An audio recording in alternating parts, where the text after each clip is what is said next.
Would everyone please take a seat and silence their phones? We will now begin the City of Boynton Beach City Commission meeting. Would everyone please stand, rise for an invocation by Reverend Jack Kopis of the Boynton Beach Congregational United Church, followed by the Pledge of Allegiance led by Commissioner Christina Romulus. May we keep Ms. Pyle, the city clerk, in our prayers who couldn't be here tonight.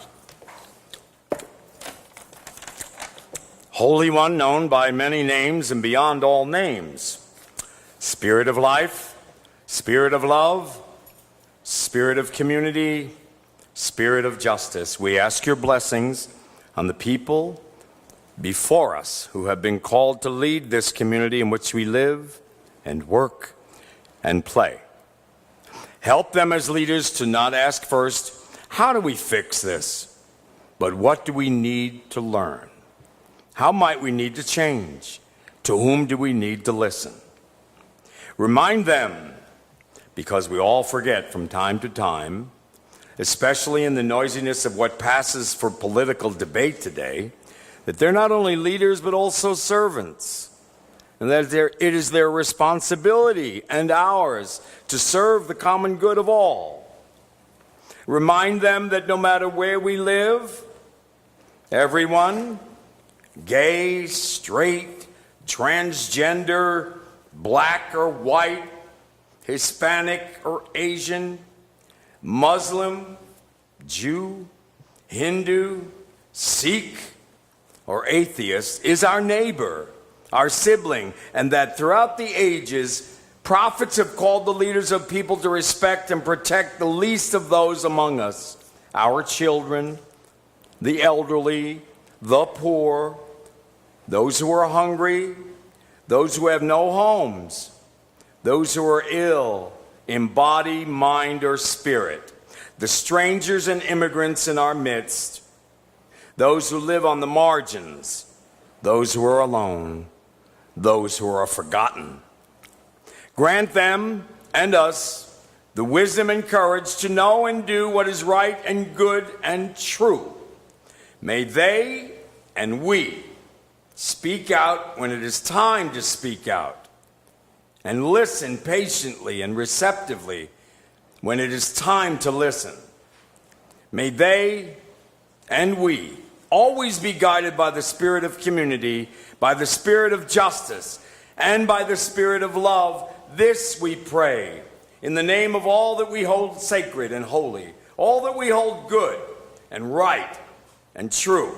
May it be so. In your precious and holy name we pray. Amen. Amen.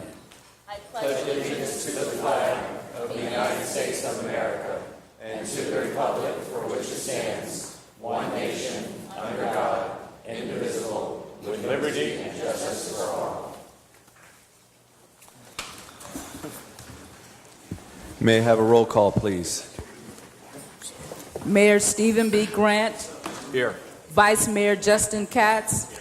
Commissioner Mac McCray. Here. Commissioner Christina Romulus. Present. Commissioner Ty Pensurga. Here. There's a quorum. All right. Moving on to the agenda approval. Any additions or deletions or corrections? Yes. Mayor, I'd like to add 2 items under future agenda items. Okay. The first being a post-legislative update from former District 4 Commissioner, now our State Representative Joe Casello. Okay. And with him will be State Senator Lori Berman on the date of June 18th. I believe that's 2 meetings from now. The second item is a discussion on the creation of an expedited permitting ordinance, which I hope will spur the growth of small businesses. All right. Excellent. And do you mind if we speak about that when we have on the future agenda the Seacrest corridor? I'm all right with that. Excuse me, creation of an expedited, I didn't get the rest of it. Expedited permitting ordinance. Thank you. So I'd like to piggyback that on item 13H. In addition, I'd like to put on the future agenda discussion from the board, a discussion about road safety. I received a letter from the resident council at Discovery Village regarding speed bumps, and I think we need to inform our different communities where we have municipal roads running through them or next to them, what is the best course of action for road safety. Mayor, when would you like to have that conversation? Let's try for June 18th. June 18th. If you need extra time, we'll move it to July. Mayor, would the commission consider moving up 11A? Yes. We would move up 11A before consent agenda. Okay. Thank you. Okay.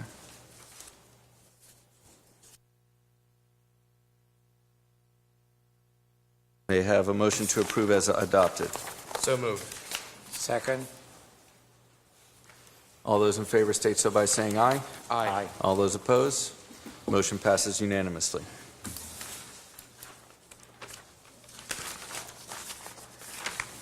Moving on to informational items by members of the City Commission. Vice Mayor, would you like to begin? Yeah, I spoke to a number of residents regarding the Taco Bell item tonight, and I also met with the property owner and his representation, Bonnie Miskell, as well. Commissioner McCray? Thank you. Quite a few emails as well as phone calls from citizens in regards to Taco Bell. I did not meet with either Bonnie Miskell nor the developer. Commissioner, is that it? That's it, sir. All right, Commissioner Romulus? I also met with the residents of Coastal Bay and Tuscany on the Intracoastal regarding the Taco Bell development, and also with the Taco Bell developer and his representative, Bonnie Miskell. Wanted to also mention on a different note, I got to attend Cross Point Elementary today, their career day that they had, and it was very fun for me, to say the least, to speak to several classroom full of fourth graders and just kind of explain to them a little bit more about what I do and what the city does for them and how it really impacts every single aspect of their lives. And I got a couple of pretty good questions from them, things that you wouldn't really expect from a 10-year-old, but they pay attention and they know things. So it was informational for them, but also for me. So I really enjoyed that, and I hope that many more of us can continue to share what we do on a daily basis with our young people and hopefully give them a better insight into what they could potentially do in the future. That is all I have for now. Thank you, Mayor. All right. Commissioner Pinsurga? I met with Bonnie Miskell, the representative of the Taco Bell project, as well as HOA representatives of both Tuscany and Coastal Bay. Myself, on May 9th, I attended the Business Development Bureau's breakfast and took a tour of the historic high school and district energy plant. And it's very exciting to see everything moving forward with our new cultural center. On the 13th, I attended a combination event of the Jewish Federation of Palm Beach County and the Historical Society of Palm Beach County. Afterwards, I was at the American Legion for an honoring of Tom Kaiser. On the 15th, I attended a police memorial over at Calvary Chapel. I attended a networking event for Jewish Family Services of Palm Beach County and was at the Cobra Connection. On the 16th, I was in Riviera Beach for the Transportation Planning Agency and attended the Boca Chamber event here in Boynton Beach. On the 17th, I attended the quarterly orientation for new hirees and did a ribbon cutting for Alchemy Salon over in Ocean Plaza. On the 18th, I attended Del Sol's second anniversary, was at Denson Pool for a swim with a cop. I met with representatives of Boynton Strong. I had attended the Boynton Beach Mall's Hurricane Preparedness event, was at Copper Point for their 4th anniversary, and was there at the Art Walk. And it was the one of the best art walks that I've ever seen, and I'd like to thank the Arts Commission for showing up and giving visitors and residents more information about our art in public places. On the 19th, I attended the Young Singers of the Palm Beach. Yesterday, the 20th, I attended the Healthier Boynton Beach's grant award ceremony, where I believe over $30,000 was donated to local nonprofits to help Healthier Boynton Beach's mission. Today, I also was in Cross Point for Career Day, and I'd like to thank this board for allowing us to create the Boynton Beach Veterans Task Force. I was able to meet with a couple of different commanders of the local veteran service organizations and to promote more awareness of our veterans events. Speaking of which, I forgot announcement of the press release regarding our veterans events this weekend for Memorial Day, if I'd like to add that as the last item. Regarding the Taco Bell, I have met with representatives of Bark Management, QSR. I spoke with Bonnie Miskell over the phone a few weeks ago and did my best to call or email the residents of Coastal Bay and Tuscany regarding this development. Yes. Just one more informational item I wanted to mention. Most of us here also attended the grand opening for the expansion of our new dog park, which I thought was just a fantastic event. And I've been back several times with my dogs and my dog and my kids, and it's an activity that is not just good for the dogs, it's good for the kids. It wears them all out. So, you know, if you have large dogs, small dogs, this is a beautiful park, and it's really just one of the few parks within the South County area, other than Lake Ida, I believe, that allows for just dogs of all sizes to really just be off leash and just have a great time with their owners and with their families and with other dogs, and just be able to, you know, commune with one another. So great event, great expansion to the park, and I think it's just another show of what we're doing here in Boynton Beach to continue to welcome everyone. Thank you. Yes. Thank you. This commission would be remiss if we did not, say something about the two police officers that saved that family with the house fire. I'm just saying, when it was on Channel 12 and the two officers were speaking, the first one, he said, "Don't look at me as a hero." And I'm just saying, I was really touched, elated that we have men and women wearing blue representing this city doing such a great job. Hats off to those two individuals. Thank you. Any further informational items by members of the City Commission? Seeing none, moving on to announcements. Community and special events and presentations. Our first one is from our city lobbyist, Matt Forrest, who will present a post-legislative update from the 2019 legislative session.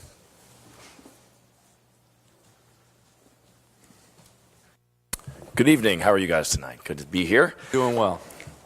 It's a pleasure to be before you guys once again. My name is Matt Forrest. I'm with Ballard Partners. I'm the city lobbyist, and I know most of you know me well. A special hello to the new commissioner, Pensurga. I look forward to meeting you. For those of you that, for your refresher, if you will, I'm with Ballard Partners, but I'm your local guy. So I live actually right up Federal Highway here. It's always nice when I get to go to a meeting and it doesn't involve 95. And so it's also nice to be back from Tallahassee and see what a beautiful day we have to come to commission meetings like this. So it's really a pleasure to be back here. Just to give you guys another idea, I know a lot of you know me well, and I talk to you often, and I'm your lobbyist around the back door. But at the same time, this is kind of the Ballard Partner footprint. I want to make sure you guys always realize you don't just have me, you have resources around the state. And up in Tallahassee, we definitely work as a team. When you hire the firm, you get all of our resources. In fact, at the Capitol, there's many of us usually running around at any given day. And so always remember that I always say it, you're city lobbyist. You actually have a city lobbying firm. I'm just the face of it and the head of it. I wanted to give you guys a big picture look of where we are exactly. The session just wrapped up, and I know your inboxes have been inundated and with alerts and updates and all this legislative highlights, and there's still more to come. But I also want to give you the big picture and realize, it never really ends. I always like to remind my clients we're actually looking at one session, two halves for the next year, because the next session will start in January of 2020, and committee weeks will start this fall. So actually, as I sit here tonight, I realize we are 18 days past the last session, but we're about 237 days before the start of the next one. So please get that out of your head everybody always says, oh, this year. We didn't get it this year, or we'll work on it next year. it's really not a year this, year that. It's really a never-ending cycle. It's just a matter of when we're actually in Tallahassee or not. And then, of course, I will take some questions and answers at the end. At the same time, I would always remind you this is probably not the best setting for a deep dive into some of these bills. These are sometimes complex documents, covering many, many different topics. I would always defer to your legal counsel to make sure that they are reviewing the bills to know exactly how they're going to impact your city. And then also we can take a deeper dive one-on-one so you can make sure you get all the details of it. So tonight's presentations really just kind of give you some quick highlights so you kind of know where you might want to have a deep dive outside of this meeting. I always like to think it's best to get the big picture, the perspective on the entire session, because I know a lot of times we only get fixated on the local government issues or what's just important to the city. And so, I'm not quite a full baseball analytics guy, but I do believe in looking at the stats of the session, especially when you realize just how many bills are filed. I always think that's important to remember because you do get sometimes this feeling of the sky is falling, look at all these bad bills and all these ideas that are thrown out there. But the truth is, what they don't tell you in that Schoolhouse Rocks video is most of those little bills don't make it across the line. The life expectancy of one of those little bills is not good. Only about 5.4% passed this session. And keep in mind, that's everything. That's from your simple resolutions to your very complex legislative ideas, which also includes the budget. So remember that when you go to the next session, bills that get filed are simply an idea being thrown out there. It's far from usual passage. With that said, the first topic that we always like to dive into with the local governments is your appropriation request. We do try to go up to Tallahassee and bring back some money from you guys. This year we were not successful, unfortunately, but I think it's because one, our projects were a little heavy on the price tag. We definitely were up there looking for some high dollar projects. And also we brought back some money just the session before this. And so a lot of times it does kind of have an ebb and flow to it. I always like to equate lobbying and appropriation requests are like baseball. And you're not going to get hit every time at the plate. But the most important thing is that you keep getting up to that plate to take those swings. There were 1,630 appropriation items requested. So that's what you were up against. 1,600 other projects were out there looking for money, totaling $3.6 billion. We in the city of Boynton Beach were pushing two of them. In particular, we were looking for $900,000 for the Boynton Beach Tradewinds Estates infrastructure. Representative Casello and Senator Berman filed those projects for us and helped push them. This one, unfortunately, I don't think it got any traction just because, one, there was no local match to it, and again, a very large dollar figure. I am optimistic on the Mangrove Park water quality improvement area. This was a great project in terms of, I think, water issues and park issues, a lot of hot button and buzzworthy type areas that I think we normally could be successful. The price tag was a little high. We were asking for over $1 million, and that usually starts with sticker shock when legislators think they can't get you the full million, and you go, well, 500,000 will count. Well, they feel like they haven't done anything. It feels like a little, barely a drop in the bucket. So I think the thing to remember with these as well is we work with your staff extensively over in the off season to find out which projects we think will be successful and also what's going to be best for the town. I look forward to working with them continuously over the summer to find out more projects like that. But you can always start putting your thinking cap on, get your ideas to the staff, because like I said, towards the end of the program here, you'll realize the next session is right around the corner. Of course, the appropriations are one topic. Legislation is the other. This is the big things, the bills. And I know this is where you were probably inundated with League of City alerts and ideas of what exactly is up there and what passed. So I'll give you real big picture stuff. The most impactful, I thought, local government legislation did not pass. Maybe one of them that I can still think of that did, but the most ones that I think were going to impact Boynton Beach didn't make it across the line. Notably, vacation rentals. This was a bill that passed the House, which basically preempted all vacation rentals preemption to the state level. So locals wouldn't have any oversight over the vacation rental industry. Most importantly, it would create a platform at the state level that would also, some would say regulate them like a hotel, but even the regulations on them would still be very, very lenient. So it definitely, if you look at the issue as a pendulum, it swung the pendulum all the way over to the vacation rental side, definitely not over to the local government side. Happy to say this bill did not get any traction whatsoever in the Senate. I think it's important because this bill will be back next year. It's been around for the last several years. The issue isn't going away. The vacation rental industries are only growing. The hoteliers that are fighting them are only growing. And the impacts it's having on local governments is only growing. So the issue isn't going away. It's going to be around for a little while longer. The good news is the Senate looks like it has your back. The Senate definitely sided more with the local governments. The House, unfortunately, did not. The House definitely passed this bill, or didn't pass the bill, but it was moving well in the House. So it is going to be an issue around for a while. There was also two very, very big preemption bills. I could dive into each one, but the good news is they didn't pass. So all the bills you hear about, they're going to preempt everything. Those bills might have moved through the House well. They didn't get any traction in the Senate. And despite a lot of headlines, did not pass and won't impact you. Also, most notably, red light camera bill. This was, again, almost an annual occurrence. The House of Representatives clearly is not in favor of red light cameras. Almost every year, they're either poised to pass a bill that repeals red light cameras or definitely show the appetite to do it. The Senate, once again this year, did not hear the bill on that issue. So that issue, again, all three of those topics unchanged. Whatever status quo was going into the session is the same coming out.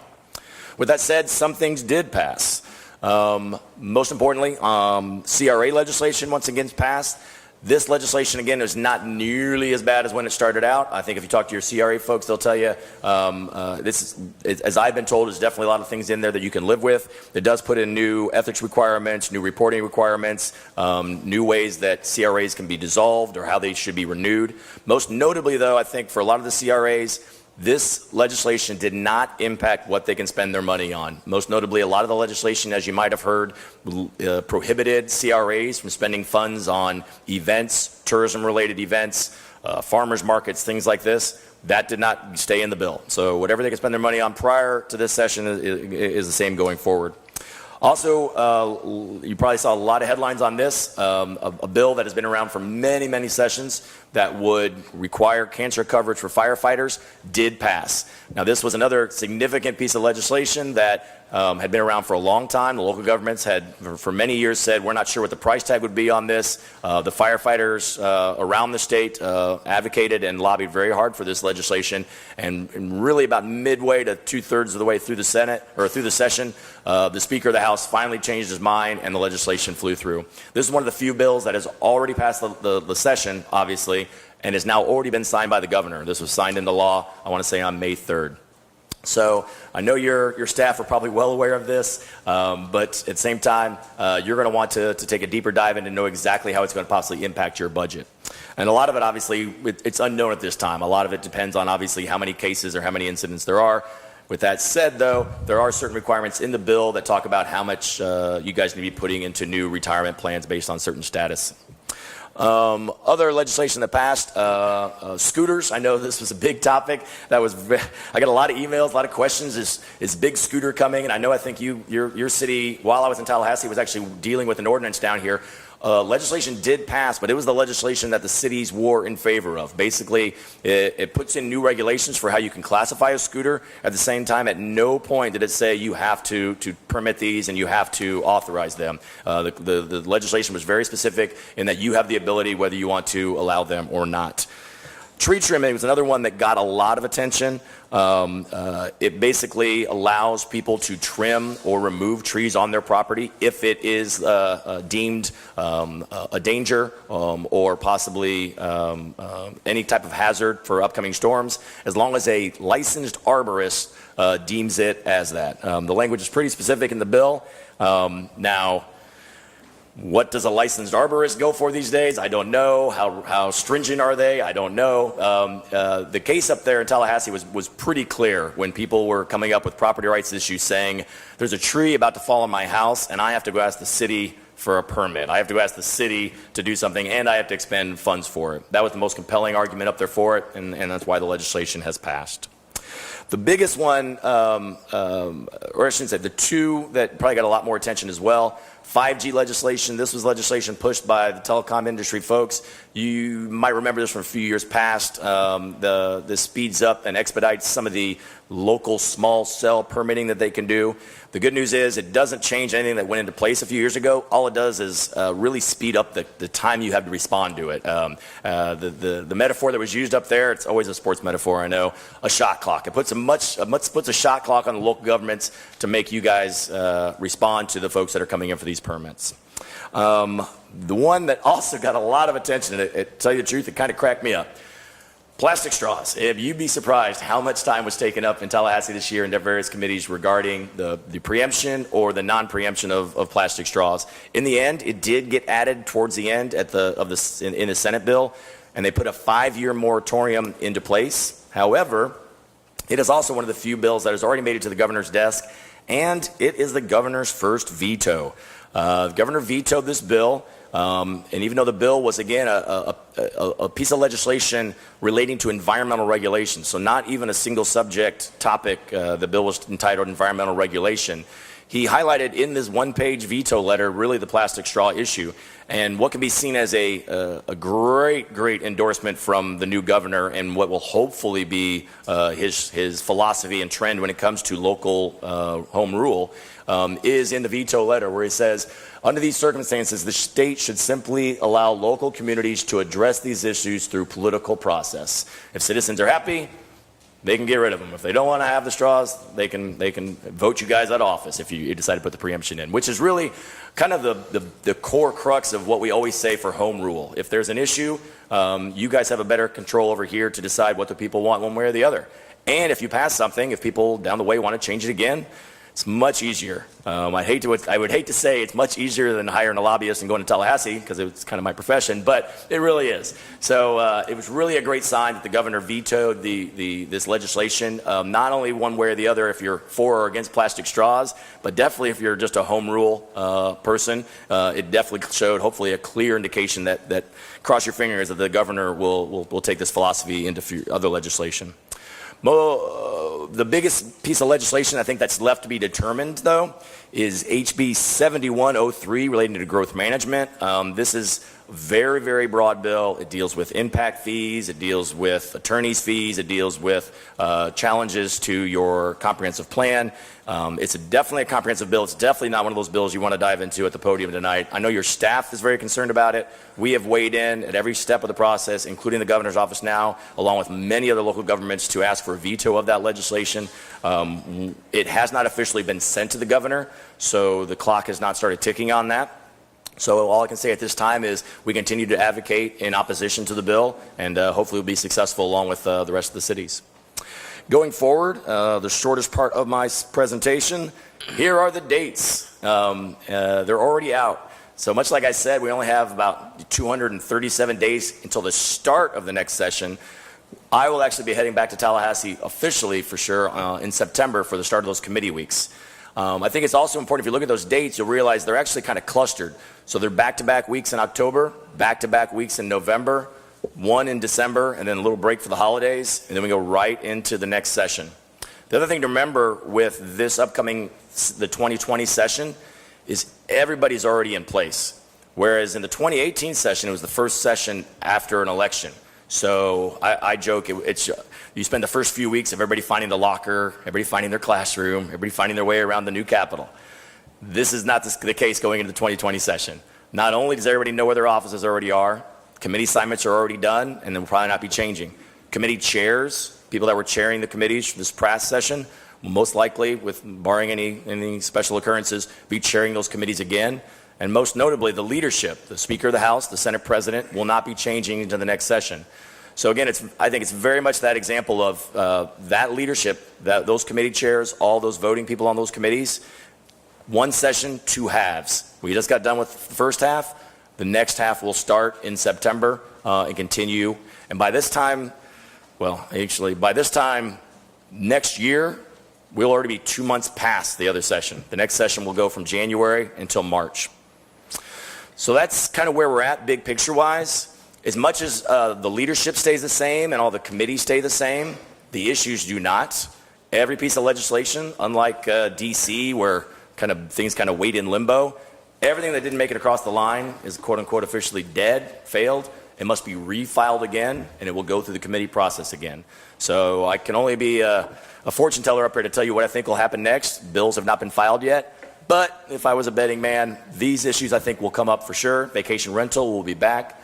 More transparency measures. It's another, again, as much as the city of Boynton Beach is a well-run and fantastic city, there are examples out there where certain cities do need more oversight. And the whole problem will be the legislature kind of swinging the pendulum too far in one direction or another.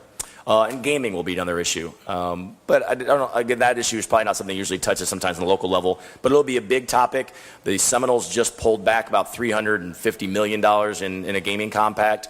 Even though gaming may not impact you, hundreds of millions of dollars in the state budget will impact you. And so if gaming issues get done, it could mean more money for everybody involved in the state. So that is the legislature in a nutshell, where we're at now and where we are going forward. There is my contact information. As I was very proud to tell you, I am right up the road. I meet with your city and your staff quite often throughout the summer. At the same time, I'm always available to yourselves as well. We can do one-on-one, of course. Obviously, you guys can all meet together. But we can do coffee, we can do lunch. I can meet you at City Hall. We can brainstorm ideas and go forward from there.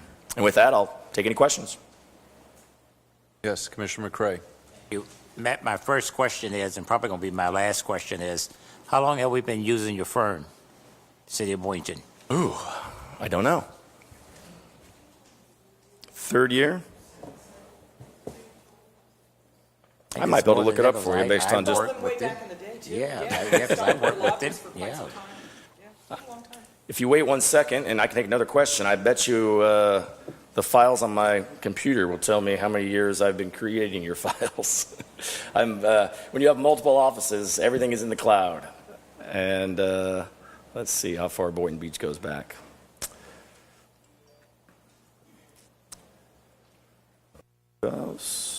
Boynton Beach. Looks like 2014. Like longer than that, but thank you. We were around for a little bit, and then took there was a gap from about 2009 to 2014 when we resumed, assuming my folders are up to date. I remember working with you from years back. I'm just Yep. saying. Okay. Any other questions from the commission? All right. So I want to thank you again for having me meet with Holly Bell from the Department of Agriculture, and I want to know if you could send me an email once the Department of Agriculture creates the new legislation for hemp. Sure, absolutely. All right. Yeah, we'll most likely see that kind of stuff roll out as well again as we go into the next session, so it won't be anything probably this summer, but I'll definitely keep in the loop. Okay. And the last thing I would say is also mark your calendars. Usually the Palm Beach County days, if you're interested in going, I know a lot of times you can't get that on your calendar far enough out. Will probably be, again, I'm not in charge of Palm Beach County Day, most likely January 14, 15, 16. Those dates, usually beginning of session, assuming they do them the same time. Okay. Somebody's saying yeah. I'm not sure if somebody knows when that is. It's a pleasure. Thank you. Matt, if you could just share your presentation with us via email, I'd appreciate that, or at least some version of it. I think you have it already, but I can email it to you individually, or the city has that. IT system, I'll just shoot it to you tomorrow. Sure. Yep. Of course, those purely notes and highlights. Anything you want a deeper dive on, I'm more than happy to give you more details. Thank you very much. All right. Our next announcement is a presentation of the city's comprehensive annual financial report for fiscal year 2018 by Scott Porter, partner of Kaler, Daunton, Levine, Cohen, Porter, and Vile. Good evening, Mayor and Commissioners. My name is Mara Fredrickson. I'm the Director of Financial Services. I have Mr. Scott Porter here, one of the partners for our external auditors, Kaler, Daunton, and Levine, here to present our financial report for fiscal year 2018, and that is now available online as well as in the library. So. Good evening. I believe each of you received a copy of the comprehensive annual financial report. What I would like to do is just go through and hit a few highlights in here, and then open it up for any questions you might have. We don't have it in front of us. I'm sorry? I don't think we have it in front of us. So. Oh, okay. The annual report is focused on 4 sections. The most important section here is really the second one, dealing with the finances, and that begins on regular page Roman numeral 2-1 is our opinion on the financial statement. The opinion actually spans 3 pages. That's nothing to be alarmed about. It's simply governmental accounting standards require a lot of words to get things done. So the important thing on the opinion is that it is an unmodified opinion, which is the highest level of auditor's report that you can receive on the city's financial statements. It is important to note in the opinion that we audit the city and that there are 4 components included in these financial statements that we do not audit, and those are the CRA and the city's 3 pension plans. Those are audited by separate auditors. We receive a copy of their audit report and incorporate the financial information into the city's financial statements. Following the report on page 14 of that section are the actual financial statements. And this begins with what is referred to as the statement of net position, which is essentially your balance sheet. It's divided into 2 categories, the governmental funds and the business type funds. The governmental consisting primarily of your general fund, and the business type activities consisting primarily of the water and sewer operations. When you look at the financial statement in total, you have total assets at the end of September 30, 2018 of roughly $446 million. In total, the liabilities are roughly $269 million, which leaves you with a net position of $182 million. That net position actually increased for both the governmental activities and the business type activities. If you turn to page 15 and 16, it increased in total by $10.8 million for 2018. The majority of that, $9.3 million, was in the governmental activities, again, primarily general fund, and the balance of $1.5 million was in the business type activities, primarily the water and sewer fund. And then the last item I want to point to is on page 21 and 22, which is the general fund budget to actual comparison. It shows your revenues and your expenditures along with the original budget, the amended budget, and then a variance column. So in total, the general fund revenues were $71.2 million. The expenditures were $84.9 million, and then we had other transfers in that totaled roughly $13.2 million, leaving you with a negative expenditures in excess of revenue of roughly $417,000 for the year. So pretty close to being balanced overall for the year. The last section of the report deals with compliance. I'm happy to report that you have no compliance issues and your internal controls are operating effectively. There are no material weaknesses, no significant deficiencies that we reported as part of the audit. And with that, I'd open it up for any questions. Commissioner McCray. Right. I don't have my book in front of me, and I'm not apologizing for not having it. But anyway, when you was doing our audit for the city, did you see any red flags, anything that we need to be aware of at this point? There were a couple of items that we would consider to be relatively minor that we reported in our management letter, which again is in that last section, the compliance section.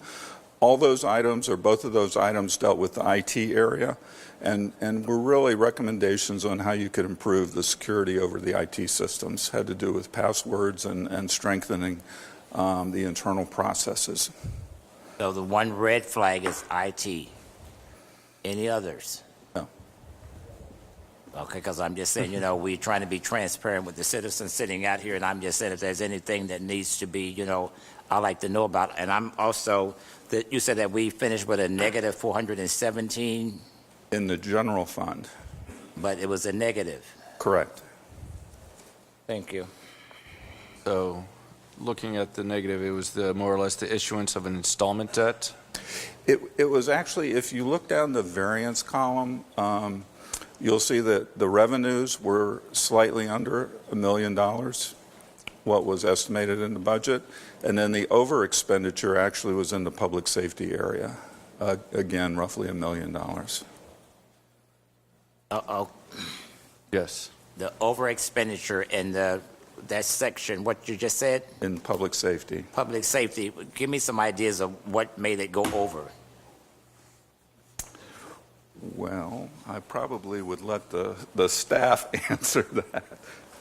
Tim, do you want to? Tim Howard, Assistant City Manager. In public safety, it's going to be probably overtime, feasibly salaries, but more than likely probably overtime or somewhere to do with personnel cost. And we have, at the end of the year, we record compensated absences, which is accrued liabilities for vacation and sick time. So that entry gets posted at the end of the year. So off the top of my head, I would say it's going to be those type of expenses in both police and fire. Since this report is being presented tonight, when did we receive our books? We've got the books in the office. I attached a copy of it to the agenda item, of the whole report.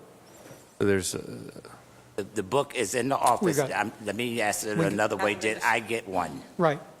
We didn't do it. We didn't distribute it to you. Okay, by thank you. paper. That's what I'm looking for. I didn't think I received one. No. Okay. Why we didn't receive them before this report was given? It was just an oversight on my part. We Okay. just attached the document to the agenda item to. Yeah, I'm just saying, anytime we're having something presented Right. like that, I'm just saying, you all, I'm not holding you all on the hook, Right. but I'm just saying, because I'm looking up here like saying, I would have loved to have looked through mine. Thank you. Yes, Tim, I did see the backup as part of the agenda item. So it is available for anyone to download the agenda and is there. Any other questions from the commission? Seeing none, thank you so much. Thank you.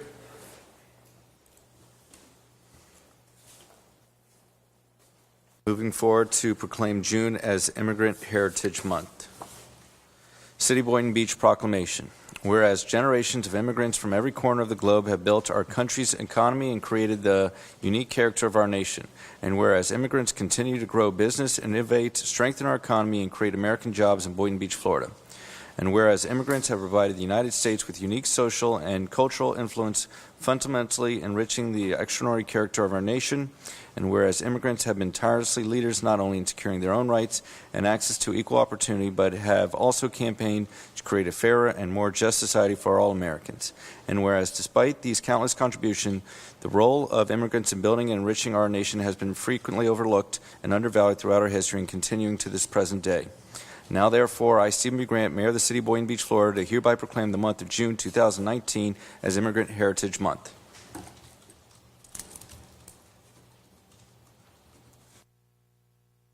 Is there someone who would like to accept the proclamation? All right, seeing none. The next is National Safe Boating Week. We do have some representatives accepting that proclamation, correct? All right. City of Boynton Beach Proclamation. Whereas on average 650 people die each year in boating-related accidents in the United States, approximately 3/4 of these are fatalities caused by drowning. And whereas the vast majority of these accidents are caused by human error or poor judgment and not by the boat, equipment, or environmental factors. And whereas a significant number of boaters who lose their lives by drowning each year would be alive today had they worn their life jackets.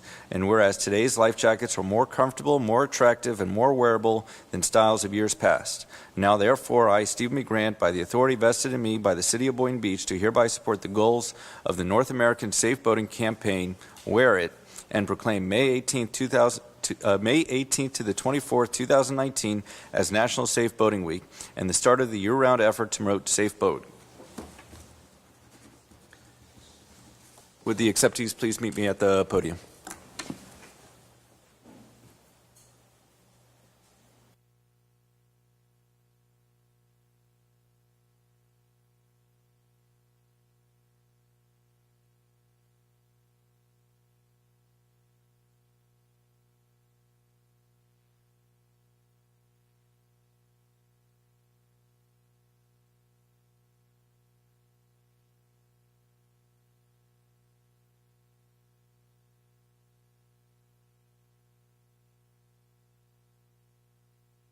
from Flotilla 5-4 right here in Boynton Beach.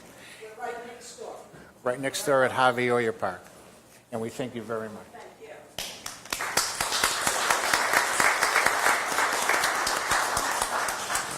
Excuse me, I have a question. In your organization, how many people are they in your organization?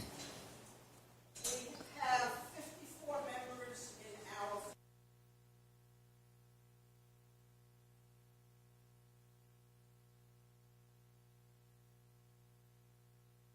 You have to go to the podium, To the please. mic and plug, but you can plug. Plug away. Yeah, that's why we give you the opportunity. Please state your name for the record, though. Thank you. My name is Shari Foreman. I am the Flotilla Vice Commander. I'm also the staff officer for program visitors, member training, and for vessel exams. We give free vessel exams for all boats. We hold classes every month on boating safety. It is comparable to driver's ed that people take to get their driver's licenses. The one thing you have to remember, if you own a boat and you're out on the water, there's no brakes.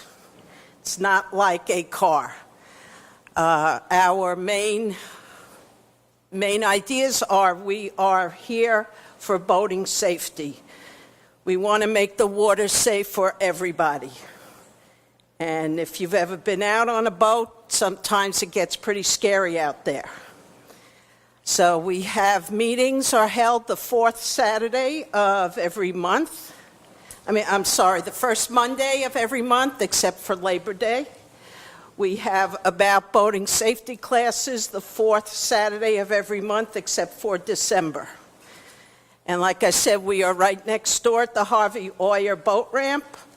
We have a sign up there that we change every month to let people know when we're doing vessel exams and when we're having our monthly flotilla meetings and our boating safety classes. So if you have any interest, we're all volunteers.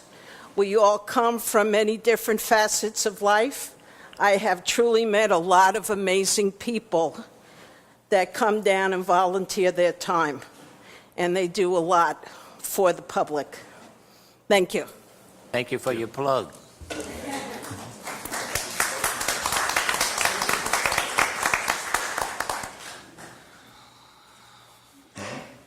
Our next is a presentation of the 20th Annual Bob Barovi Student Citizen of the Year awarded by members of the Education Youth Advisory Board.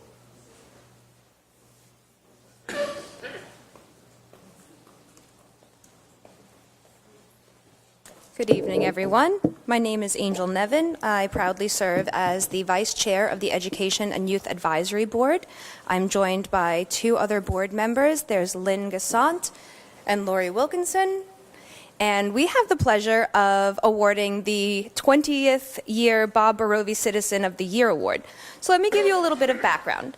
The Bob Barovi Student Citizen of the Year Award was created in 2000 to recognize a graduating high school senior who best epitomizes the spirit of volunteerism and giving to the community, exemplified by the late Bob Barovi, a U.S. veteran and former advisory board member who is an active member in the Boynton Beach community. Each year, high school seniors write an essay on what they have learned from performing volunteer community service and provide 3 letters of recommendation. The winner must be of good moral character, performed significant volunteer work, and made positive contributions to his or her community. The award is funded through donations secured by the Education and Youth Advisory Board, and the winner is selected by a panel of judges, including last year's winner. A special thank you for this year's judges, Kevin Homer from Boynton Cares, Jeannie Hevlin from Sister Cities, and Alana Thomas, last year's award recipient. This year's recipient of the 20th Annual Bob Barovi Student Citizen of the Year, who will receive $1,000 and have her name placed on a permanent plaque, is Kathleen Wilkinson.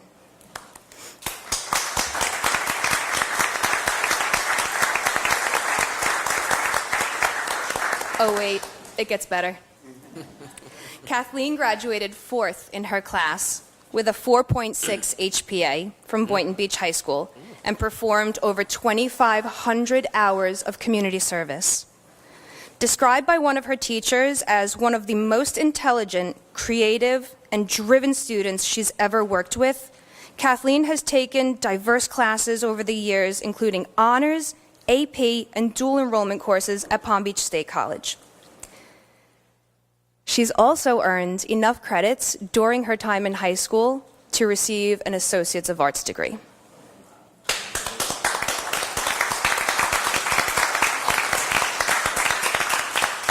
I'm going to keep going. She's a member of the National Honor Society, International Thespian Society, and Foreign Language Honor Society. Her extensive and varied community service includes serving on the Education and Youth Advisory Board. We are very fortunate and can tell you firsthand how amazing this young lady is. Service projects through the National Honor Society, where she also served as secretary. Volunteering at special events such as Mardi Gras and Sunfest. We were just there together. St. Thomas More Church, where she's an altar server and cleaned and served food for various events throughout the years. Volunteering at nursing homes and the Ronald McDonald House through Gold Coast Kiwanis. The Theater Academy at Boynton Beach High School, where she's volunteered for multiple school events, including open houses, freshman orientation, and the annual audition for incoming freshmen. And last, and I hope I didn't miss anything, is her involvement with the Lake Worth Playhouse, where she's a leader on and behind the stage. As an intern, she ran children's summer camps and volunteered as backstage crew for camp productions each summer since 2016. She's also involved in main stage productions as an actor, stagehand, crew chief, and stage manager. Kathleen plans to major in stage management, and her goal is to ultimately attend the University of Miami. And hopefully this award will help her accomplish that. Kathleen, congratulations.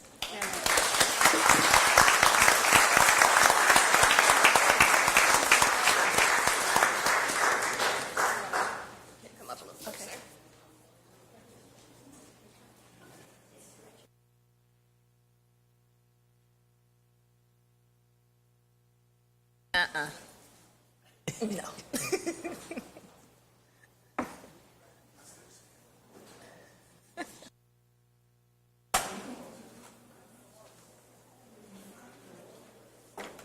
If I may, just for a second, my name is Lori Wilkinson, and I'm also on the Education and Youth Advisory Board. And I get to wear two hats, as I do often when I come here to speak to you guys. But today, the other hat is mom. So I'm very, very proud of Kathleen. Mr. Suss here just said, is that the baby that used to come here? And absolutely it is. Kathleen's first Education and Youth Advisory Board meeting, she was 2 weeks old. So I'm so proud of her, and thank you guys so much. Thank you, and congratulations. Yes. I would just like to say congratulations to Kathleen, and as a Kane alumni, I cannot help but to put a shameless plug and encourage you to become a future Miami Hurricane. So go Canes. Lori, since we're putting plugs in, I'd like for you to tell your father we miss him from the senior center, okay? Tell him to come back. We miss you. Did you hear that? He's talking to you. Oh. Not just that he misses you at the senior We miss you from the senior center. Thank you. All right. Thank you all. Thank you. Next, we have announcement for disaster preparedness tax holiday from May 31st, 2019 to June 6, 2019. I believe our marketing... I was just going to have you read it. We just put a few items in the agenda item, Mayor. Would you like me to read those? As far as what's eligible for... Okay, the items that may be purchased tax-free are portable self-powered light sources, flashlights selling for $20 or less, portable self-powered radios, two-way radios, or weather band radios selling for $50 or less, tarps or other waterproof sheets, ground anchors or ties, also for $50 or less, gas or diesel fuel tanks that are sold for $25 or less, AA, AAA, C, D, 6-volt or 9-volt batteries sold for $30 or less. Car and boat batteries are excluded. Non-electric coolers up to $30. portable generators sold for $750 or less, or reusable ice sold for $10 or less. Now we have an announcement from our fire department to give a presentation of their operations. Glenn Joseph, Boynton Beach Fire Department. I've got a quick, brief presentation talking about the operations in the fire department from 2018 and year to date. So I just want to change it up a little bit. Instead of showing you all the things we do, I'm just going to trend some of the stats that we've accumulated over the last 3 years to show you what direction the city is going in and how we are progressing and making a difference in the community. So I have a remote here, so I don't know. That works. Oh, there we go. So we have do our services out of 5 stations. They're located, as you see on the slide. The newest station, number 1, is actually under construction, and the address has changed from where it was before to right across the street, so the address has changed. We're hoping to occupy that station in the next 12 to 14 months, thereabouts, right? So all of our stations are located strategically around the city to reduce our response time. Our staff of firefighters is about 135.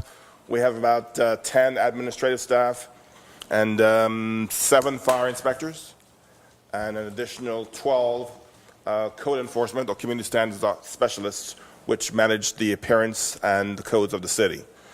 We also provide contract services, both ALS, advanced life support, and fire services, fire protection for the 4 small communities in our area: town of Ocean Ridge, town of Briny Breezes, town of Hypoluxo, and the village of Gulf. Ocean Ridge, we do about 100 calls a year. Same for Briny Breezes, and Hypoluxo is just a little bit over that. And village of Gulf is around maybe 50 calls we respond to every year. Most of them are EMS, a few fire alarms, etc., and so on.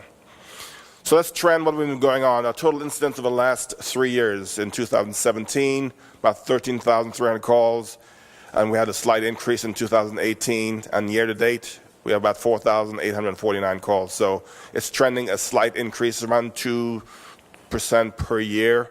EMS calls are the majority of the calls we do, and EMS meaning medical calls, where somebody calls, fell, or have some kind of medical issue, strokes. We do about 10,000 of those per year, and there's a slight increase over the last 2 years. Year to date, we were like close to 4,000 calls. We expect to be right around 10,800 or 11,000 calls in the coming year, in this year. Vehicle accidents, like you see, they're trending upwards slightly, and structure fires are trending down, which is a good thing. So 30 calls in 2017, 22 in 18, and we were 5 so far this year. We just had 2 this month, which I didn't add to this week, actually. So that number is actually 7 and not 5. Vehicle fires, again, it goes up and down. We're around 11 for the year. But so our numbers are looking fairly good for those incidents. Where we see the best increase, the best news for this whole report is in the opioid overdoses. We see in 2017 we had about 500. In 2018 we're about half that much. And year to date, we're down to 79, which is really, really good news. And those are primarily not from anything the fire department did, but mostly from law enforcement and some other enforcement agencies, including the billing department and community standards, doing their due diligence by trying to track down some rogue users and making a difference in the community. So look at the opiate fatalities, 36 in 2017, and went down to 21 in 2018, and we've only had 2 so far this year, so it's good numbers. We're hoping that trend continues. Trauma calls, you see an uptick, but I don't think that definitely reflects an increase in the number of calls. We changed our protocols in 2017 to 2018, added some new tools to make it more sensitive to track those kind of injuries. So we're seeing an uptick because we're becoming more our protocols have changed to improve the way we identify and diagnose those in the field. Same thing for strokes, and the same for cardiac-related injuries. We saw an uptick in those, but it's primarily because of our methodology and technology has improved, so it gives us better numbers and better quality responses. The one sad news in here is the gunshots. We had 30 in 2017. We saw a decrease by 10 in 2018, and year to date, we're looking at about 11. So we still need some work to be done on that, and we're doing all we can to actually educate the community as to gun violence. Fire prevention. fire protection, fire prevention is that focuses primarily on commercial structures and commercial properties. What we want to do is protect the public when they go into public areas. So again, the constructions, new construction, you see 1,300 in 817, about 900. And year-to-date, we're doing 609. So we're actually higher this year than we were last year. Plan review, every new construction that's commercial, we have to review the plans to make sure they're safe, constructed in a safe way, and we're doing those. And we saw a slight uptick in 2018. Annual inspections, we go into every commercial structure every single year to make sure extinguishers are in the right place, exits are properly lighted and not obstructed, they're not blocked or locked shut. So we do that every single year. So we do about 4,500 inspections every year for as long as we do. We do a lot of re-inspections. If there are some kind of a problem that is not life-threatening, we usually give the occupant or the owner a few days, 30 to 45 days, to correct those issues. Then we go do the re-inspection, and those are those numbers right here. All right, so complaints from the community standards are what we used to call code enforcement. Again, they're very busy. As you can see, in 2017 to 2018, we had about 1,200 complaints. Year-to-date, we're looking at 609. We started the courtesy notices halfway down in 2018, and we saw that the cases initiated went down dramatically because of that, because most people are really unaware of the codes, and when you notify them that there's a problem, they usually do everything they can to fix it, so we're seeing a reduction in the number of violations that are taking place. So that's a good news. That's meaning that we're responsive to the needs of the community and informing them rather than putting a citation on them for things that they really were not aware of. Our champions, we saw them earlier this year. They came back from the RIT competition, national champions. And to prove that they were national champions, they came in first place in the preliminaries, and they came in first place in the finals. So there's no doubt that they are the champions. We saw them earlier, so I'm not going to spend much time on it. Hurricane Andrew, we sent a team to help with the relief efforts up there, and they were there for over a week. And this is a picture from up in the Panhandle, where they were working with some of the other municipalities from all over Palm Beach County that came up as a task force. Our new firefighters, we hired 8 new firefighters this March, I think. They started on March thereabouts. And they're actually on the shift right now working. We've already oriented them. And they're a good-looking bunch of guys. We had a couple of veterans in there, I think 3, one from the Army, one from the Marines, and an Air Force. And we have 2 from there that are local, born and raised in Boynton Beach. So we're trying really hard to recruit from the local talent pool, and we want to encourage the local people to take care of their local communities. So we're trying to improve that over time. So these are our new firefighters. If you see them, say hello. We did some new things this year. We took delivery of 3 new rescue trucks, and they look like any other rescue truck, but you'll see the dome on top. We noted that from some research published that medications, because if the heat gets too hot during storage, it may decrease the medication's efficiency. So we added the AC to control the climate inside the unit at all times. And that's what that's there for. And if you look at the seats, you'll see those restraints.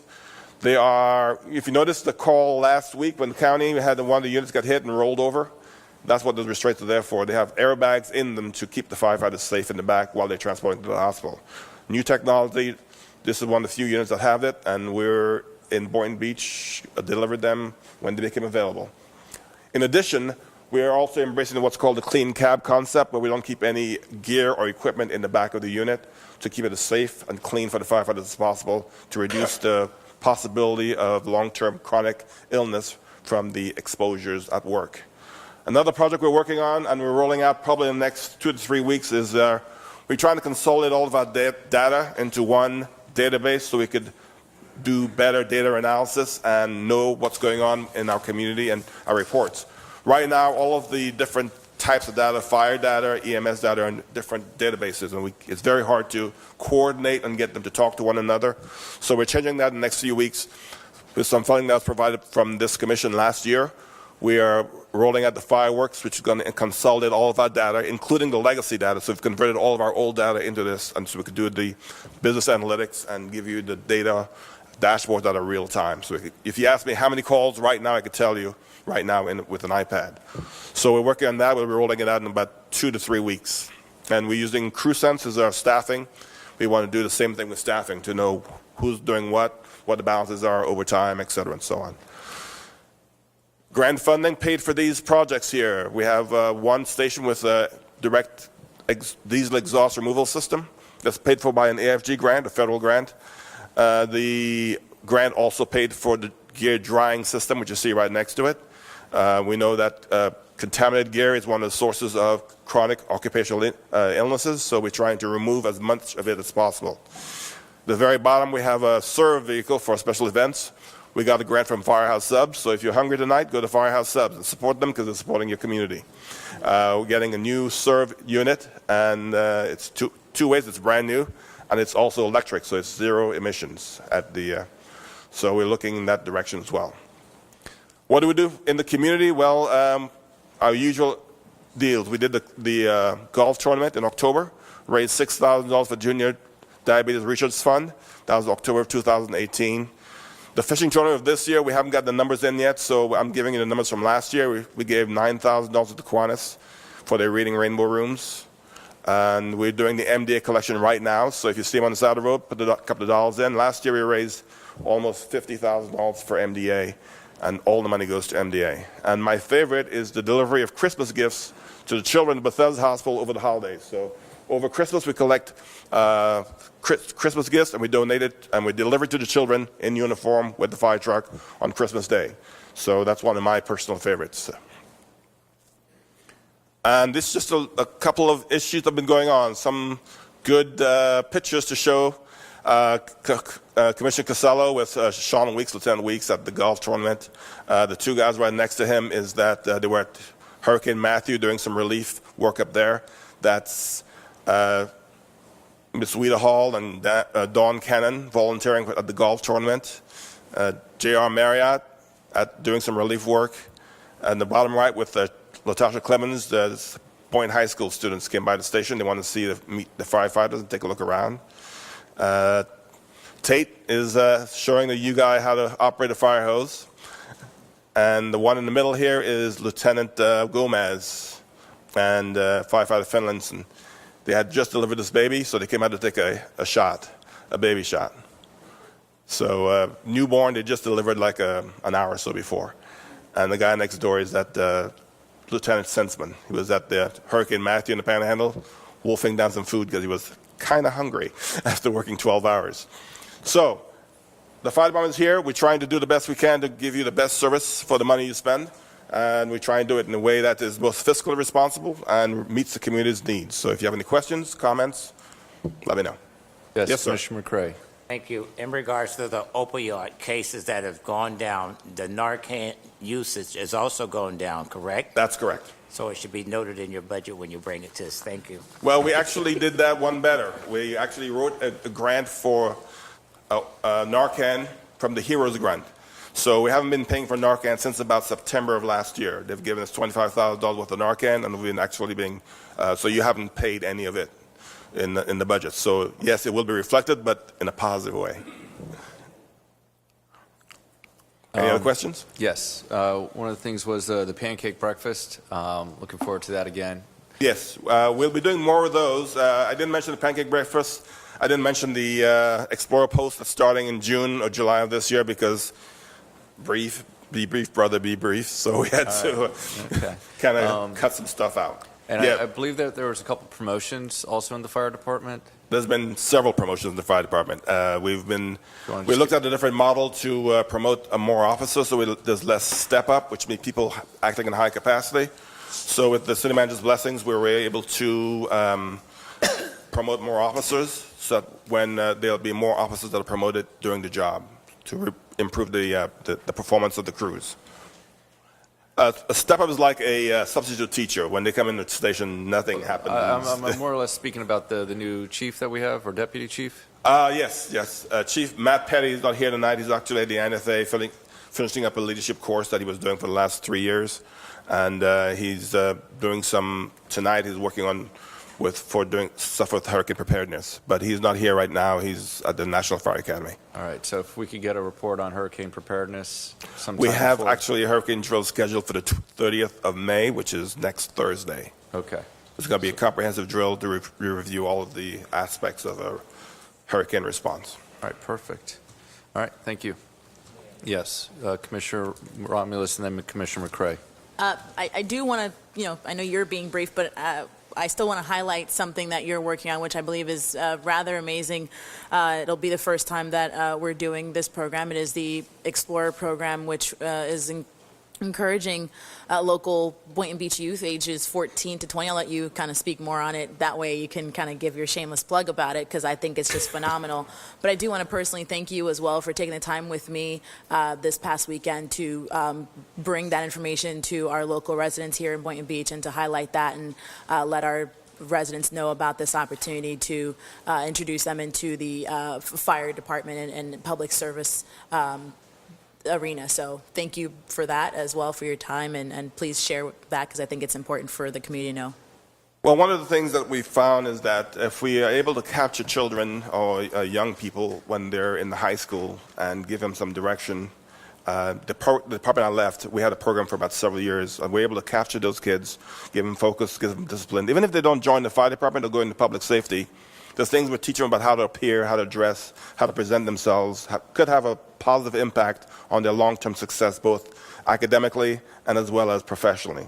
So when I came here, one of the things that was heavy on my heart was to actually start a program like that to target the students and the young people in this community to make sure that they have an opportunity to see a different way of life.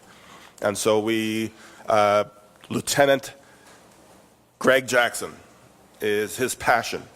So over the last year and a half, we've got donated funding, we budgeted some money, and we're putting together this program. It targets children entering high school till they're age 20, and they'll be meeting once a week, every Thursday night. They will go through the orientation in the fire department. They'll understand the tools, the equipment, the station life. They will actually ride along on calls when they have become more advanced. And our goal is to aim them at and show them the way of community service, whether they choose to become firefighters, doctors, whatever. But we want to focus them in that the community needs their assistance and can benefit from their knowledge and understanding. So that's the point of the Explorer program. We were here about 2 weeks ago to announce it, so that's why I didn't make a point of it again, because it was a shameless plug, like you say. But I think it's a great program. It's been very successful. At my other department, we hired about 20 of our graduates in the Explorer program and made them into firefighters. And we had about another 20% going into professional nursing programs, doctor, engineering, and all that stuff. So it's a great program. It helps focus kids' energies and keeps them on the straight and narrow, because they have very strict academic requirements as well as behavioral requirements to be part of the program. So, Thank you, Chief. Commissioner McCrae. Thank you. Chief, my question is, Yes, sir. how long have you been here? This is my third year. May 2nd was year number 3. I just want to tell you, sir, personally, face to face, thank you for a job well done for this city. The morale for the fire department is up, sir. We have seen a phenomenal turnaround. I have in the fire department since you've been here, sir. Continue to do what you're doing. You're making points and keeping it and putting it on the map. Thank you, sir. Thank you very much. I appreciate it. Got to Now tell my I boss. really aren't going to be able to live with him. Call me, I'll get him. Thank you. And you have the next Yeah, I have the next announcement as well? Oh, yeah, you're already on. Yes. So, another thing we want to announce is Jamar Marriott, one of our firefighters, gave this audacious plan. He says, why don't we do a bachelor's program in the city? How do you do that? Well, he made some contacts, and I talked to Joe Sharp from PBAU. We put out an interest on the demand star for any schools that are interested in partnering with us to make that happen. So we wanted a few things. Number one, we wanted to have it on campus in the city. Number two, we wanted them to give the students a scholarship to reduce their tuition costs. Number three, we wanted them to defer the tuition until after the tuition assistance from the city kicks in, so their out-of-pocket cost goes down. And so they responded and said, we can do that. So I'd like to introduce Mr. Joe Sharp and Mr. Tim Worley from PBAU. They'll tell us a little bit about the program. They'll tell us a little bit about the school and how we came about this whole program. We'll keep it brief, I promise. Good evening. My name is Tim Worley. I serve as Vice President for Admissions at Palm Beach Atlantic University, and my colleague Joe Sharp is here with me tonight. He's the Director of our Graduate Evening and Online Programs at PBA. You may be aware that Palm Beach Atlantic University was founded in 1968, and we offer bachelor's, master's, and doctoral degrees. We are accredited by the Southern Association of Colleges and Schools Commissions on Colleges, and so we are glad to be a part of this partnership. I want to thank the Chief for his efforts in making this possible. One of our schools at the university is the MacArthur School of Leadership. And the School of Leadership, one of the degree programs in that is the Bachelor of Science in Organizational Leadership. And so there are many benefits to that degree program. There's conflict resolution taught there. There's leadership design from a variety of different organizational structures. There is this idea of cultivating the right workplace culture. And so a variety of other benefits to that particular degree program. One of the unique features about the program as well is the fact that we give professional education credit for individuals that have work experience. And so we realize that not all knowledge is gained through the classroom. There's a significant amount of knowledge that is gained on site and on the job training, and so we provide academic credit for that as well. So this partnership is one that we're very excited about. It allows the City of Boynton Beach employees to take classes at Fire Station 5, all those classes that are related to the major of the organizational leadership degree, and then the non-major related courses they can take online. So it's a nice hybrid format. If they choose, they can come to the West Palm Beach campus and take the classes as well. So we're excited about this. We think it's going to be a great opportunity for those employees. All right, so we have a brochure which is sitting up here. If you want to be interested, anybody in the city can actually take this class because you won't have to drive to West Palm Beach in rush hour to go to class. Anybody any employee working for the city will get the benefits associated with working for the city because we want to give them initiative to do that. What we want to do is grow our next leaders from our employees now. Okay, too many times we're going outside looking for talent, and we have a lot of talented people here without the academic credentials to make it happen. So we want to grow those people now, give them the opportunities to do good things for the city, for their own personal development, professionally and personally, and do good things for the city itself. So hopefully it'll be a success. We'll be sending out a global email tomorrow, and we'll be having those brochures everywhere. We have dates. They'll come around to all the city employees and talk to them. It's in June 3rd. 4th and 5th, they'll be at the fire department, police department, and city hall. So anybody who's interested, it's very little money. It's only $8,000 to get a bachelor's degree. It doesn't get any cheaper than that. So come on in, we'll talk about it, and we'll make you a better person. Quick question, when do classes plan to start?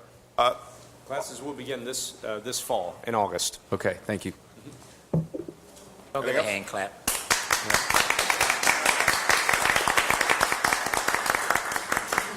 I think it's an accelerated program, too, so you move through it a little faster. Good. Is my mic on? No, okay. Never mind. So our next announcement is regarding budget input opportunity. Members of the public are invited to provide input to the City Commission in regards to the upcoming fiscal year 2019-2020 budget. As you may know, that we have our budget hearings in July, and if you'd like to speak about an item before it becomes, before the city has its budget hearing and you would like something to be put in, now would be the time to speak either at public comments at this meeting or the two meetings that we have in June. And it seems that you're here to speak now. So Just quickly. All right. If you state your name and address for the record. Good afternoon, evening. My name is Sean Gross, 1604 Coastal Bay Boulevard. I just would like to add a little something since I didn't know this was going to be on the agenda tonight. Aesthetics are everything. I know that the city has gone through some budgetary input for the lighting and the LED lights on the tower that you have where it says Boynton Beach, which looks great. But I'd love some money to be allocated to clean the tower because it is so black, full of mold, that you can't even see the sign that says Boynton Beach on it. I know it's going to cost quite a bit, but I think it's kind of important because it's the first thing people see when they come to Boynton Beach. That's it. All right, thank you. I guess that will go to our utility department. Certainly. Yep, Colin. Good evening. My name is Peter Janis. I'm at 1213 Coastal Bay Boulevard. And for the budget input, I just wanted to suggest that the commission consider allocating funds to possibly do something about the homing in. I don't know if this is something that you could consider, I don't know if it's a code issue or what, but I know it's been going on for some time. Perhaps if you allocated something into the budget, that maybe something could finally be done about that problem. Thank you. Thank you. Hi, Susan Oyer, 140 Southeast 27th Way. So we're just supposed to speak to budget issues right at this particular second? This second or the next meetings in June and at the July budget hearings. Right. Okay, well, let me give my input now. I think we need more lights on in the parks, especially the neighborhood parks. So I'm always pushing to have the lights turned on in Betty Thomas Park and keep them on till midnight during the summer, during spring break, and during Christmas, winter break, because we have really great kids in my neighborhood, but kids who don't have something to do get in trouble. And as great as they are, they can see the bad side sometimes, and I would love to keep them playing basketball all night. It tires them out. They are very appreciative of every year I come and get the lights turned on later, and I would ask that we actually do this on a regular basis and do this in all the neighborhood parks, not just Betty Thomas Park. And I'm sure there needs to be some kind of allocation for the extra electricity expense, or possibly putting more lights in on the basketball courts. I'd also suggest that we find some kind of allocation for security cameras, red light cameras, any kind of cameras, with some kind of feed at the parks, specifically my park, Betty Thomas Park.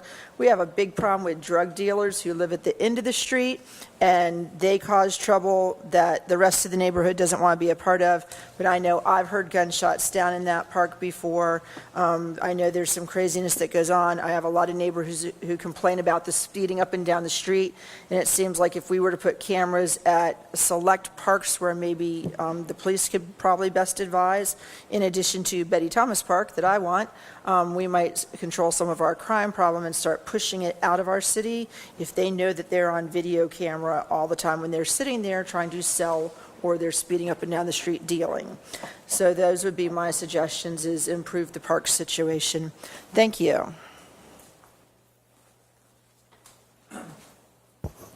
I'd like to ask what the millage rate is now. Is 7.9. 7.9. Well, as you know, I'll make the statement again, with the increase in expenses in the city, more firemen, more policemen, more sanitation, so on and so forth, I suggest that we raise the millage rate to flat 8, because expenses are going up, and it's better to have a little extra, and just going up that little bit brings in about $300,000. It'll go a long way.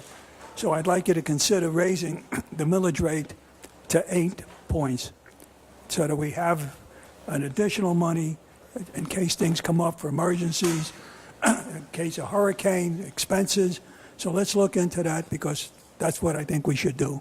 Thank you. Thank you. All right. Next, we have an announcement about our veterans event. The city of Boynton Beach and the Boynton Beach Veterans Task Force will be hosting the annual Memorial Day observance at Boynton Beach Memorial Park on Sunday, May 22nd, beginning at 2 p.m. Those wishing to assist may join the fifth grader students from St. Joseph's Episcopal School and Home Depot employees in the placement of the flags at the grave sites of each of the veterans that have been laid to rest at Memorial Park. On Saturday, May 25th, the ROTC students from Atlantic High School will place crosses on each of the veterans' graves. On Sunday, May 26th, a solemn ceremony led by Mayor Stephen B. Grant will pay tribute to those men and women of the United States Armed Forces who made the ultimate sacrifice. We are very grateful that these activities will again be organized by Boynton Beach veterans, with post commanders from the following organizations reciting the names of the departed veterans: Disabled American Veterans, 152, Jewish War Veterans, Post 440, Korean War Veterans, Chapter 17, Veterans of Foreign Wars, Post 5335, Sons of American Legion, Post 164. For more information, contact Tom Kaiser at 561-276-1796 or Stanley Gavlick at 561-499-6277. We'll move on to public audience. Individual speakers will be limited to 3-minute presentations. Please state your name and address for the record. If you'd like to speak on another item on the agenda, please come to the podium when that item is on, when that item is announced.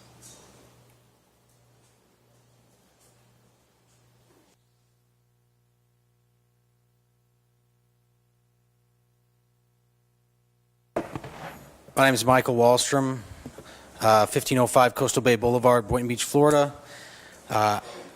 Mr. Mayor, esteemed commissioners, I would like to address you on the subject of the conditional use and major site plan modification to allow for a drive-through for a Taco Bell. We're going to give you an opportunity to speak when we have that item on 8A. So if there's another thing else, is that the tire? Okay. All right. We'll make sure to pull it from the so public comments is allowed. Hi, Susan Oyer, 140 Southeast 27th Way. Question, I wasn't, maybe I misunderstood. Are we moving the compensation discussion? Will there be public input on that, or is that going to be in the consent agenda? Susan, we got your comment card. I'm sure you did. We are not having consent agenda. We are pulling every single item, so you have the opportunity to speak on all items as you requested. Yay. Okay, then I will play nice Yes. and say, here you go. Colin? We didn't. Clarification on what you just said. You're saying that somehow the consent agenda has been converted into a non-consent agenda? Correct. Who authorized that? I did. We don't have that power, do we? No. No. The compensation is not part of consent agenda, but as to converting 15 items from consent agenda, that needs to be voted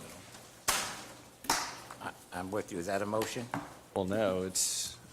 Mayor, from what I understood, what you asked was to move item 11A up Correct. before consent We're agenda. not at but consent agenda yet, so when we get there, we can discuss it. And now we're still at public audience. I think That's the it. confusion is you're making it seem as if consent agenda is no I longer will consent discuss agenda. about consent agenda when we get to consent agenda. Sir, excuse me. Point of order. We all have comments. I'm just saying, you make your statements. Let us make ours too. Please respect us as individuals, Absolutely. elected officials, okay? Thank you. All right. I'd like to reset Susan's time, if that's possible, Jim. Thank you very much, Mayor Grant.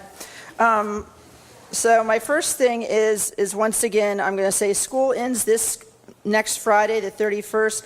Let's change the lights at all the neighborhood parks to stay on until 11 p.m. or midnight, specifically my park, Betty Thomas, so the kids have somewhere to play and stay occupied and stay out of trouble. We have really great kids in my neighborhood. I love that they get the opportunity to play basketball all night, tire themselves out. Hopefully it will lead to some of them getting basketball scholarships, if not a whole heck of a lot of them, as well as making Boynton Beach High's basketball team even better than it already is. So let's help out the good kids by leaving the lights on. Second thing I want to talk about is the little paper I handed you. The governor's supporting home rule, so it's time to move forward on banning one polystyrene, aka styrofoam. The second thing I think we need to move forward on is plastic straws in restaurants. Unless there's a medical reason, make them on demand or even get rid of them unless you have a specific medical reason. Number three, this is on the sunscreen, and this is the article I passed out, and this was in the Palm Beach Post back in April. There are two specific chemicals that are killing off the coral reefs, and as we have the third largest coral reef in the world off our coast, I think it behooves us to fall in line with Key West and work to ban these specific sunscreens that have these specific chemicals, which kill our coral reef, and I know I'm going to butcher the names. The first chemical is oxybenzone, and the second one is octinoxate. I hope I'm saying that right. But let's look at banning those, because other cities are banning sunscreens with those chemicals. There's all kinds of neat information in here that might scare you from ever putting sunscreen on again, and that should not be happening. Just like titanium dioxide is also an issue, because it has a variety of medical complications, and it's in your sunscreen. And I'm going to say the fourth issue we need to work forward on now that we can is taxing plastic bags, like I've brought up in the past. They've been doing this for years in Europe Every time I go on vacation, I'm paying an extra 10 or 15 cents for every bag I buy. And this is easy to do. We could do a handful of cents to the retailer and the rest as money incoming to the city. So that would bring us money in instead of spending money out all the time. Thank you for your time. Susan? Yes. Before you go, is there an ordinance by another Florida city for taxing plastic bags? Not that I'm aware of. I know they've done it in Chicago. I know they have it in San Francisco, all throughout the state. I was asking if there's anything in Florida. I haven't come across it yet, but Okay. I will endeavor to find it. All right, thank you. Thank you. Herb Suss, Boynton Beach, Quail Run. I have some comments to make. First of all, in my community of Quail Run, I was the last member of CERT. Somebody has stepped up that just recently took the class, and she's going to run the CERT program for Quail Run and maybe get some new members. And I told her I would help her get accustomed, give her some of my equipment. So that takes care of CERT. And CERT is a very important situation, which is part of the fire department. And they run 2 classes a year, and CERT even helps during hurricanes. It's a very good arm of the fire department. So that takes care of CERT. Today at Quail Run, our garbage was not picked up. And let me tell you what's going to happen. It's a health hazard. People leave garbage out in bags. We're going to get raccoons right through the night, and they will come back. That will present a very big health hazard because those raccoons will be back tomorrow, the day after. It'll take at least a week to clean it up. I'd like to know at the end of my presentation why, and especially during hot weather, it's a health hazard to my community. I spoke to Commissioner Presenza before. He's interested in Alzheimer's, which I basically committed to, as I posted, encourage up at the LZ Center in Lake Worth. Anybody up there or in this room wants to take a number down, 209-2400. Anybody that knows a relative, a family, anybody within there, call that number, make an appointment, and get tested. They will test you. If you feel that you have a member of your family or a neighbor or anybody at all, you call 209-2400 and try to make an appropriate appointment. They will test you. And from there, I'm up there now, maybe I get infusions. This is my 3rd year. It has reduced on the first 45, 83% of the plaque that's up in the brain. They give you MRIs, CAT scans, and make sure that everything is kosher, that nothing's going on in the brain. They watch you. So that takes care of the LZ Center. I'd like to know if anybody up at that commission, as I asked many months ago, has been up to inspect Jewel, the golf course. I would like to see some comeback from the commission to get up there and take a look. It's running at a profit. Our gentleman that runs the center also put his job on the line, and it's making money. Also, to bring up as I speak out. Last item, Herb? Yeah, I'll wrap it up. Okay, thank you. Thank you for being considerate. Yeah. Appreciate it. If we break a law in this city or in this state, we have to pay the price. The same thing is going on in our federal government. Lawlessness, not obeying subpoenas, and there's complicity with one of the branches of government. We are, again, breaking laws. Nobody's above the law. You break the law, you pay the price. If I break a law in the city, the cops arrest me. That's the way it is. We are now in a constitutional crisis. No ifs, no ands, no buts. 2020 is coming up. Do the right thing. Get out and vote. All right, thank you. Regarding his comments, if the board will allow a report from the the golf director, Ron Tapper, either this meeting or next. Let's plan for next meeting. If that's okay. I'd like time to speak individually as a commissioner because I haven't had any updates, so. Okay. And then, is there anybody else who would like to speak on public audience? Seeing none. Our next item on the agenda is, as our attorney asked to move up, item 11A regarding commission expense allocation stipend. We received the spreadsheet. The public has not.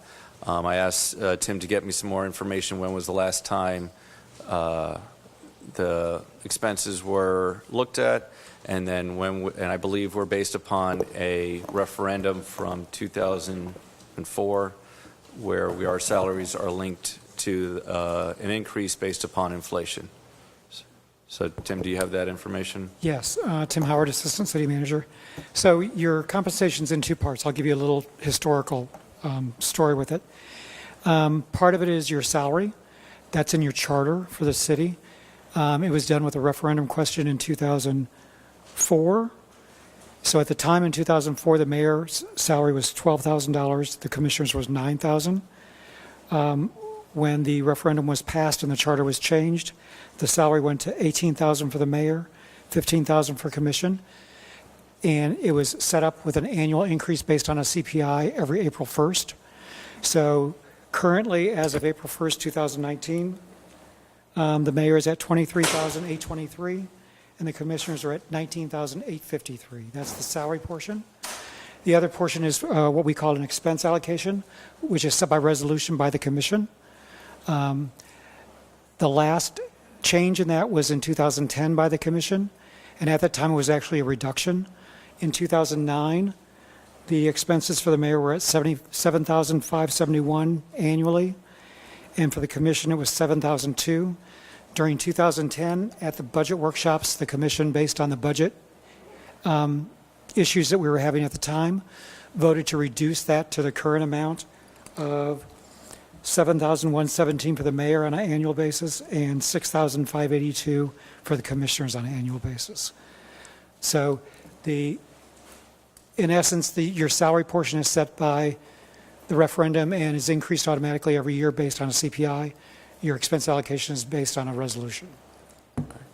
And the reason why I brought this item to the commission is that I asked him if I could start itemizing my expenses instead of taking the actual stipend, so better reflect the actual expenses I have as the mayor, whether it's the different meetings, different travel, and with that, that's where we are today.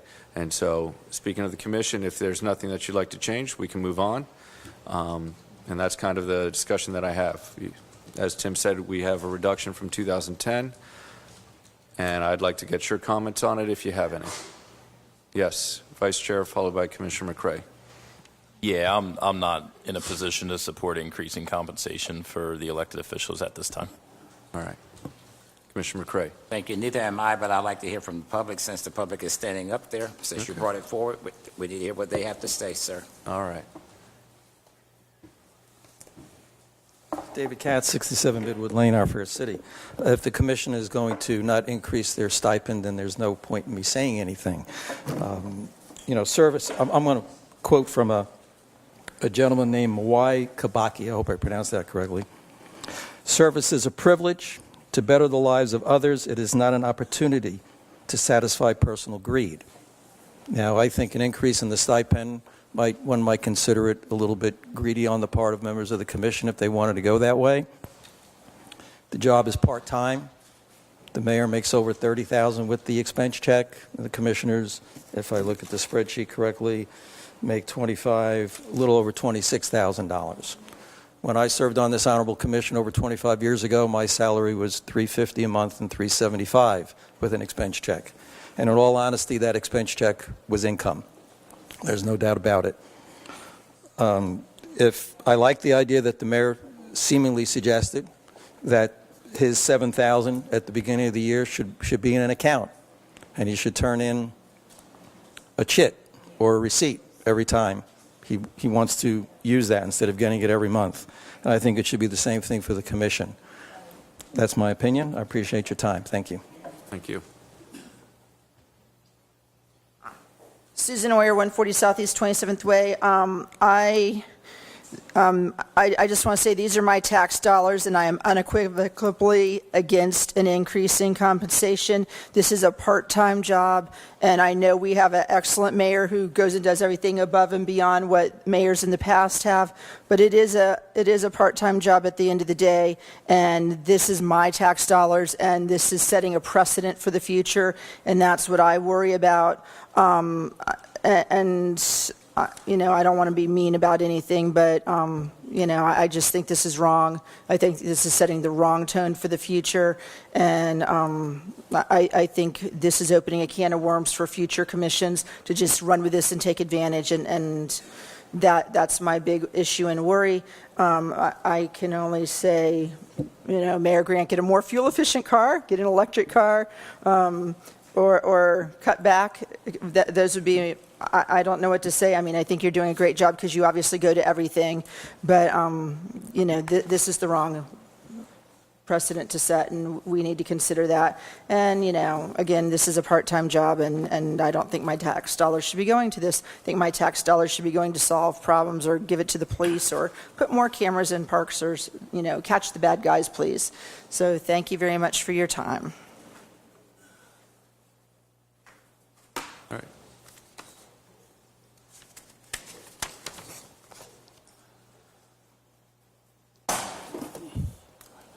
Good evening. Brian Fitzpatrick, 409 Northeast 1st Street. I want to present a different side, and I feel quite the contrary that your expense stipend should be increased. I mean, I took a look at that. If that were raised 5% annually since 2010, the commissioners right now would be at $10,203. And the mayor would be roughly at $11,040. I think your salaries are way too low also.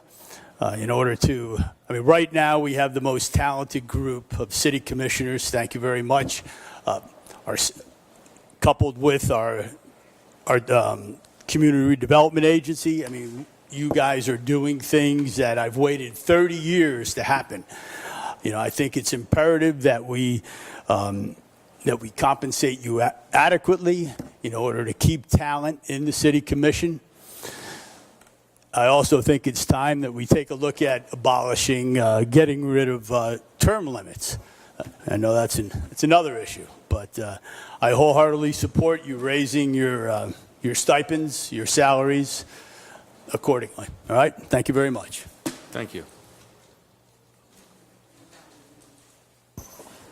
I personally think that you should increase salaries slightly because, like I said, this is one of the best commissions we've ever had, and you want to keep the talent. I want to keep it that way, as long as the raise is within, an appropriate amount. I'm all for it. Not, expenses are up, but I want to keep the good commissions, and also to attract future commissioners. So I think a slight salary, I don't know what, maybe I ask a question, what is the annual increase for the commissioners and for the mayor? What is the increase? So Herb, in order for us to change our salary, we would need to have a referendum for the entire city to vote on because it's based upon charter. Oh, I see. The only thing we could change is, based upon this commission, is something regarding our expenses. And so currently, as our Assistant City Manager said, is that we had higher expenses in 2009 during the boom years. And so the only thing that we could probably do is increase the expenses based upon inflation if the commission deems that that is a valid. Well, let me ask you, what are your expenses? I mean, what do you get as an expense account, the mayor and the commissioners, and that'll make a recommendation? Roughly around $7,000 a year from the mayor and $6,300 for the city commission. I think you ought to raise the commissioners $1,000 on expenses, and the mayor equivalently another $1,400 or $1,500. That's what I'm looking at. I think, to show good faith, you're doing the job, and if you don't get it, it can increase the expenses to $1,000 for the commission and about $1,500 for the mayor. I think that's reasonable. Thank you. Thank you. Is there anyone else from public audience? Seeing none, does anybody on the commission would like to make a motion to, okay, Commissioner Romulus? Not making a motion, I just simply want to comment that at this point in time, we have a lot of things going on in terms of construction with our new city hall and police stations and a lot of different arms and wheels that are turning in our city. I do not believe it is the time right now to be speaking about this. I would rather be more comfortable if at a future time when we have toned down all of the changes and movements that we're making and we have secured our financial position, that would be a conversation to be had. But at this point in time, I would not be comfortable going anywhere with it. So would you, anyone from the commission like to, Commissioner Pensurga, yes. Motion to reject. There's no such thing. No such thing, but it sounds good. But thank you. So the other option was, as stated by the audience, to actually have the expenses to be itemized. Is that something the commission is willing to do? Oh, thank you. Oh, thank you. Vice Mayor? I haven't heard in 3+ years up here any complaints about the current system or the compensation level. So whether it's tonight or any future night during my term, I won't be in support of raising compensation or changing the process as it currently stands. Thank you. All right. So there's no motion. Move on to the next item. Consent agenda. Would anyone like the commission pull any items from the consent agenda? Wait, appoint eligible. Oh, I'm sorry, you're right. We do appoint eligible. Administrative. My apologies. Thank you, Commissioner McCray. And we have an applicant for the Historic Resource Preservation Board, Commissioner McCray. John Bryant. Do we have a second? Second. All those in favor state so by saying aye. Aye. Aye. All those opposed? In addition, we have Recreation and Parks, Richard Bonnell. I'd like to nominate him. Second. All those in favor state so by saying aye. Aye. All those opposed? Motion passes. Moving on to consent agenda. Would anyone like from the commission to pull an item from the consent agenda? 6F.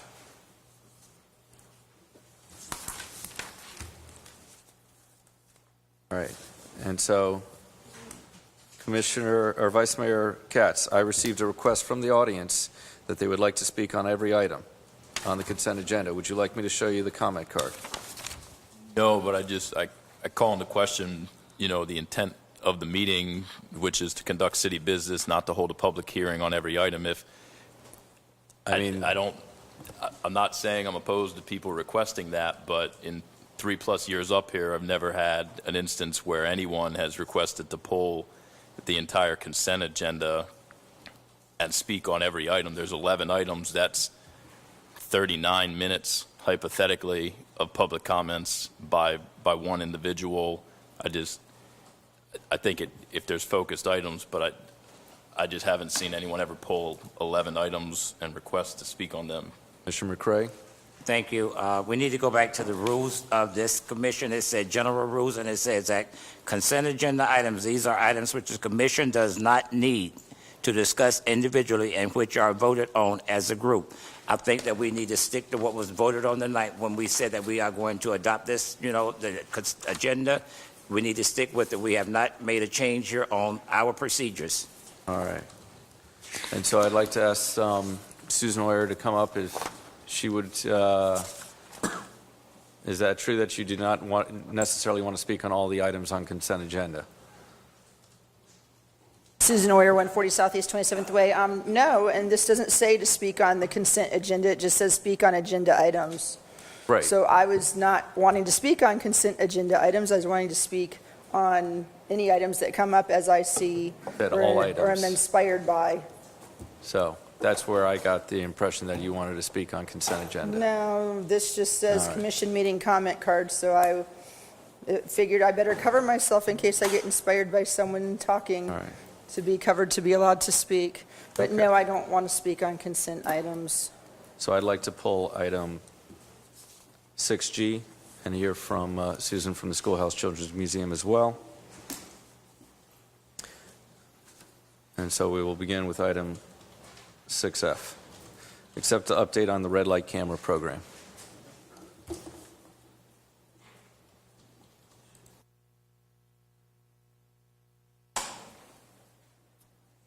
Plug it in. I can't see that. Oh, it's up there.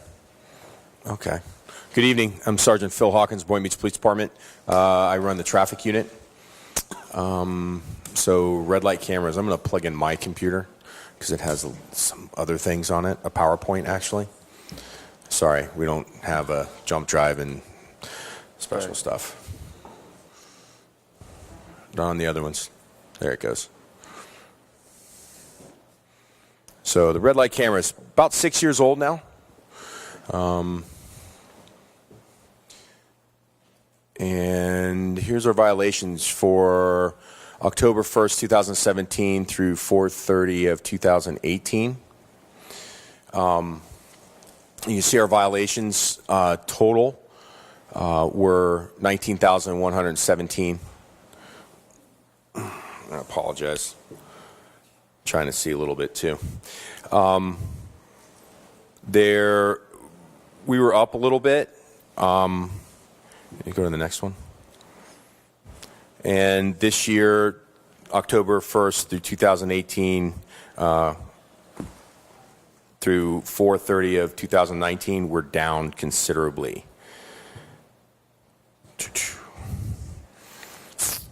The violations by month. We went a little heavy. We were a little high in February, March, and April. I would assume that's from the snowbirds. But most of all, you can see a considerable drop. October, November, December. That was huge for us and brought us down tremendously for the year. Violations, volume, and crashes. I'm going to step over here for a second. So we have a 12% decrease in violations, 3% increase in volume, and 53% decrease in crashes. You can read from your laptop if you'd like. Oh, okay. Thank you. Sorry. So the 12% decrease is pretty significant since we went up in violations. The 3% increase in traffic volume, that's just for the year, and we'll get to another slide in a second, and we'll show you how much traffic has increased in the last 6 years. And a 53% decrease in crashes at our red light camera intersections, and some of them are the major intersections: Gateway, Boynton Beach Boulevard, and Congress, Gateway and Congress, Woolbright and Congress, some large intersections. Next one. The recidivism rate. The big yellow, the 98% is the most important one in my opinion. So 98% is one violation. The 2 paid notices mean it's 2%. So that we haven't had a repeat after the 2%. The 3 or more, it's very, very small. It's 0.001%, and those are usually the people that email you or call you or the city manager and end up on my phone or at my desk. And those ones usually 3+. Is this data go back to like the inception of red lights years back, or when is the start date for this to clock the recidivism? This is since we started the program. So this is a culmination of the 6 years on and off, because we've been on and we've been off. But in total, 98% have one violation, and that's all. Right. We're really starting to see it now since we reactivated the program, and now we're really starting to see the decrease in the violations. And the decrease in the crashes, which for me is huge, especially at these intersections. Thank you. Next. All right. So the red light cameras, traffic volume has increased by 54% from 2013 to 2018. The violations have increased 76% from 2013 to 2018. 2018 and 19, the violations have decreased, which is now we're starting to see that return where people are paying attention. And the traffic volume for the year has increased another 3%. So we've increased 57% of traffic volume in 6 years. Yes. Do you have a number or just percentages? Just percentages. We had to get the cameras to count a certain way, and remember, we're only going by monitored intersections. If we were to do a real study with engineers and put traffic tubes out and we started doing traffic counts, I think it would go up tremendously. I really do. What do you mean, the volume aspect? The volume aspect would go up tremendously. Okay. Next one. And then what we've been doing, what it promotes traffic safety, reduces intersection crashes, which we've been preaching for quite a long time, improves driver behavior, frees up officers. At a lot of the intersections, they might stop the individual and say, hey, you ran a red light. There's a good chance you're probably going to get a red light notice of violation in the mail. The difference is here, instead of getting $264 ticket from an officer with 4 points, they're going to get $158 notice of violation. So with no points. And that's a huge, to me, that's just a bigger plus than anything else. So I got a question regarding the 33 requests for homicides. We haven't had 33 homicides in here. No, what this is from the start, the inception of the program, what these cameras have helped solve and resolve. Yeah, not just for us, other agencies, Palm Beach County Sheriff's Office, Delray, FBI. So accidents, 78. Police investigations, 40. Robberies, 39. Hit and run accidents, 24. Other departments, 29. And I can tell you numerous bank robberies. We were able to capture their vehicles. They give us a time. We request the video, and we get the video footage. And that assists in their apprehending suspects. And then homicides are 33. We've been able to capture video footage and still images of vehicles fleeing or driving through the city, not necessarily just for our city, but for other agencies in our area.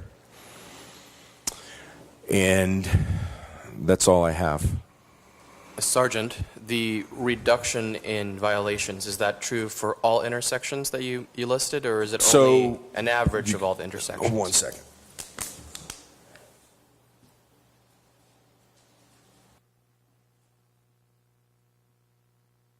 So if we back up to 1819, you will see, or no, 1718, or 1819, yeah, 1718.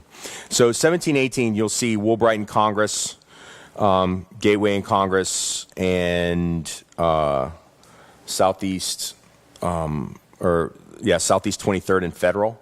You'll see the difference is it goes up from 17 to 18 at those three intersections. And, right? Yep, it goes up in those intersections. However, all the other intersections drop dramatically. So 17, 18, we had 11, right? So we went from 9%. We went up 2.6% at Boynton Beach Boulevard and Seacrest. We went up. Woolbright and Southwest 8th Street, we went up 4.2%, and Fed and 23rd, we went up 3.7%. However, all of the other intersections dropped dramatically. I can tell you a reason why we went up at Woolbright and Southwest A Street is because of all the construction from I-95 FDOT. It's been a lot of construction over there. So I would imagine that had a huge impact on that intersection, and that was causing the red light violations. Everybody's trying to get to work, and the construction's backing things up. Is there more? I'm sorry. Yes, Did I miss Commissioner something? McCraig. Yes, sir. Thank you. Have you all ever decided to look at this, like saying, you made mention of the snowbirds. Have you ever looked to see how many snowbirds get tickets, and then how many, people that don't live in Boynton and compared to Boynton? Yes, we have. The actual city, I think, has gotten, citizens of the city is Yeah, less than 10, 20% for the snowbirds. There's a large amount there's some that do get them. It's not a huge amount, but again, the recidivism for the city is it's 98%. So we're doing really good in that aspect, and it is going down, which is tremendous. It's really making an improvement. Just real quick, I wanted to so crashes at 3 major intersections. That I could actually get data on. Unfortunately, it's difficult to get crash data at a lot of these intersections because we have to go through so much. However, 2017 and 18, Woolbright and Congress, we had 11 crashes in the intersection. This year, we've had 6. 18, 19, we've had 6. Gateway and Congress, 21. Gateway and Congress, that was 17, 18, we had 21. 18, 19, we had, at Gateway and Congress, we had 9. And Southeast 23rd and Fed, we had 32 crashes. I'm sorry, we had 1. No, that's here. 32 was the adding. Oh, the add-on. I'm sorry. At Southeast 23rd and Fed, we had 1, and we are at 0 this year. I'm sorry, I had a misprint there. Sorry. And we had 1 the other night. So we're 1 for 1 now. We're even because we had just had 1 Sunday night. We just had 1. Regarding Southwest 23rd and Southeast yes. 23rd and Federal, why do you think there's such an unusually high number there? If you believe the majority of the highest percentage is going northbound. There's no traffic lights in between Gulfstream and Southeast 23rd Ave or Gulf Road. So the speed limit is 40 and then 35 as it gets closer to 23rd. People aren't paying attention. They're going 50. They're in a hurry. Or what I'm seeing more is distraction. They're on their phone. They're doing other things other than driving. So that's one of the big issues. They have complained about the light timing. The light timing is we check it often. I do it physically. I go out and put it on a stopwatch, and I'm not that precise, but I'm within 1/100th of a second, 1/10th of a second sometimes. But the system constantly updates itself and does a self-check. Yes, sir.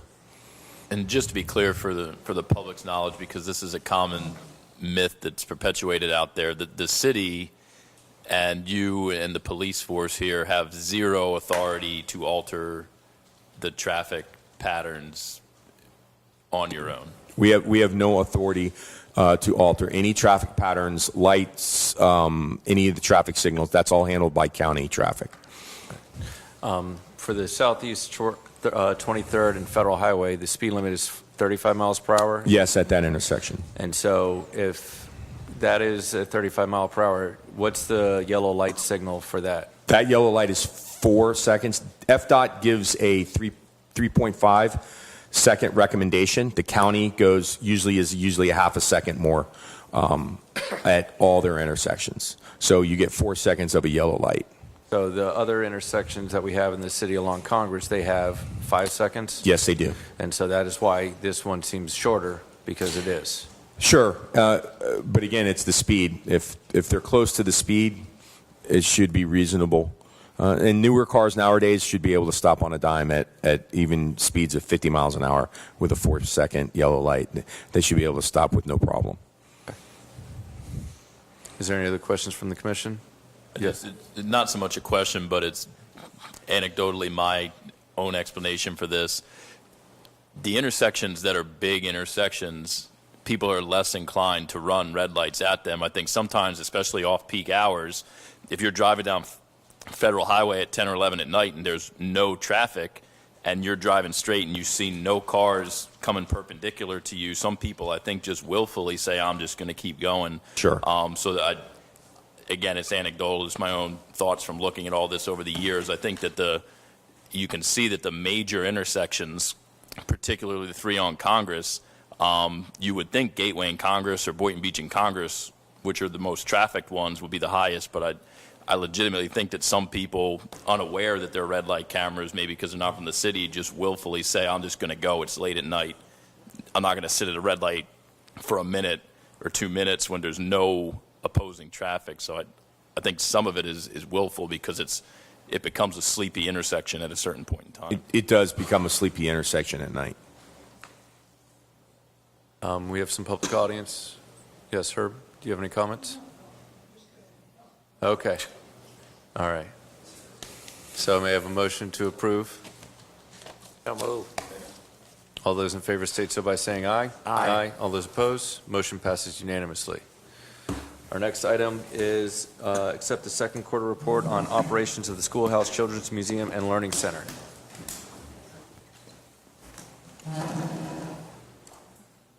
Good evening, Suzanne Ross, Schoolhouse Children's Museum.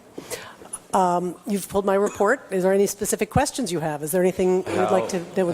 How has the construction affected your budget? The first quarter, the first quarter of this fiscal year, it definitely affected our operations in terms of income from admissions, memberships, etc. However, we did have a very significant grant received in the first quarter. Second quarter, from an operation perspective, we're doing as well as we did last year. Wonderful. We are down a little bit on memberships, and of course we did have the fundraiser recently. So for year to date, we're on par. We're holding our own.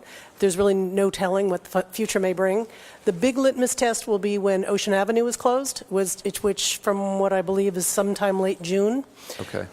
They will still have access to the museum, but it'll be a different pattern. And people are creatures of habit. So it may take a little while for them to find our parking lot and come to us. The good news is it's hot and people look for us in the summertime, so I think they'll be a little bit more inclined to seek us out. All right. Thank you so much. Yes, Commissioner McCrae. Thank you. Off the record, the police cruiser that's parked across from the Schoolhouse Children's Museum, is an officer in the Schoolhouse Children's Museum, or they just got it over to deterring traffic? It is there to Sorry. deter whatever they choose to deter, but we're happy to have it. All right. Off the record, thank you. All right. So may I have a motion to approve? So moved. Second. All those in favor state so by saying aye. Aye. All those opposed? May I have a motion to approve the remainder of the consent agenda? So move. Second. All those in favor state so by saying aye. Aye. All those opposed? Motion passes unanimously. Moving on to bids and purchases over 100,000. Proposed resolution number 19-056. Authorize the city manager to sign a contract utilizing the Palm Beach contract with Wynn & Sons Environmental Construction Company for the resurfacing and installation of cart pathways at the golf course with an estimated annual expenditure of $177,720 plus a 10% contingency for unforeseen conditions for an estimated total expenditure of $195,492. The Palm Beach County procurement process satisfies the city's competitive bid requirements. We have a motion to approve. Second. All right. Any discussion from the board? Seeing none, may I have all those in favor state so by saying aye. Aye. All those opposed? Motion passes unanimously.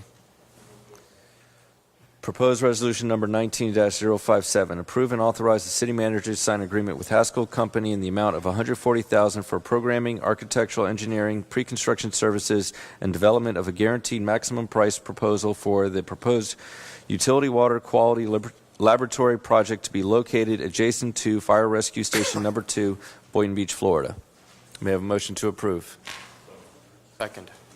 Do I have a discussion from the board? Yes, discussion. I'd like staff to explain to me what are we doing.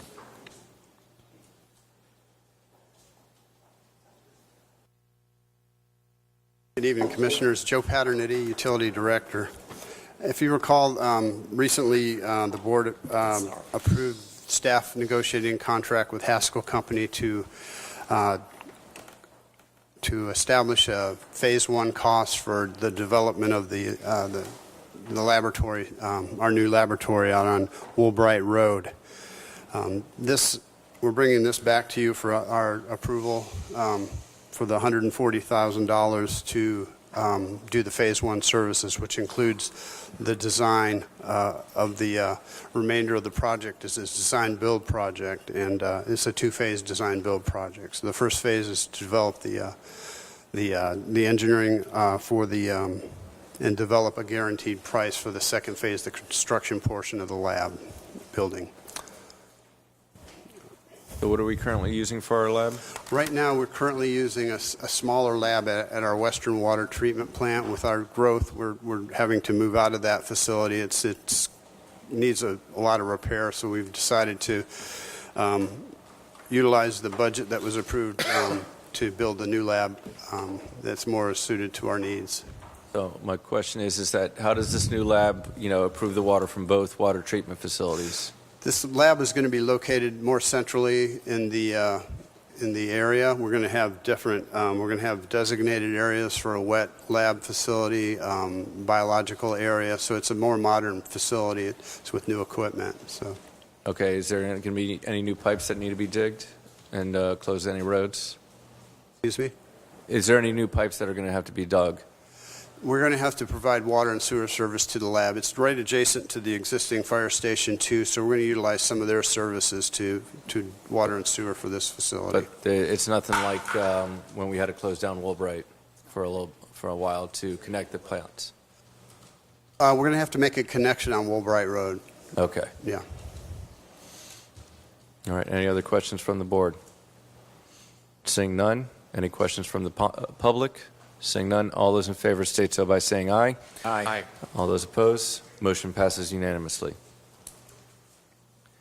Approved task order with CDM Smith in the amount of $153,520 in accordance with our RFQ for general consulting service contract, scoped Category B, awarded by City Commission on August 7, 2018 for work on the lift station number 317 Force Main Bypass Project. May I have a motion to approve? So move. Is there a second? Second for comment. Yes. All of this money that we're spending is coming out of the utility funds? That's correct, sir, yes. Thank you. Go ahead. And where is lift station number 317? Lift station 317 is on Boynton Beach Boulevard, just west of Congress, on the north-hand side of the road. And this project is to divert the force main coming into that station directly into the trunk main that goes to the South Central plant, reducing the demand on that master lift station and increasing the lifespan of that lift station. Okay. Any further comments? Any comments from the public? Seeing none, all those in favor state so by saying aye. Aye. All those opposed, motion passes unanimously. Approved task order with Corollo Engineers in the amount of $198,810 in accordance with our RFQ for general consulting services contract scope Category B, awarded by the City Commission on August 7, 2018 for work on the Congress Avenue Force Main Isolation Valves Project. May I have a motion to approve? So move. Second. Discussion from the board. Seeing none, any discussion from the audience? Seeing none, all those in favor state so by saying aye. Aye. All those opposed? Seeing none, motion passes unanimously. Thank you very much. You're welcome. Item 7E, approve and increase the estimated annual expenditure to the cooperative bid to furnish, deliver, and discharge quicklime with Loist North America by a $170,000 increasing estimated annual expenditure from $350,000 to $520,000 for the remainder of fiscal year 2019. May I have a motion to approve? Second. Is there a discussion from the board? I'd like to make a comment, and that is that except for one item on bids and purchases over $100,000, everything else had to deal with utilities and water. That is correct. Sir, let me ask another question another way. I'm just saying, will this constantly be something be coming up every other week? Utilities has about a $48 million a year budget, so we do spend money every month, so you will see projects coming forward and expenditures coming forward as routinely as necessary to conduct the business. All right. Commissioner McCray, are you trying to see if there's a better way to expedite this? Thank you. Is that something we'll look into regarding bids over 100,000, where we have a consent agenda for a utility? I hope so. I'm just saying that's what we need to do because it seems like little things. I'm just saying, they said that we have, what was that amount of that budget, 48 million? Yeah, the total annual utility budget's about $48 million. Yeah, So- we won't be spending. Okay, we need All to right. have something in place because this is almost like a redundancy to me. So- I'm just saying, So speaking of that, would we want to move forward? Well, I'd like to get a vote on this item. All those in favor state so by saying aye. Aye. All those opposed? Would this board like to get a consent agenda for our utility enterprise fund?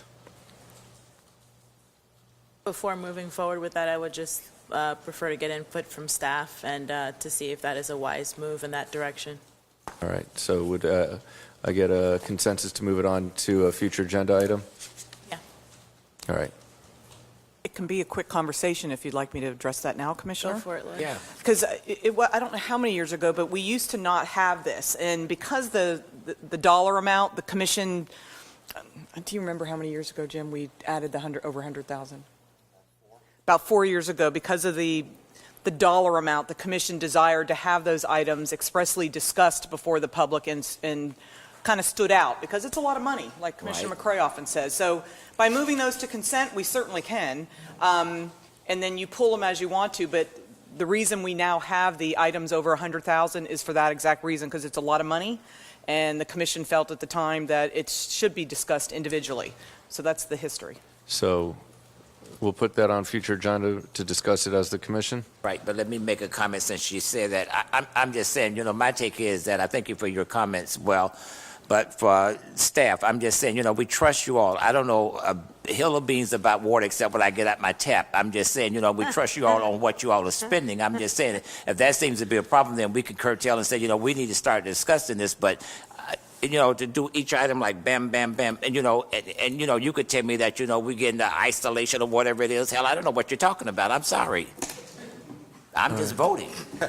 Yeah, absolutely, and yes, utilities, we want you to just turn on your tap and know it's high-quality water coming out. That's the whole goal.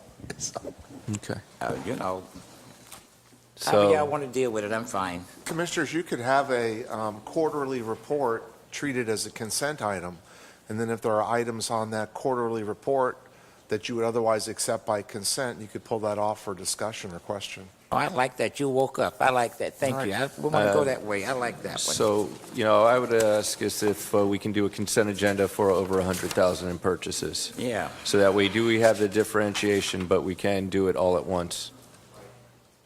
So So we'll, all items, not just utility items. Anything over 100? so we'll have two consent agendas, for one for under 100,000, one for over 100,000. Okay. Deal with that. All right. Moving on to public hearing items. The City Commission will conduct these public hearings in its dual capacity as local planning agency and City Commission. May I have a motion to remove item 8A from the table? Second. All those in favor state so by saying aye. Aye. All those opposed? Item is removed from the table. Item 8A, approve conditional use and major site plan modification for the construction of a 1,927 square foot Taco Bell restaurant drive-through and related site improvements located in a C3 community commercial zoning district. Applicant Raymond Funk Coastal QSR LLC. For the audience, we'll have the applicant speak. We'll, as the board asks questions, and then open it up to public comments before the board makes their final comments before voting. So this is a quasi-judicial proceeding. Anybody who intends to speak, please raise your right hand. Do you swear or affirm the testimony you're about to give will be the truth, the whole truth, and nothing but the truth? If you have special qualifications to testify, if you're an architect, engineer, something, a professional of some other kind with a degree, please advise the commission so they could weigh your testimony in that regard. If you have documents that you wish to be entered into evidence, they need to be presented to the commission during your presentation, and a copy needs to be left with the clerk for the record. Applicant goes first. Good evening, Ellie Zacharitis, Danae Miskell-Backman, 14 Southeast 4th Street, Boca Raton. I'm here this evening on behalf of Taco Bell. Sorry, thanks. We're proposing to build a new Taco Bell facility on the northwest corner of Southeast 23rd Avenue and South Federal Highway. It is currently a vacant parcel. It's approximately 0.77 acres. It's a community commercial zoning district, C3. We're here before you for two things. One, for the restaurant, for site plan approval of the 1,927 square foot restaurant, as well as a conditional use approval, which is for the drive-through only.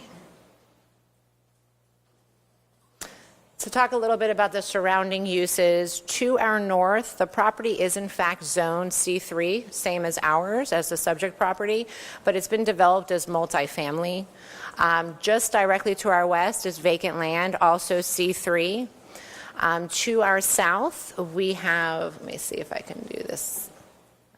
I don't know if that works. I was trying to do the little red dot. But to our south, we have a gas station on the corner of 23rd and Federal Highway, a commercial use. And further south, we have, across from 23rd, we have Coastal Bay Community. It's a multifamily community. Across Federal Highway to the east is also multifamily. It's the Tuscany community. We actually met with both communities individually. Did I go the wrong way?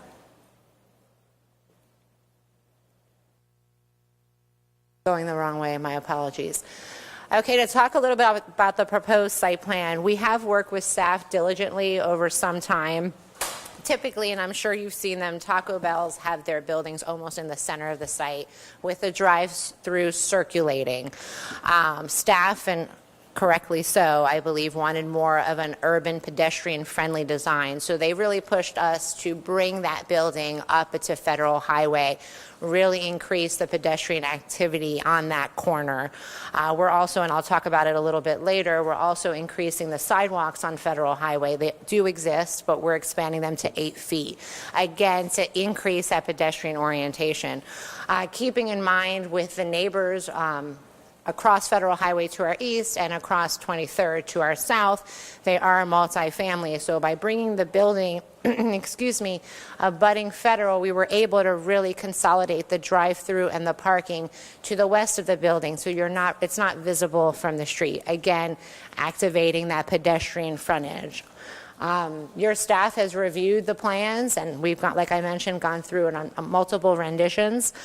They believe that we meet all the code. They're your expert, and they're a competent, substantial evidence before you. We've also met with the county and received TPS recommendation of approval from them. Again, competent, substantial evidence. I don't know why this is not. Okay, just a couple of specifics on the site plan itself.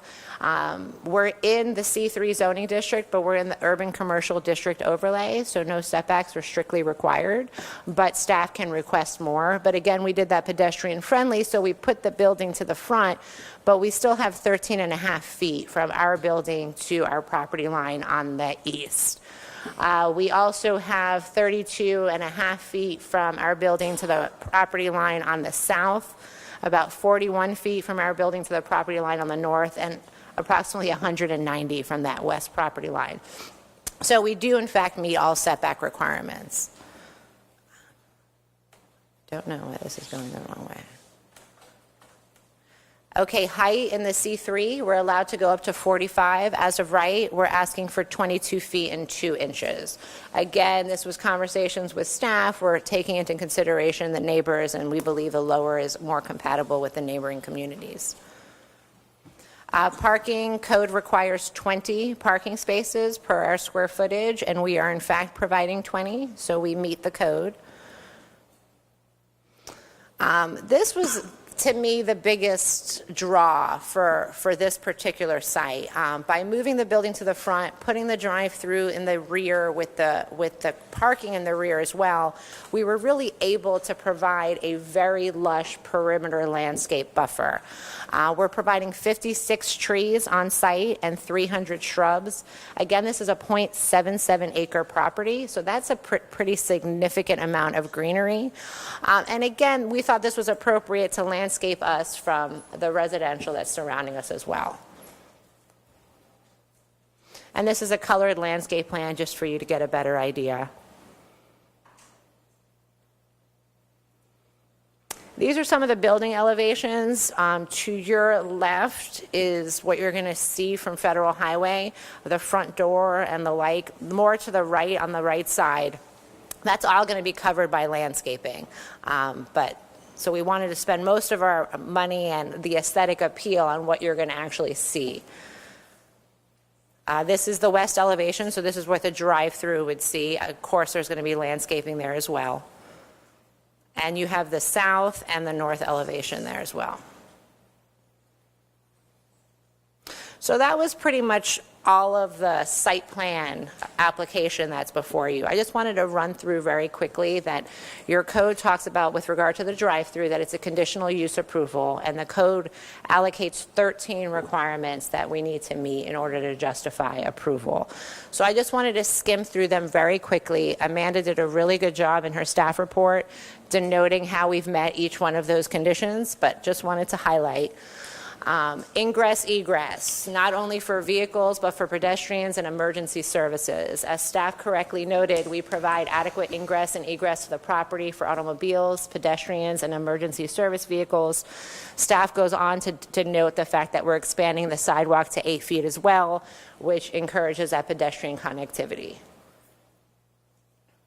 Off-street parking, as I previously noted, 20 spaces are required, 20 spaces are provided. And again, staff noted how we put that parking in the rear and then surround it with that perimeter landscape buffer. Refuse and service areas, that's the garbage. It's screened by both a 6-foot wall and landscaping. Utilities, staff has denoted there's ample utilities in the area to support the development. We do understand that we're going to end up entering into an easement, and we are okay with that condition. Screening, buffering, and landscaping. Again, we've discussed this. The drive-through facility is completely in the back, so you have it landscape buffer, completely buffering that from view from both Federal Highway and 23rd. We have significant amount of trees, and the trees are going to go from 12 feet to 21 feet. So we're not putting little trees. Like, these are going to be a nice size shade trees.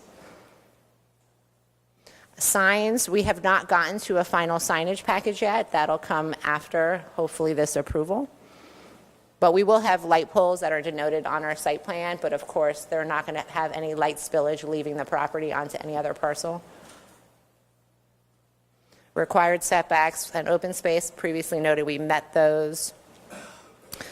General compatibility with adjacent properties. I put this in, I'd like to just read it briefly because I think staff nailed it on the head.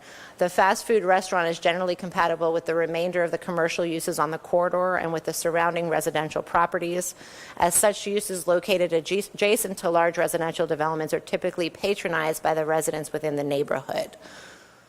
That's really kind of the point of that C3 zoning district, is to have uses that the residents are actually going to be utilizing, and having that pedestrian orientation will encourage more of the walkability than the drivability. Height of the building, I also noted we can go to 45. We're at 22.2. Economic effects. The city's noted that they would be negligible. This is a vacant property, so obviously they also noted that it would enhance the condition of the property because we would be developing it, in addition to taxes and the like. And one other thing that they noted that I appreciated is the RLC future land use designation, which is where we sit. It's for local convenience. You know, coffee, breakfast, lunch, and snacks are staples for neighborhood businesses and residents. This is not a mixed-use project, so this particular requirement is not applicable.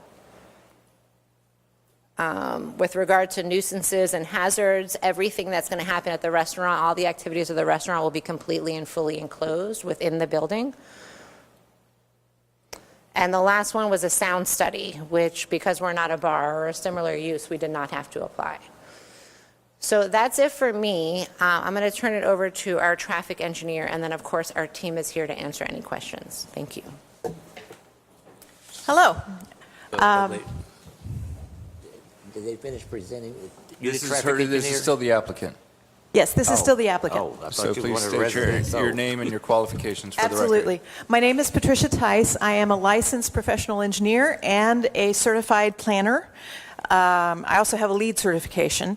I've been practicing in transportation engineering for nearly 23 years, and I specialize specifically in site plan analysis, site impact studies, and urban design in particular. I've been doing some research. I'm actually doing my PhD right now at UCF in transportation psychology and identifying ways to get people to behave the way that we want them to in urban environments.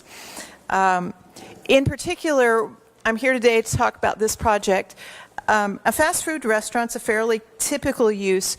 The trip generation we get from the ITE trip generation report, which is a standard report that's been compiled over the last 40 years. So these numbers are averages for a fast food restaurant with a drive-through, which includes things like McDonald's, Burger King, Wendy's, you name it.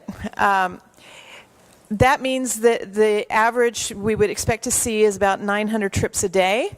The AM peak hour that's shown is about 77 trips.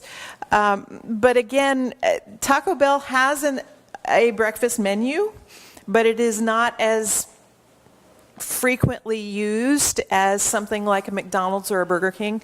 So that's probably an overestimate, if anything. I may be the only person here who absolutely loves Taco Bell's breakfast.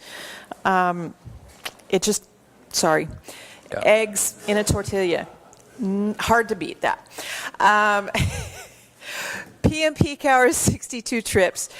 Again, most Taco Bells don't have nearly as much business as a McDonald's or a Burger King, so that may also be a little bit overestimated.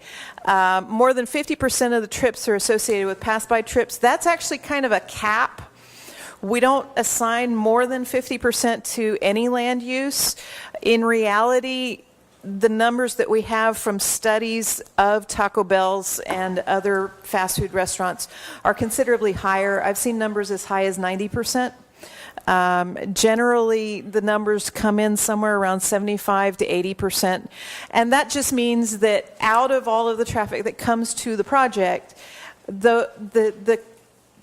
it's actually coming from the existing traffic stream on the roadway around it.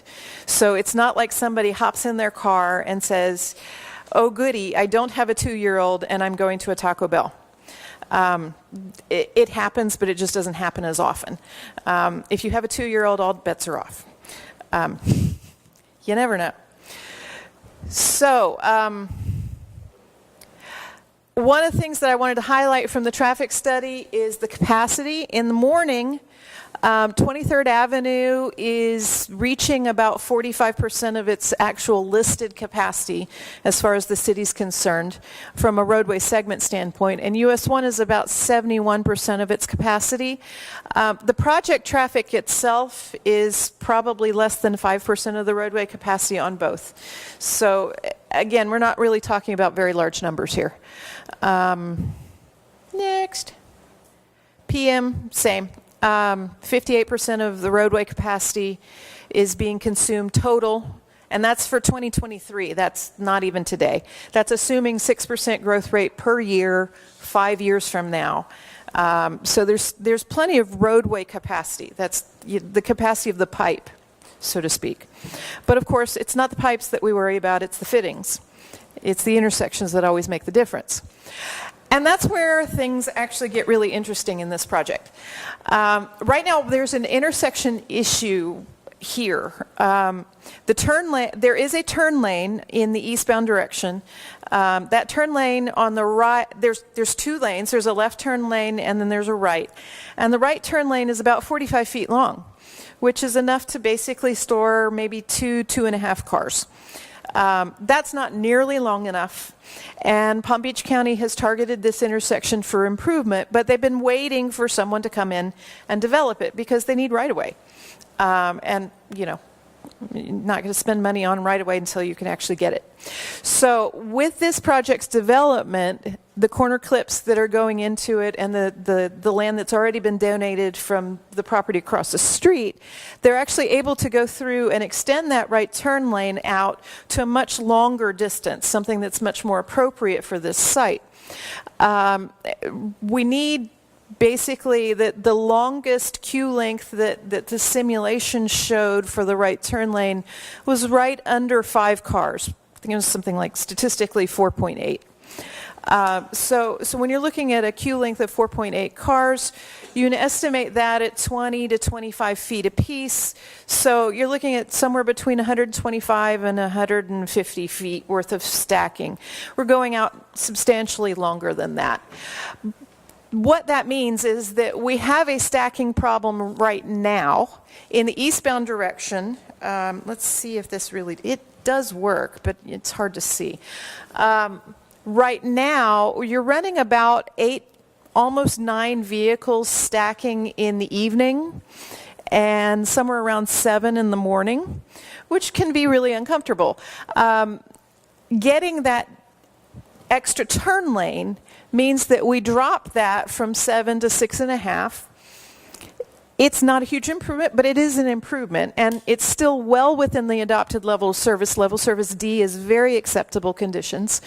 And in the evening, it goes from nearly 9 down to 8, which of course is because the additional turn lane makes such a big difference in the operations of the intersection.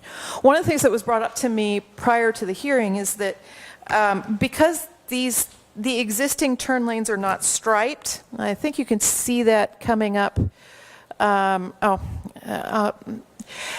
Because the existing turn lanes are not striped, people that are actually going across 23rd into Tuscany are actually not quite sure, or some people are not quite sure which lane to take. They're supposed to actually take the through left, because it's a split phase. They're actually supposed to be in the left-hand lane to go through so that they don't block traffic that's going right. But sometimes it doesn't quite work that way, and people in that right-hand lane try to go straight, but there's only one lane to receive them. And so that adds additional conflicts at that intersection, and that's a safety issue that's actually going to get remedied by this intersection improvement. Once it's all striped out and everyone knows where they're supposed to be, that eliminates that set of conflicts. Some of the people in the community meetings mentioned we'd really love to have like a coffee shop or a donut shop, and I understand that. But the traffic for a coffee shop or a donut shop, particularly in the morning, is going to be an awful lot higher, almost 2.5 times higher. That's exactly what we would expect. Right now we're expecting 77. We're not really even expecting that. We're probably expecting about half of that. A coffee or a donut shop in the morning is expected to have about 175 trips. So this particular land use is going to be much less intense than a coffee shop would be, particularly in the morning, but probably both. The proposed roadway upgrades, it's difficult to see this, and so I'm not going to belabor this. They are putting in mast arm signal arms, the poles with the arms that will hold the signal lights. New signal, they're going to be restriping and remarking the entire intersection. Of course, they're widening out the sidewalk to an 8-foot sidewalk on Federal. The current turn lane is about 155 feet. The new turn lane, that's not correct. That's actually 230. We measured it in the hallway a little bit ago. So the actual turn lane length is about 230 feet. And, if you only need 125, that's plenty. The county has actually reviewed these plans and is very happy this is exactly what they needed to do, and they've already conceptually approved these plans. Obviously, you can see that the right-of-way had to be acquired from the gas station and the Taco Bell. $650,000 for the intersection improvements was already funded by the county, and it is scheduled for 2020-2021.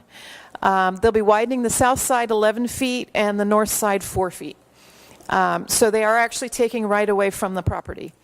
That'll dramatically reduce your wait time. We're not going to talk about that because that's actually... I'm going to back up real quick. Right now, the site plan is actually offset a bit. The driveway, it's actually kind of a debate. There was a condition put in asking that the driveways align for the Taco Bell and the driveway across the street. We got some feedback from the local neighborhood that they would prefer that not happen because they don't really want to make their own driveway as obvious. It's not unsafe either way. In general, as a normal part of traffic planning, we prefer to see things line up. All things considered, it really won't make a difference. I don't expect any issues because the traffic volumes are fairly slow here. They're right next to an intersection. It could go either way. We're perfectly happy with the condition as it is. If the residents think that it's not that a good idea to have them lined up, that's okay too. And that is where the attorney comes back in. Just a couple of things I wanted to add to Patricia's presentation. We keep talking about peak hour trips. Peak hour trips, as we know them and as the county requires us to analyze them, is 7 to 9 in the morning or 4 to 6 in the evening. Those are your AM and your PM trips.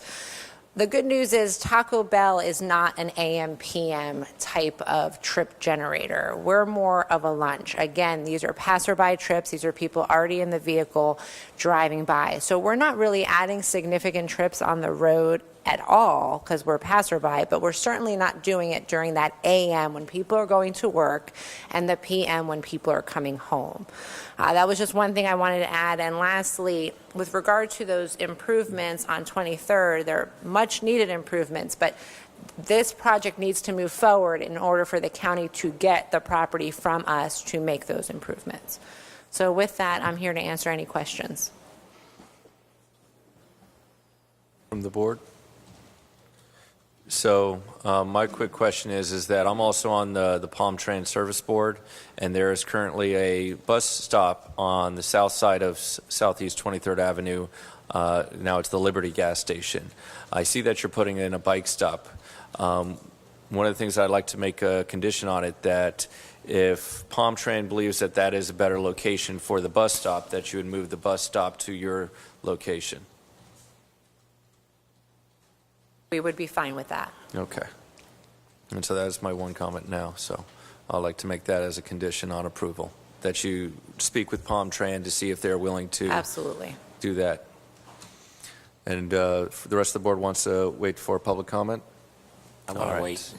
So if you have a notepad, please start taking notes. So now we'll ask for the public audience to speak regarding this development. Please state your name and address for the record. I'll keep an informal time of 8 minutes and let you know if you've exceeded that. Herb Sutz, Quail Run. As far as projects go, it's a good one. I mean, as far as Taco Bell goes, it's as far as traffic, whatever, it's a good situation for that. The only thing is, I know that area, excuse me, 23rd and Federal, that's a big traffic problem. In other words, I want to be reassured because I go to my doctor's there, I go to the hospital there, right down, and I just want to know that I hit that area frequently, and I know the narrow passageway as you go down there, getting on 23rd in Federal, it's so-and-so. I want to know, and traffic, I want to know if they took into consideration when the snowbirds come back by. I want to know a lot of traffic there. I want the project, we need it, it's a good restaurant, but I got to be reassured about the traffic, because a lot of people from my development and other seniors do go there at varying hours throughout the day. Thank you.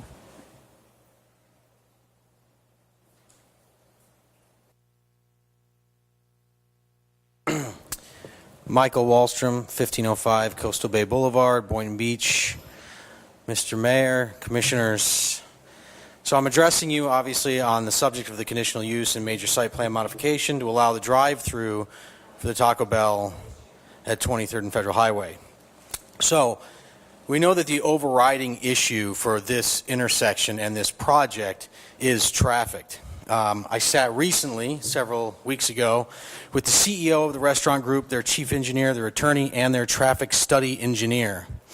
They showed me the computerized traffic models, basically showing the intersection before and after.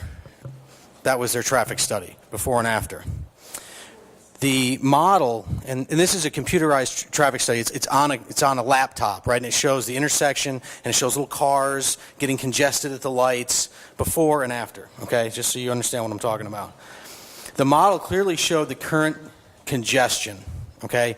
And the easing of that congestion after the proposed county modifications that they're referring to. This is the extension of the southbound turn lane and the clipbacks on the two corners. That's what it showed, that if those things were done, the traffic would ease. And they just said that. It was well presented. What was not on the traffic study, not present, was the Taco Bell, was the drive-through, was the 899 vehicles turning left across Federal Highway or right and going into the drive-through, coming back around, and then having to come out and go left again out of the drive-through, back onto 23rd, back onto Federal Highway. That was not present. The model showing the vehicles congesting and going through, the drive-through wasn't there. So I pointed this out to the traffic engineer, and I said to him, I got to find out where I actually quote these things, sorry. The traffic study did not include that variable. I immediately recognized this omission, and I pointed it out to the traffic engineer. And he said, and I'm quoting, "Oh yeah, well, we did not include that." To which I said, "You did a traffic study of the impact of your restaurant and drive-through, but did not include the restaurant or the drive-through or the traffic coming and going. You realize that that is then not a traffic study of the issue of which you claim it to be." And he said, and I'm quoting, "Well, not really, not of that." Okay. I don't know how. Okay, so these are the actual words of the actual traffic engineer working on behalf of the developer. I don't know how you can vote on an issue such as this based on a traffic study that the man who created it admits does not even include the variable on which he's claiming has no adverse impact. Okay? What the traffic study does state, and I read the actual traffic study that was submitted to the county, it does state that it will create 449 new unique daily trips. I'm not talking about the 899, some of them already existing people going up and down the road. It states in there, 449 unique new daily trips through the intersection. That's 163,885 new unique vehicles per year being squeezed through one of the already most taxed and dangerous intersections in our city. And I'd like to thank the police department that was here earlier for their presentation that demonstrated what a tenuous grip on law and order already exists at Federal Highway and 23rd. That is why the Planning and Development Board has already voted against this, unanimously. That is why your friends, your neighbors, your constituents, and your taxpayers are unanimously opposed to this drive-through. And that is why you should be opposed to this drive-through. Thank you.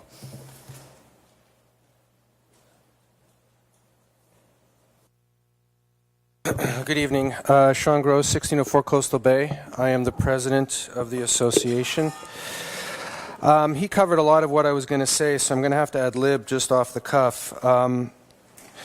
In their presentation, which he was referring to with the traffic study, the traffic engineer did provide us the demonstration on a laptop, exactly how he said it. The problem with the demonstration is it's one-sided. We tried, when we first got notice of this site plan, we naturally tried to get our bearings together fast enough so we could present a case that was, backed up with data more than emotion. So we reached out to many companies trying to get a traffic study done on our own, and I would say about 9 out of 10 were unable to give us the service because they said that they've already done business or have current business with Taco Bell, and therefore was a conflict of interest and they couldn't work with us. We did find one company that was able to do it, but I believe it was the May 7th meeting that we had coming up, they weren't able to provide the services to get the data in time. So since then, that meeting was tabled, and we weren't able to gather resources, because it's a financial endeavor after we've already spent quite a bit of money on legal, to come up with any contradictory data that would oppose another traffic study. So having said that, earlier in their presentation about the McDonald's references and how many cars come and go and so on and so forth, that's all great and dandy, except 99% of all other fast food restaurants have multiple exit and entry points. And most of them are on very high traffic boulevard corner intersections that are not in the middle of a residential 2-lane road. So having said that, the police chief did demonstrate the problem with the red light traffic instances. There's 10,000 plus red light runs a year. And I'm not going to get into the site plan, but if you would scroll back to it for a second, if you have that capability, I'd like to just show you a couple of problems which are really going to be inherent to this development. Can anybody scroll back to Applicant, would you mind putting it on the site plan? Sorry. I'd let them do it. Yeah, you should do that. No, that's okay. Just, the site plan. Just with the...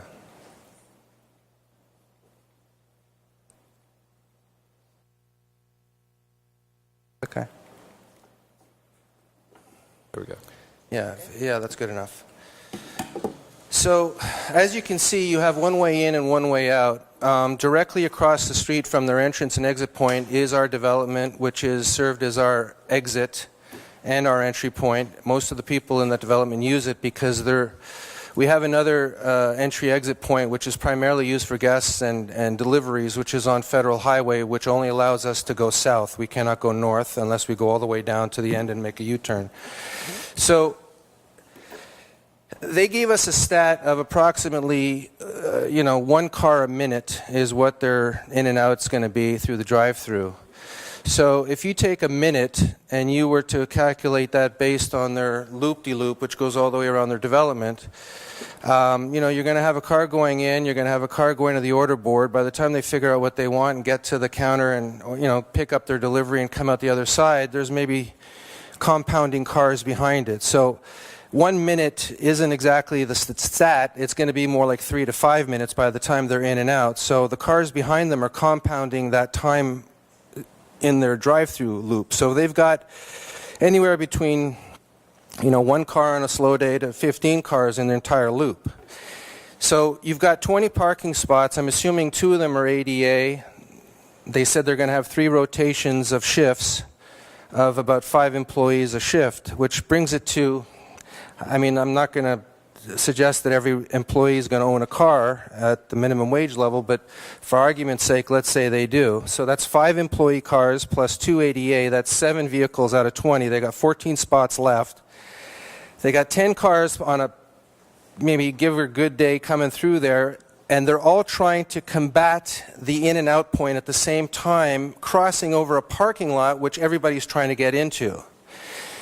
So in other words, during their last presentation, somebody said that, you know, they're a capture point. They're capturing traffic and it's going to ease up the traffic load.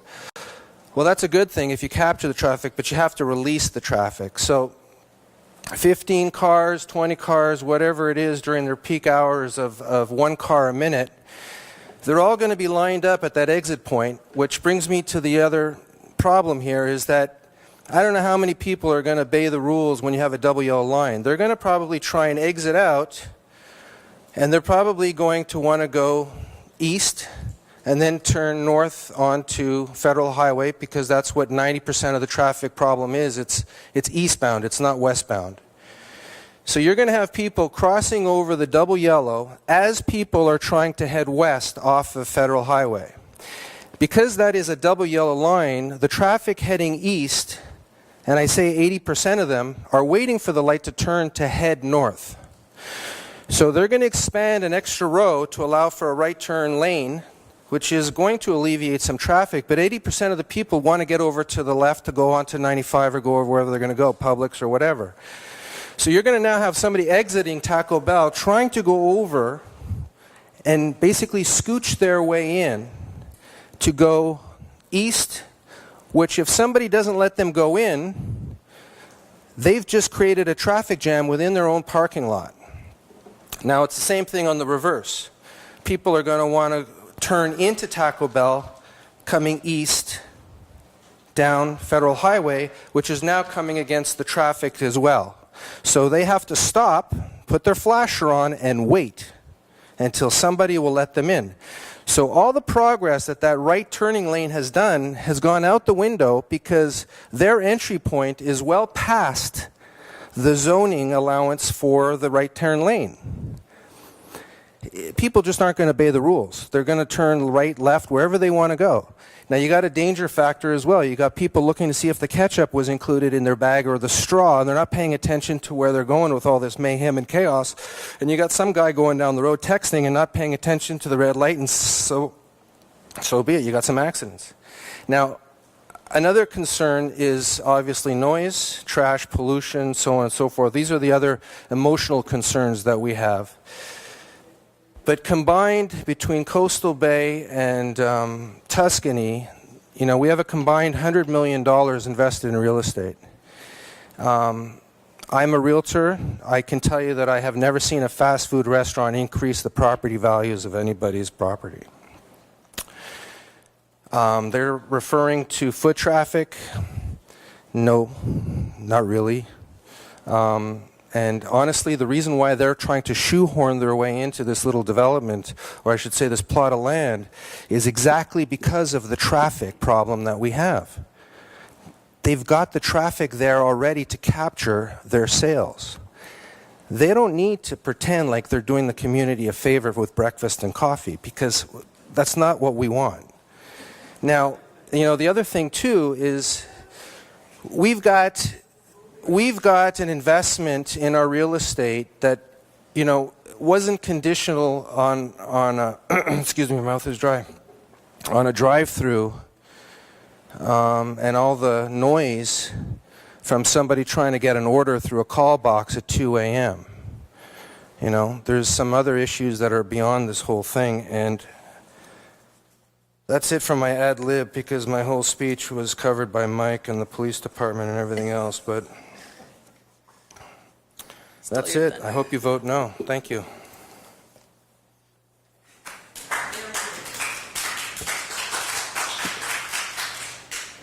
Is that applause for me getting up? For him sitting down? Okay. David Katz, 67 Midwood Lane. I am the chair of the P&D board. These two gentlemen spoke excellently about the issue. I don't remember the P&D board met on this approximately 3 months ago, if I'm correct, and we didn't have this young lady describe any of the traffic plans, all the bells and whistles that were shown. But regardless of all the bells and whistles, the high trees, the bushes, and all that, and the maybe slightly above minimum wage jobs that are going to be provided, the traffic studies, which are not real life. Real life is what happens every day on that intersection, and these gentlemen are correct about that. Or the amount of taxes that it might bring into the city, which would be, considering our budget as a whole, is negligible. We shouldn't, as a city, just accept it because there's a vacant lot and somebody wants to put something there. Now, I did explain to the people who are at the P&D board, and something you might already realize, that you cannot deny the construction of the restaurant. But the drive-through is the issue. That's the conditional use, and that's what we denied for many reasons. Traffic, and traffic, because that intersection is a bit of a mess and will continue to be. And just because people up the county say, hey, this is good, doesn't mean it's good for the city of Boynton Beach or for the people who live nearby. I urge you to vote against the conditional use. If that kills the project, so be it. Originally, it was supposed to be a medical building there a few years back. Maybe that's the better option. The jobs would be higher paid, and it would be better for the city and a cleaner project. Thank you. Susan Oyer, 140 Southeast 27th Way. I'm going to say that I would love to see this go away too, like all the residents, but knowing that that's not going to happen, I think maybe we should talk about rectifying some of the problems, since I know this is going to happen anyways. I would like to say that maybe we should, I live in Seacrest Estates over by Bethesda, and in talking to some of my neighbors, they're all for this. They're like, yay, there's no fast food, there's no restaurants nearby, yay, bring it on. But of course, we live that few blocks further west, so, I understand their point of view, and wholeheartedly the traffic needs to be dealt with. I would make some suggestions, such as from the morning, I think you said 7 to 9 in the morning and 4 to 6 p.m. Is there a way, and I know this would involve the mayor because he sits on the transportation board, maybe making this a right turn only out of the drive there on Southeast 23rd, so you're not stacking up the lanes trying to head east and go north or south. And then, let's see, if we're going to have this increased traffic as you go southbound, because I think a lot of people will want to go south just to avoid the traffic line to head north, is there a way to put another cut in the intersection that's significantly closer that would allow, I don't know what the technical term is, to make a U-turn to maybe solve some of this problem, so people could head south and go right to alleviate, the lineup at the light and make this go faster? But I think, again, that goes back to FDOT or to the county, and the mayor's probably the best one to look at that. So that would be two of my suggestions to this traffic problem, since, I'm sure this is going to happen. I would say we need an electric car charger station. We have 1 million electric cars in this country, and we do not have enough electric car charger stations. Is your roof going to be white to reflect the light and to help with the heat mitigation and be, environmentally friendly? Can you tell? I sit on the sustainability board. What is your proposal for solar to keep going during hurricanes or just in general, because it's the right thing to do? Be a good neighbor, and let's start thinking ahead. Looking at your countless plants you're putting in, is there specific butterflies or plant or insects or birds that you're looking to attract, as opposed to putting in generic plants that do nothing for our native species? I'm more than happy to talk to you all day long about Atala butterflies and Miami blue butterflies and how rare they are and how we can work to save them.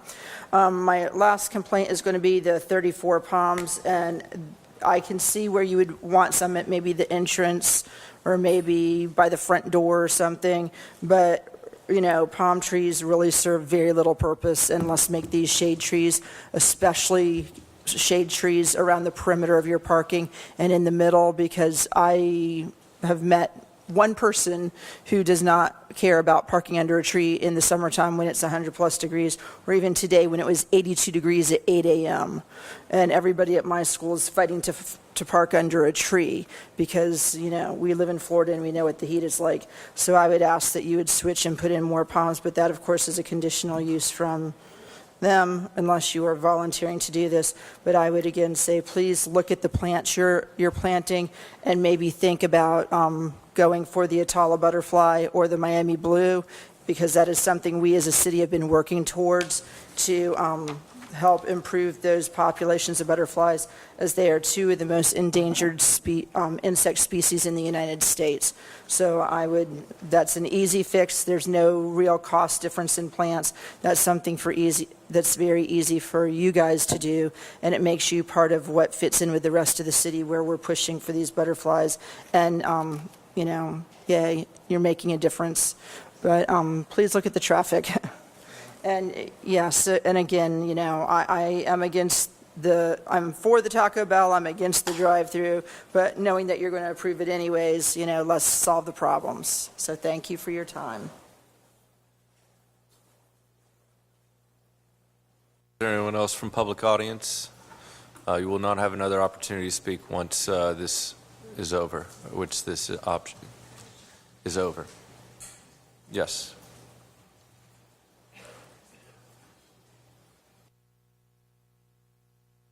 Art Lakeland, Tuscany and the Intracoastal residents. Can you say your name one?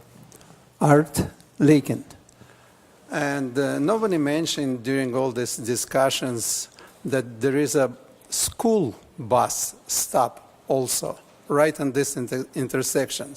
So the school bus is coming in the morning, stops and picking up the kids. So it blocks the whole intersection because it opens and they're flashing light. So the whole traffic on the Federal Highway and, of course, joining from the 23rd Street stops. Okay, and kids are coming, running through the street, back and forth, and going on the school bus. Then, after school, the school bus comes again, stops on the 23rd Street, makes multiple stops, and then unloading the kids right by the gas station, which will be across the Taco Bell. And the same thing, the kids are coming out, they're running across the street, and I want to make sure, is Taco Bell going to be responsible if something going to happen to these kids? City of Boynton Beach has already 2 Taco Bells. Delray has only 1. And I think that the Congress Taco Bell is not far away from Bethesda than this Taco Bell. We have a Taco Bell on the Congress, I believe, by the Boynton Beach Mall, isn't it? Oh, in the Boynton Beach Mall, Yeah, yes. yeah. Yeah, so it's not far away. Same thing, we have already 2 of them. Delray has 1, and they're surviving. Thank you.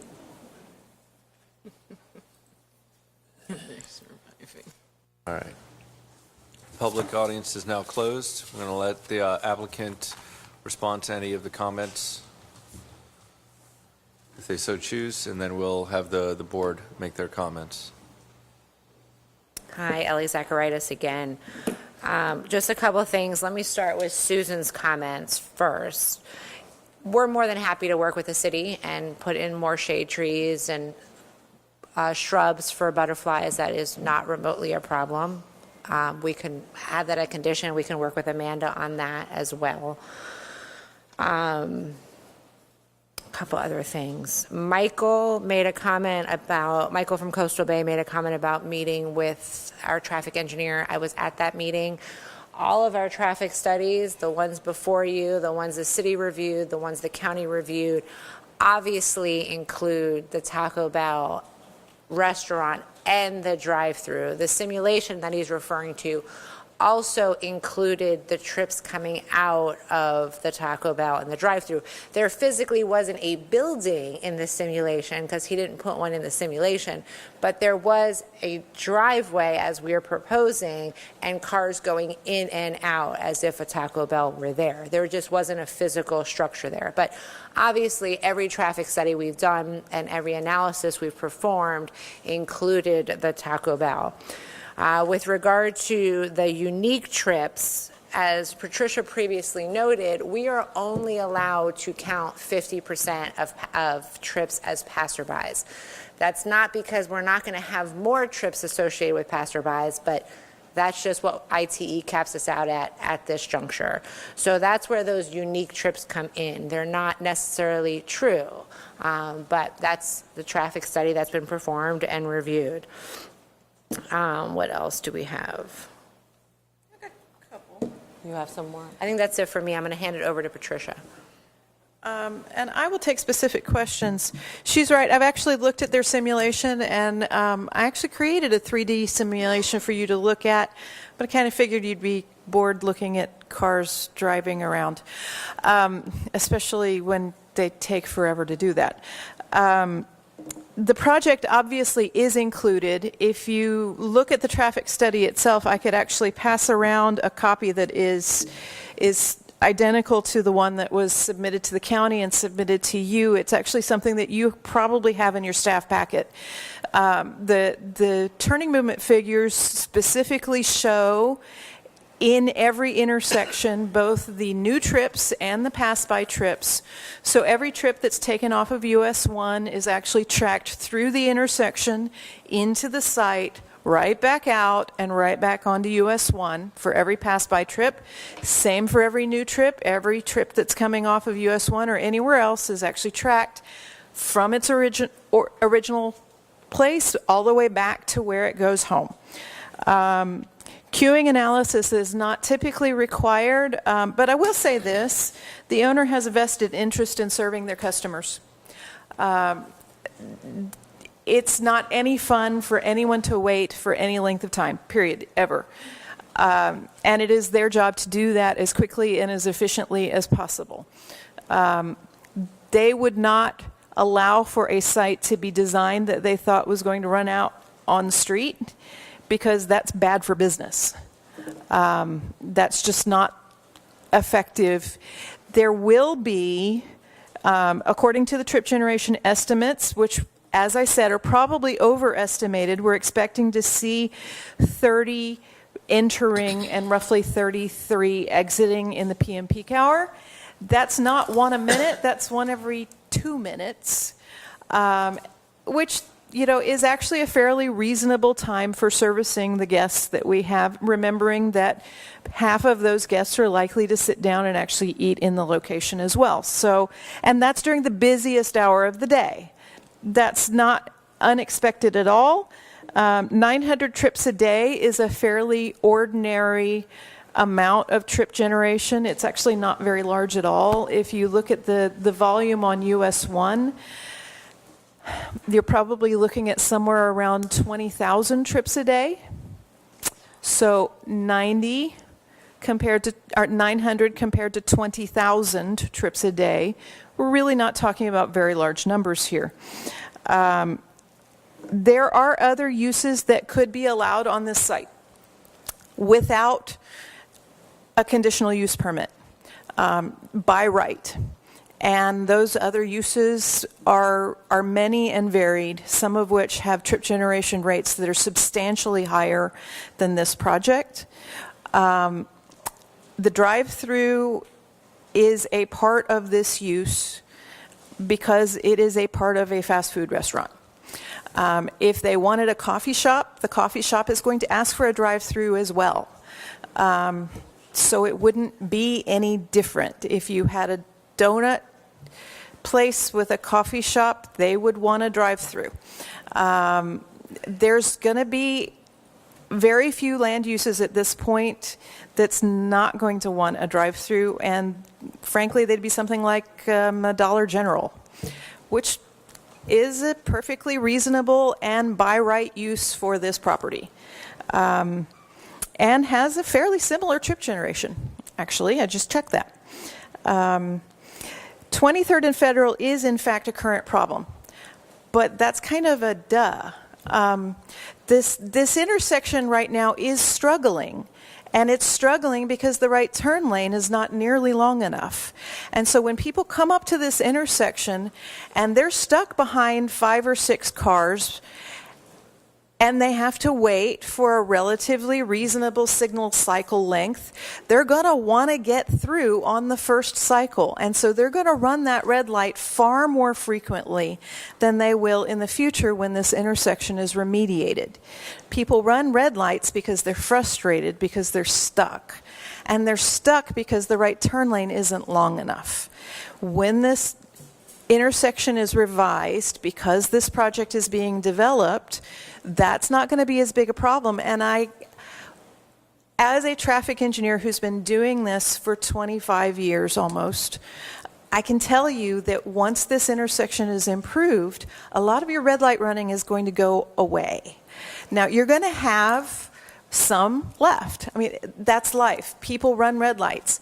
But the number of people that are running red lights is going to decrease dramatically because the frustration at the light is going to drop. That's just a matter... Excuse me. We can hear you speaking in the back. I'm sorry for interrupting you, but... That's perfectly fine. And I know that that's something that you're going to have to... You also need to speak to us, not to them. Thank you. Yeah. I appreciate that. One of the gentlemen asked whether or not the counts took into account whether or not the snowbirds were here or not, and I did actually check the turning movement counts that were taken. The counts were actually taken at the beginning of April, which is before Easter and generally before most of the snowbirds go home. But even if they hadn't been, and one of them was and one of them wasn't, even if they hadn't been, we adjust those counts using seasonal factors that are published by FDOT, so that does take into account the 30th highest hour that is expected in this area, which is basically a peak season number. So that number, the count that was taken in April, at the beginning of April, probably wasn't adjusted much at all because during that week, there isn't much of an adjustment. You're very close to that 30th highest hour. In the one that was in May, it was probably increased substantially because it's after the snowbirds have left. We take that into account as a normal part of the evaluation. If you have any specific questions, I don't see that this location is going to be a traffic difficulty in any way. I think it's actually going to be an asset for your neighborhood. But that's something that is ultimately a matter of opinion. And I can tell you from a purely technical standpoint, just evaluating this intersection in comparison to every other intersection in the area, this intersection is going to be no less safe than any other intersection all the way up and down Federal Highway. Now, I will also say that it will be substantially safer than it is now. I can guarantee that. That is just a matter of the numbers. All right, thank you. All right, so I'm going to ask the board if they have any specific comments or questions regarding traffic or the site plan. Commissioner Ramos, would you like to begin? It's your district, or go last? I'll go last. All right. I'll ask for a volunteer if they'd like to. Yes, Lori. Staff has a report on this, Mayor, and we have some additional conditions, I believe, too. Could we give them an opportunity to chime in? Absolutely, staff. Thank you. I'll be brief, I promise. Amanda Basile, Principal Planner. I will not repeat everything that the applicant already went through or the traffic engineer already went through. I'm going to skip right to this last slide that talks about some of the changes we made to the conditions of approval since the last time you saw it. They are already integrated into your presentation and your staff report that you have in front of you. But from P&D to today, there are several changes, 3 that I want to point out. I might actually point out a 4th one also.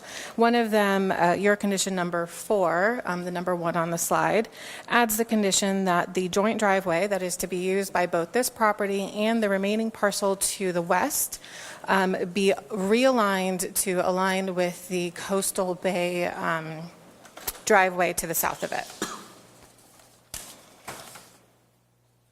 The second one, which is on your conditions of approval number 9, the second one on the screen, We added some language to this to request and to kind of hope that if there's any right-of-way additions or corner clips that are required from the county as they go through their permitting, meaning if our property lines change, if the corner changes, that this project will actually have to come back through the process. Staff will have to look at it again, and it may require it to come back into public hearing again. That's just to make sure that the building in relationship to the street isn't changing. We don't want to approve the right-of-way here, and then they come and they take right-of-way, and now our building is on the street. Number 13, which is not up on the screen, just because they showed the elevations, I wanted to point out that the elevations that are facing west still don't meet code. There are some glazing requirements that they're not meeting. They're basically showing a completely solid wall with just a couple of pop-outs for windows. They still need to meet a 25% transparency on those facades. So the facades will be changing slightly as they go through permitting. And then the last item I want to point out is number 18, which talks about some discrepancies between the sewer lines and their tree plantings, which also may cause some changes to the site plan, which may trigger them to either go through a minor or a site plan modification, depending on the how severe the changes are. Staff is here to answer any questions you guys may have also. So for number 13 that wasn't there, you're saying that they would need to have more windows or less windows? More windows. Okay. And that for the sewer lines, that do we pick a place where the lift station is going to be? The lift Or the station, controls? so the place for lift station is actually your condition number 1, I believe. Yes. The lift station would be, the easement for the lift station would go directly to the west of the lease line, so it's actually not on the parcel that's being developed here. I will point that out to you.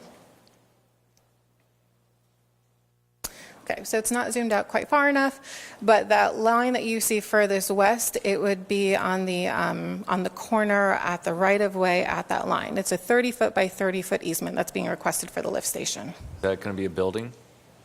The lift station is completely underground, as I believe. Okay. Yeah, and Colin's so nodding yes. Where the vacant lot is to the west of it, is that what we're saying? Yes. Yes. And so the applicant's going to have to secure a lease on that vacant lot, not part of this project? We're requiring an easement. That's correct. Okay, just an easement. Just an easement. We're not actually acquiring the property. Just an easement for us to be able to put it there. Okay. And we have some comments for staff. Commissioner Pensurga? Yes, I have a question.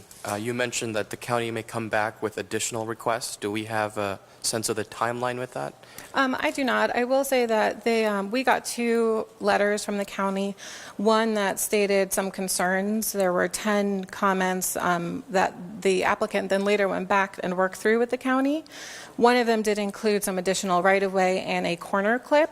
That's the only reason why we added that into the language, to make sure that their site plan is already accounting for that spatially, and if it is not, that we will be seeing it again. I believe it is, right? So we're not saying that it's not, but in case there are any changes to those right-of-way or those corner clips, staff will have the opportunity to look at it again. All right. Any other questions for staff? Yes, Vice Mayor.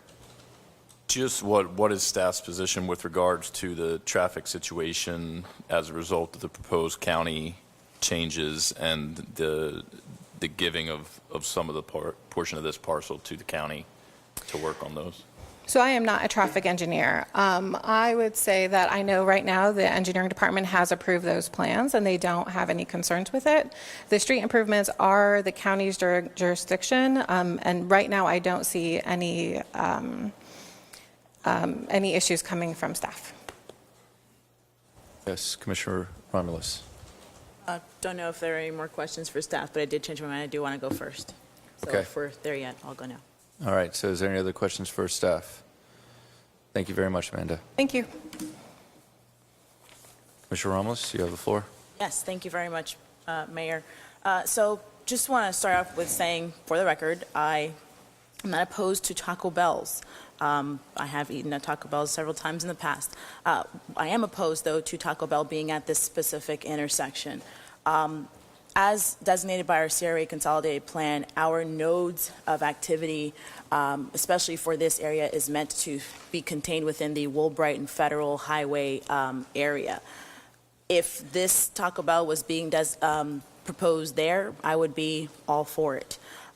This intersection here is not meant for this use. It's not meant for a drive-through use. It really just doesn't make sense at this intersection. If you also look at the surrounding area, this entire project is abutted by residential. With the exception of the gas station, every single other area that you look, to the east, to the north, to the west, it's all residential.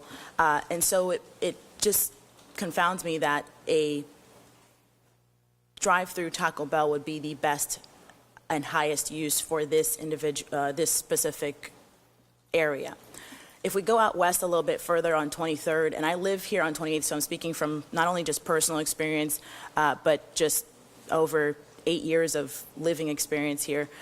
If you go out west on 23rd, what you find on 23rd are optometrist office, dentist office, all types of medical offices. What would be the best use in this particular intersection, and what would be compatible with what is on the surrounding area, would be a medical facility of some sort, perhaps an urgent care or some type of office or medical office use. That's what would be the best use for this particular intersection, in my opinion. Some of the issues that arose from what I saw that the traffic engineer brought up, the numbers really were not all that impressive in terms of what they're mentioning in terms of how they plan on improving the traffic situation. Though, yes, the traffic numbers seem to come down based on their analysis, an 8.8 to an 8 count in terms of decrease is not all that impressive. It really isn't. The solution that we're looking for here in this intersection for residents who live in Tuscany, who live in Coastal Bay, who live in Seacrest Estates like myself, who every single day go east on 23rd to then go north on Federal, the improvement that we're looking for is something that will allow for that traffic to be able to go through and grow through at a rate that is not going to hold back. And I would say some of the best anecdotal examples that we got here was from one of the gentlemen, and his name escapes me, but the gentleman there who really just gave the example of how everything will back up as you look at people trying to get out of Taco Bell, and though we'll have those double yellow lanes, people don't follow those rules. They'll do what's convenient. They'll do what's easy and what's simple, and they'll make that left regardless of whether we tell them not to, regardless of whether we put a right turn lane only, as Ms. Oyer suggested. We may try, but people will still do what they want to do. And, if you reference again what we talked about earlier with our red light cameras in that intersection, of the 8 locations I believe we have in the city, this is one of the worst locations that we have for red light camera infractions. And I do not believe that putting a Taco Bell here will alleviate those numbers. If anything, it will exacerbate those numbers. Something else that was mentioned in terms of it would be bad for business if traffic is backing up into the road for this particular location. If you look at the Dunkin' Donuts that is on Boynton Beach Boulevard and Congress, that location is one of the worst locations for a Dunkin' Donuts to be built. And yet it was approved with that drive-through there. And we see day after day, year after year, traffic being backed up on Boynton Beach Boulevard, which is one of our busiest roads, without any, facts or evidence to prove that. But I think just by looking at it, we can see that Boynton Beach Boulevard is one of our busiest roads in the city. And there's always traffic being backed up from that Dunkin' Donuts onto Boynton Beach Boulevard, and it's one of the most dangerous intersections there. Yet people still flock to that Dunkin' Donuts no matter what, because they want their coffee and they want their donuts. And it's really not a safe intersection, and it's, if anything, I think it's good for them. It's good for their business. They rather probably like that, because the fact that people are going to stop there regardless, because of the fact that it's backed up, it helps their business. And mostly everybody knows about the location of that Dunkin' Donuts there on Boynton Beach Boulevard. So in fact, for them, it actually is a boost for their business to have all that traffic backed up and people are still coming. So I don't want to see that same problem now become exacerbated on 23rd, because unlike Congress Avenue, where it's a 3-lane highway that can accommodate for some of that backup, 23rd cannot. So again, I'm speaking not only as a commissioner up here who is deemed to, who is elected and tasked with the responsibility of maintaining the quality of life of our residents here in Boynton Beach. I'm also speaking as a personal resident who uses 23rd on a daily, sometimes more than a couple times per day basis, and I see the issues that are on 23rd, and this is not the way that we can solve them. So that's what I have for now. Thank you. Vice Mayor, you'd like to go next? Yeah, I think the most important thing I think to point out before get into any specifics about the individual project is that we have zoning and land use for a reason, and that reason is so that a group of elected officials cannot subjectively, on their whim and opinion, say we don't want this business or that business, but we'll take this other business or that other business. The reason we have zoning and land use requirements is to ensure equal treatment under the law for property owners. As it stands right now, I understand that the general sentiment seems to be that nobody who's here tonight wants the Taco Bell to be there. We legally cannot deny the Taco Bell to be there. We could deny the drive-through, but the purpose of denying the drive-through, as stated by one of the speakers at the beginning, would purely be to kill the project and deny the property rights of the applicant.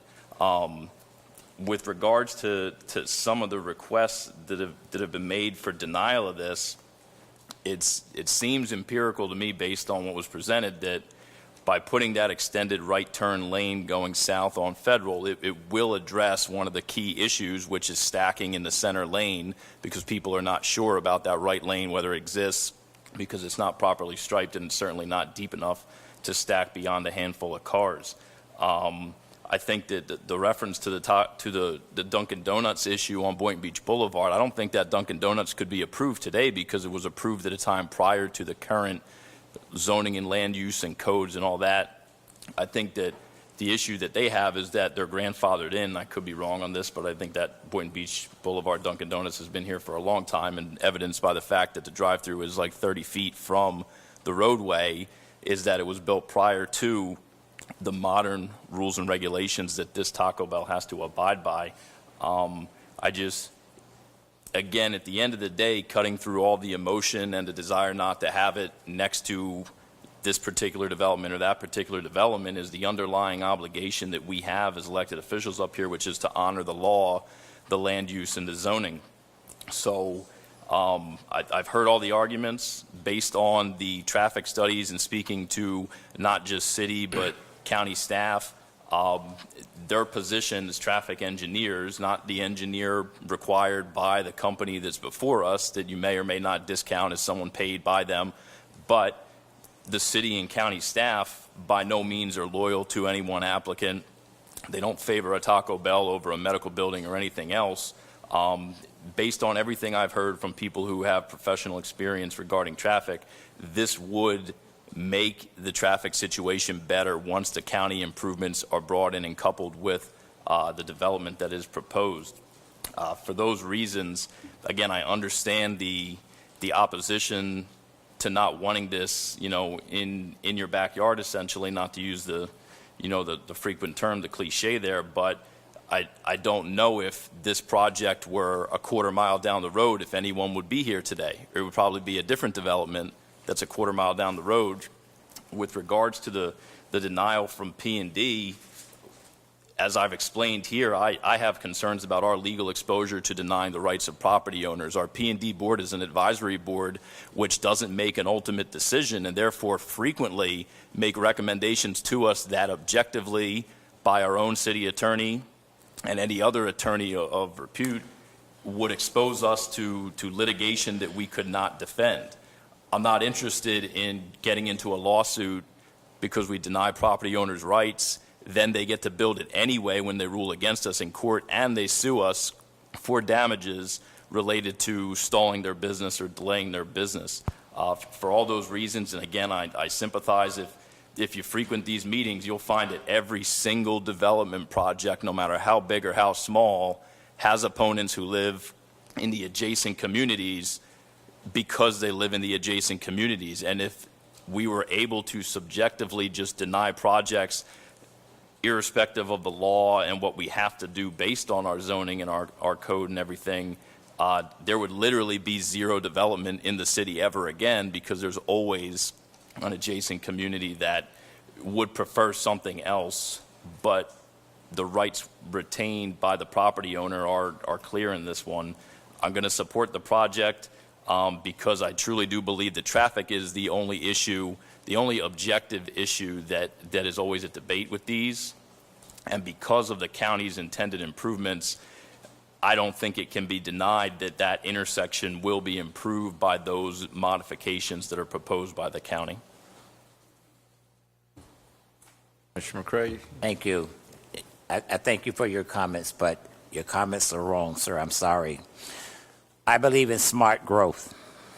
Okay, and as elected officials, we can deny or approve anything we want to. Okay, Baker Furniture was on that corner. Also, a medical office building was on that site, and a home was on that site. Now, in the year of 2006, Hemingway Square came before this commission and presented a project for 21 townhomes. For whatever reason, they didn't come back.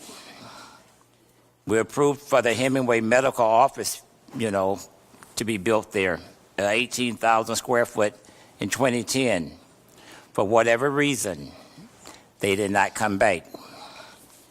Everybody's talking about the traffic study, but I haven't heard anybody say about Brightline or FEC around noontime when I'm going through there to take somebody home. Hell, it's already stacked up. My take is, and sir, I appreciate what you said, I cannot deny anybody from building whatever they want to build on there, but when it's not good for the surrounding area, I can disagree. I am voting no. Thank you. Would you like to go next, or? Yes. All right. First, I'd like to have it on record that I have not been provided or shown this computer simulation, and I would like to have seen that.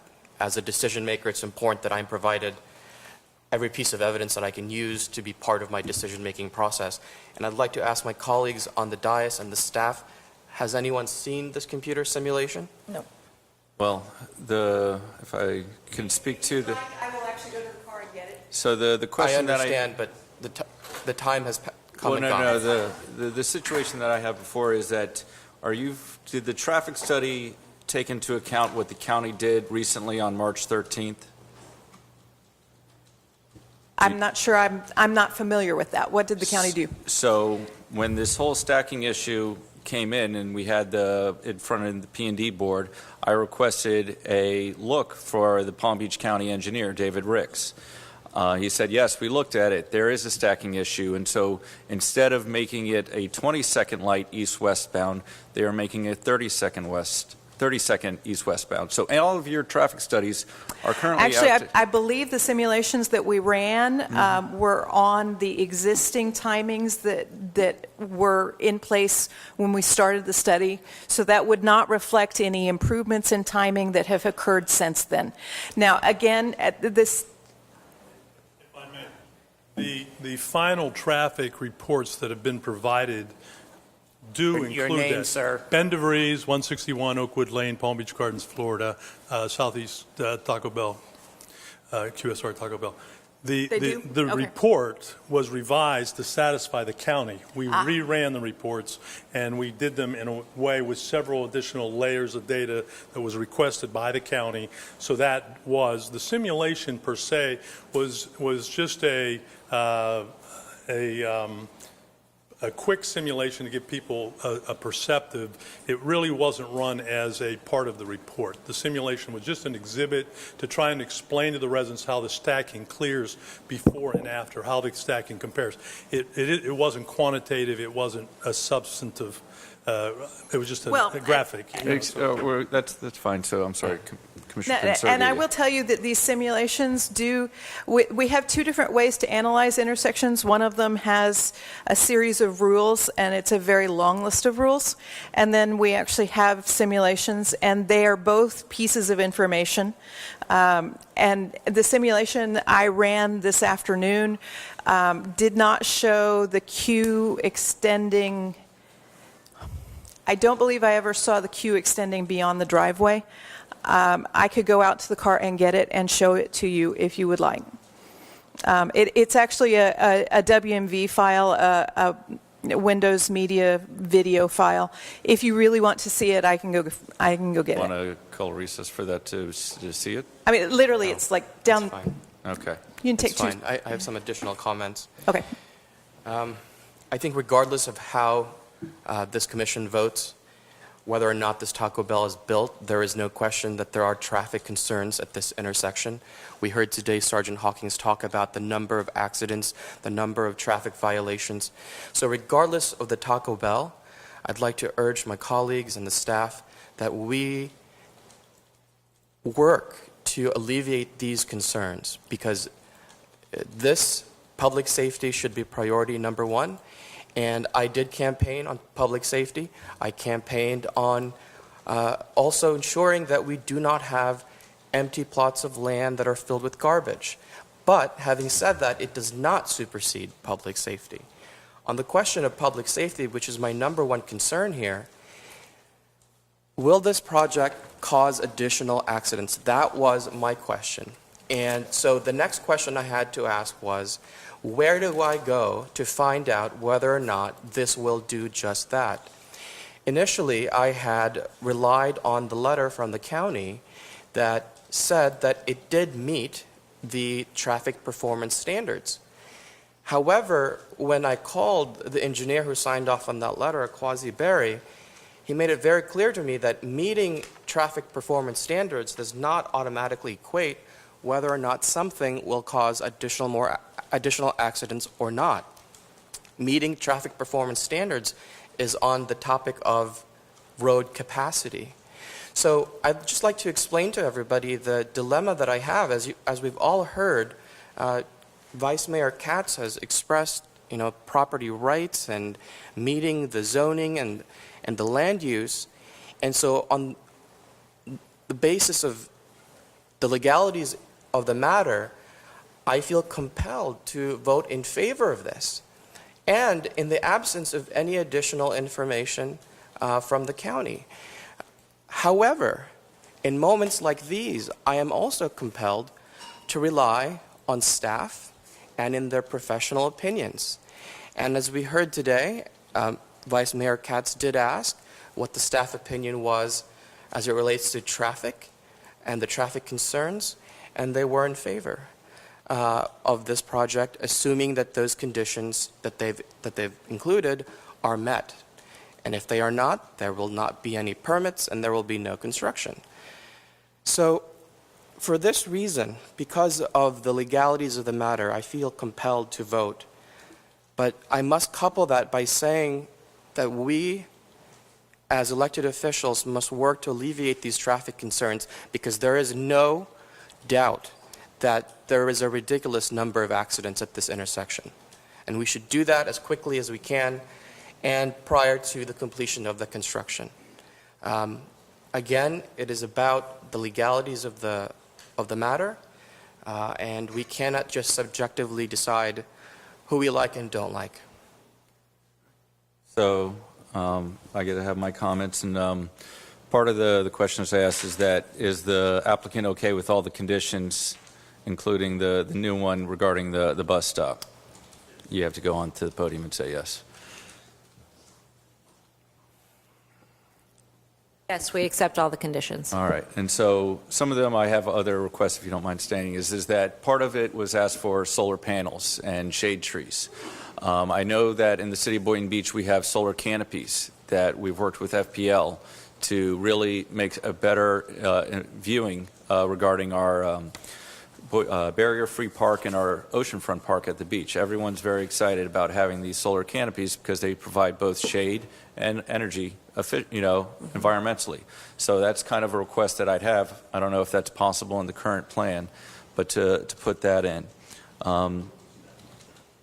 We are more than happy to work with staff on that. If we can accomplish it, we will do it. The next thing is that regarding the different plants. I was at our art walk yesterday, and we had not necessarily invasive plants, but we had exotic plants, kind of the different than the lantana and the croton that we see so often in a lot of the different locations. For example, you are required for art with this project. And so one of the things that you may notice in the Seabourn Cove is that they have a butterfly garden as part of their art involvement. So they had an environmentally friendly art aspect of the project. And that's something else that I'd like you to look into to have it more environmentally friendly with the art aspect. We accept that condition. Okay. I was there on Sunday, minutes after the crash that occurred. My wife called it in, and as we were driving at 9 o'clock at night, we saw that there is not adequate lighting at that intersection. And I was able to see the video of that intersection where the person that was driving southbound did not even hit the brakes when they ran into that other vehicle taking a left turn. We've seen throughout the time that we have red light cameras, people taking a left turn from the middle lane heading north to bypass. And that's kind of why I asked the commission to bring up road safety, because the driving patterns in Boynton Beach and the rest is not acceptable right now. And so that's why I'm glad that we're working with Palm Tran, so hopefully we get more people to move off of their vehicle and take Palm Tran to go north or south on Federal, stop off for breakfast, lunch, or dinner. And that's kind of my mentality is that the property owner owns other properties in the city of Boynton Beach, and if we want things to be developed here, we need to work with the property owners of the vacant lands. And I want to speak to Coastal Bay and Tuscany. I was there for the P&D meeting, and a lot of it was not liking Taco Bell. And I went to Cross Point Elementary, and I was talking to them about majority and voting. And absolutely, there were people that did not like Taco Bell, and they don't think it should go there. And then the majority said, yes, we think there should be a Taco Bell there because we like it. And that was, from second graders. The way that I see it moving forward is that having this development at this intersection is going to improve property value because it's going to improve safety. And that's the last thing is that you have the red light cameras there, but we'd like to see about having additional cameras there for the safety aspect of it to make sure that it is not a place for vagrancy at all. We are proposing cameras throughout the facility, so we can make sure to have a camera facing to that particular intersection as well. Okay, and then the condition would be to work with our police department to help have that feed available to them. Absolutely. Okay. Yes, Commissioner McCray, then Commissioner Romulus. Thank you, Mayor. Before you all even call for the vote, I'm going to make it stated for the record that Commissioner Romulus and myself, we represent the east side of this city. We travel this probably more than any of you all that live on the west side. We know what goes on over here. I witnessed it. I go there at 12 o'clock taking a lady home that lives at the turn on 23rd. I know the traffic back up. I got two red light tickets on 23rd. And I'm just saying, and we represent, it's not funny, I had to pay them. I'm serious about what I'm saying. We represent the east side of this city.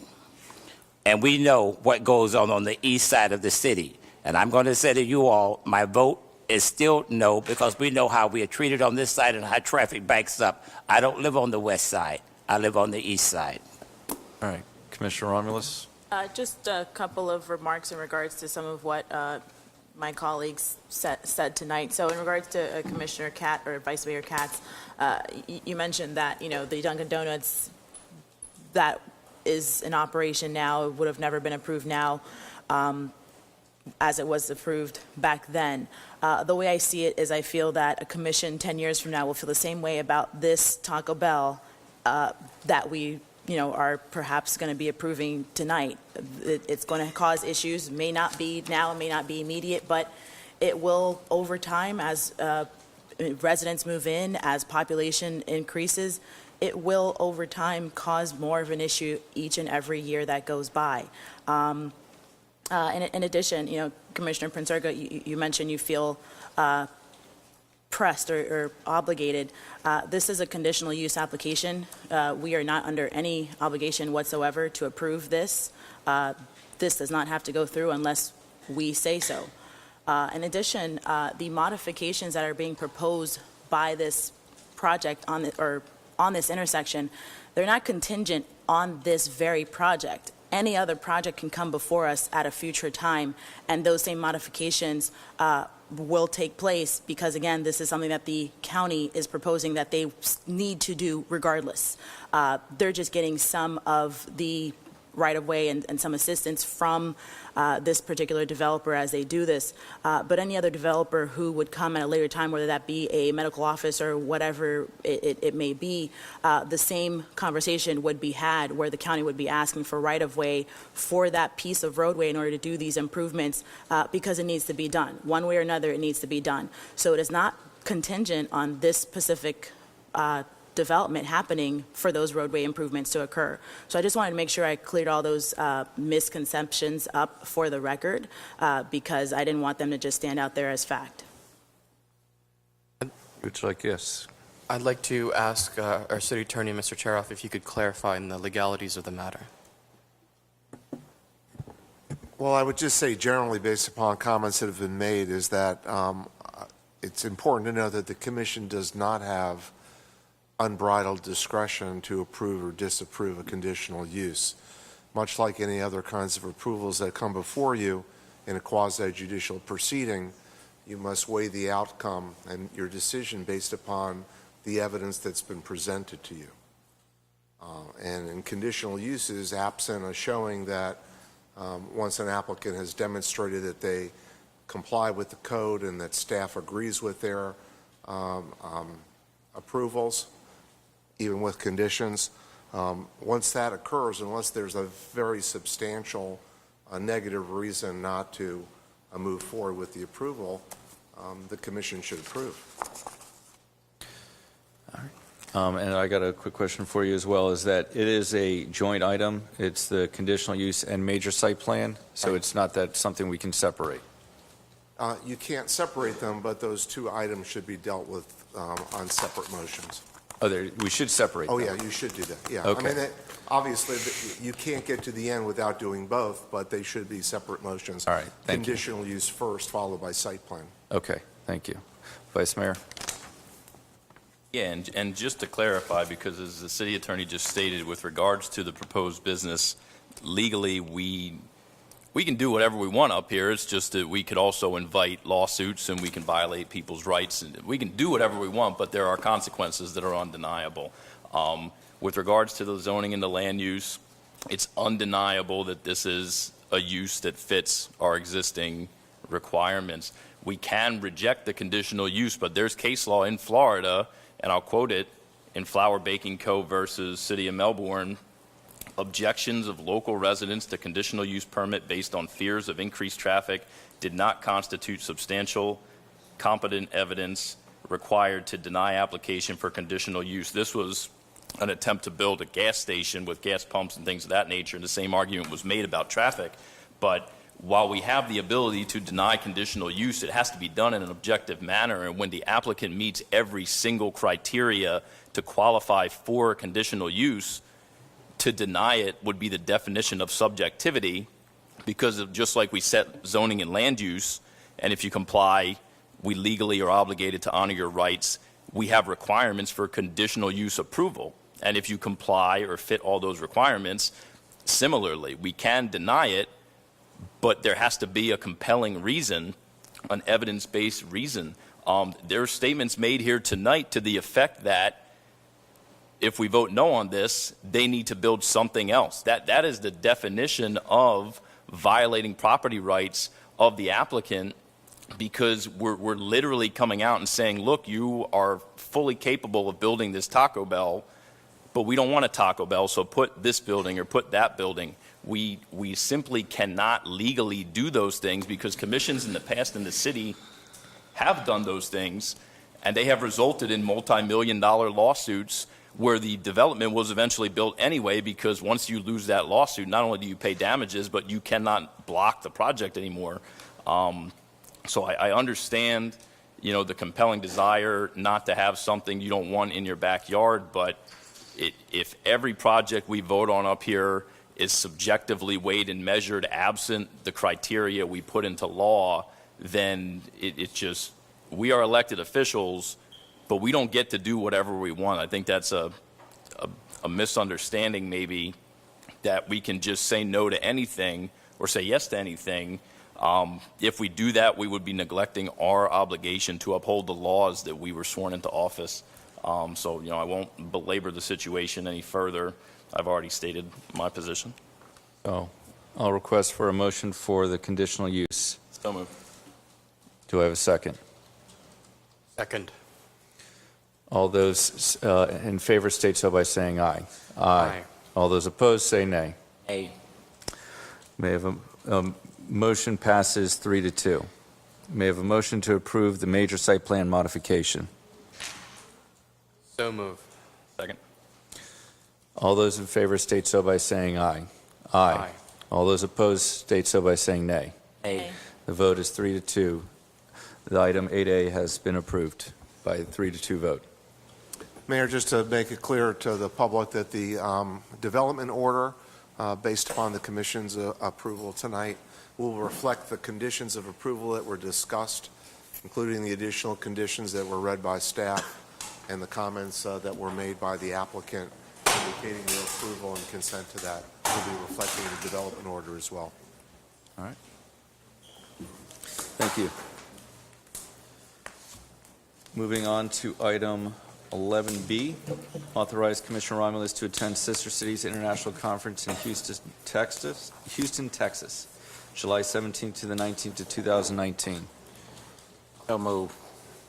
I would like to Second speak discussion. on this item, please. Do you have an item for this one? I'd like this, on this item. Yep. I'd like All right.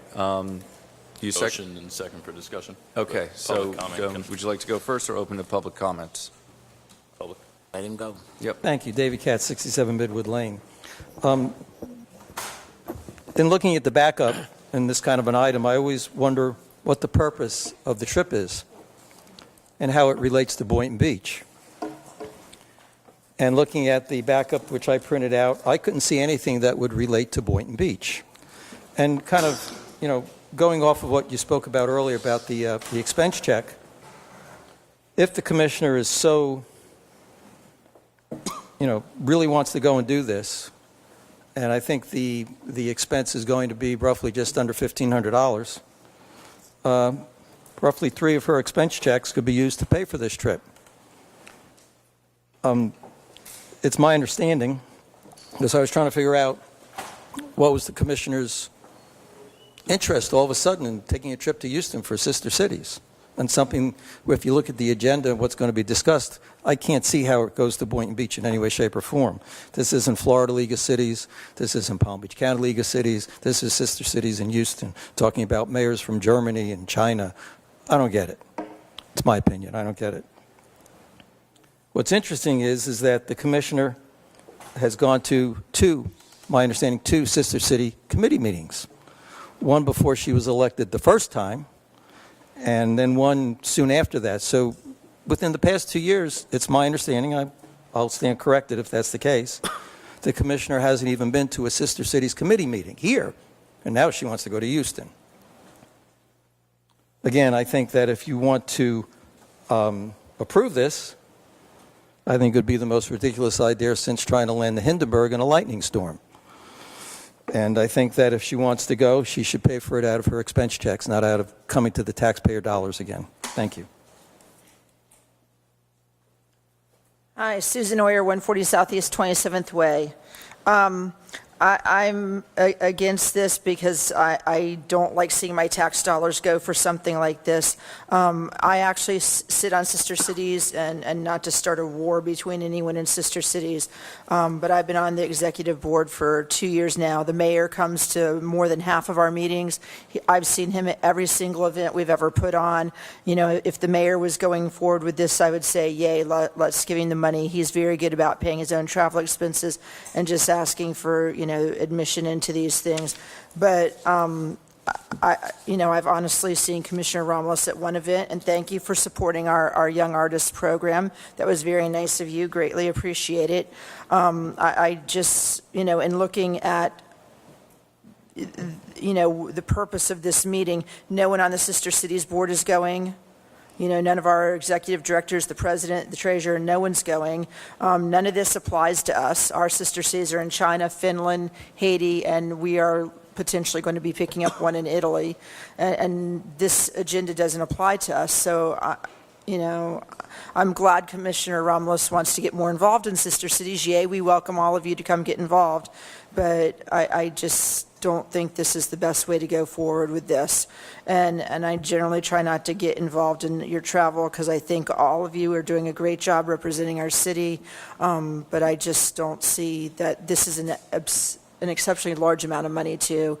This one is $1,500, and I believe in the past when the mayor's gone, it's just been a couple $100, maybe $5. Am I remembering correctly? So you're correct. I asked for the registration because I was able to stay at my parents' house in D.C., so I didn't have to charge for the hotel. I don't know if Commissioner Romulus has family in Houston, and if she's planning on seeing anything, besides, I'm glad that she's paying her airfare.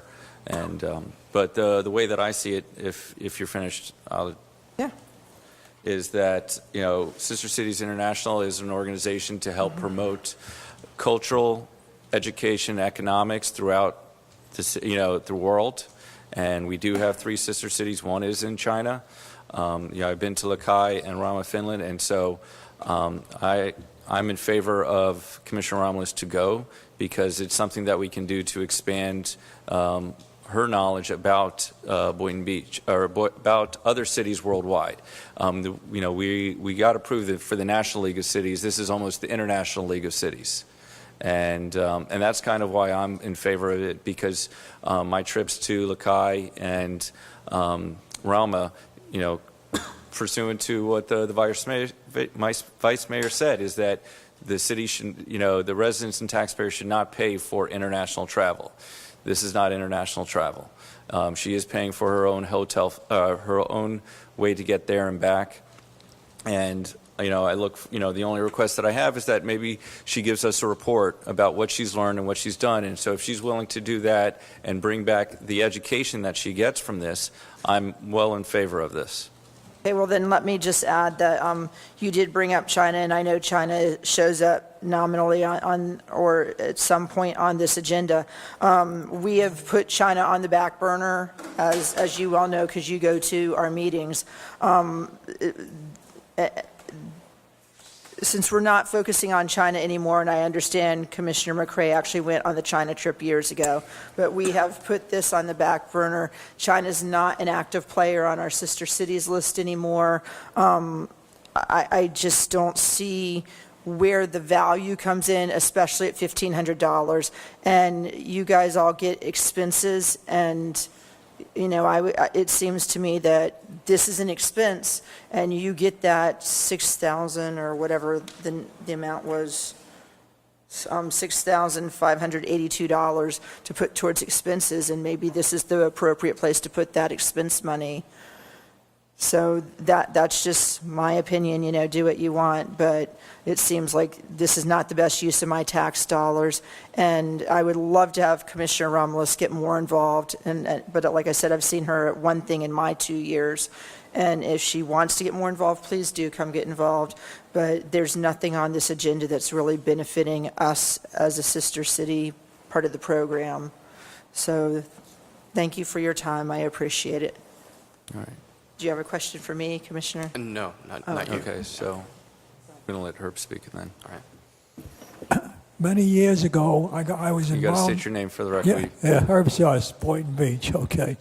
Many years ago, a long time ago, maybe 10, 12 years ago or longer, I and Commissioner Ensler were with the sister cities on its infancy. And it's a very good situation, and I approve of Commissioner Romulus to do this, and she'll learn more, and I would appreciate when she does for her to give us a report about that situation, and I'd like to hear the report verbally. And I think it's a good thing for her to go. Thank you very much. All right. Commissioner Pinsurga? I understand that we have a travel policy in place that has been voted and approved by a previous commission. I'd like for clarification from the staff, so I'd like to phrase it in this way. Could one of you elaborate on the travel policy, and does this commissioner's request comply with those requirements? Well, absent having it in front of me, and I have not read it honestly for quite a few years, but you know, we have funding in the travel budget for the commission, in the commission's budget. Is this trip specifically outlined? No, but that often happens. The mayor a couple years ago decided he wanted to try National League of Cities. Funding is available, so you're able to do that. There's no requirement or prohibition in the current policy to not allow that. It's mostly driven by, I think, budget and appropriateness, again, for relevancy, for the benefit of the community and as a commissioner. But absent, you know, there really isn't much more than that other than our funding available. So this is not outside of the normal boundaries? No. In that case, and I am in favor of her learning more about other cities and what they're doing, I will be in favor of this.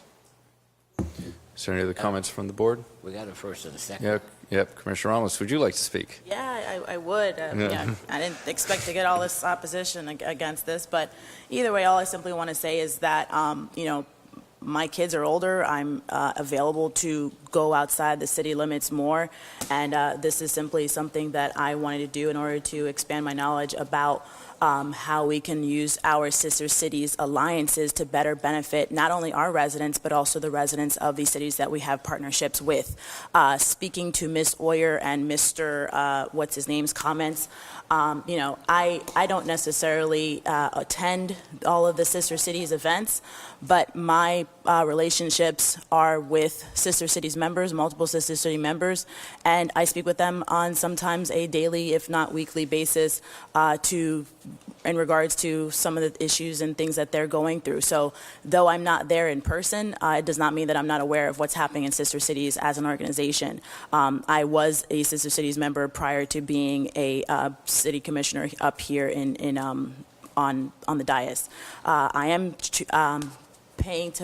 choosing to pay my own way. I'm paying my own airfare to get there, so I'm not asking for that to be an expense. I understand that this is, you know, outside of the state of Florida, but I mean, at the same time, this is a wealth of knowledge that perhaps, you know, wouldn't come any other way. So this is why I'm willing to take, you know, money out of my own pockets and really go and be there. So as I said before, my intentions are to go there and acquire the knowledge that I think not only will benefit us as a sister cities host for 3 other cities in the world, but potentially many other sister cities that we may decide to onboard in the future. So I understand that the mayor has gone in the past, and I know that he learned a lot, and I'd love to be able to go there and potentially bring back some of that knowledge, and I will be more than happy to follow through on that condition of bringing back a very detailed as you would like, because I am an anatomy professor, so I can go into the weeds if you'd like. Somebody thought that was funny. Thank you. But yeah, I'm more than happy to go into the weeds with you and bring back as much information and share that as much as you'd like. Thank you very much. Right. Appreciate it. Any further comments, Vice Mayor? Yeah, I'm not going to stand in the way of this, even though I don't. In the past, I've taken the position, and this is my conundrum, is I feel hypocritical because when the mayor's asked, and granted it's been out of the country, sister cities travel, but I've always maintained that this program is a novelty. It's not something that the taxpayers benefit from. I think it's something we might benefit from in the form of a trip somewhere and gaining knowledge for our own edification. But in the past, when the mayor's requested to go places, the condition for international sister cities activities was always you got to pay for it yourself. You can go anywhere you want to go at that point. This is a domestic event. I get that, and the mayor, if what you said earlier, and I don't remember specifically, you went to this a couple years back in D.C. and Correct. You happen to have accommodations. So I won't stand in the way of it in this instance, but personally for me, I don't intend to support any other allocations of taxpayer dollars in the future because I don't see any tangible benefit to residents, to taxpayers in the city. I know that I could make any number of arguments why anything in the world is good for the taxpayers in this city, and I won't stand in the way of this, but just as a standing rule for the board moving forward, my vote on any allocations for the sister cities, travel, domestic or otherwise, it does need to come out of your own personal monthly expenses. I can't fathom for the trips that have been taken and the sister city relationships that have been established over the year. I don't know what anyone who pays taxes in Boynton Beach has ever benefited from it. So I won't stand in the way of it, but in the future, I won't approve any expenditures. I think that's up for each of us to fund it if we so choose. So I'm going to ask the city manager, did you learn anything when we had our sister city from Rama, Finland come to visit us in Boynton Beach? We did. We learned how they operated their government and the differences. It was fascinating to chat with them and to learn the different ways they govern. I mean, you'll always walk away learning something from it. Okay, and so thank you. Yes, Commissioner Romulus. One last thing I want to mention, and I think that's also kind of part of why I want to attend this, that, I don't think we have really gone deep diving into what we could benefit from some of our relationships through our sister cities partnerships. Other than just some art exchanges, I don't really feel like we have done, some of the things that I think are possible to happen between the partnerships that we have with some of these amazing places around the world. So that's what I would like to perhaps invite, that we can improve those relationships and do more. And again, as a, means to help alleviate the burden on this expense, I'm more than happy to take on the hotel expense on my own.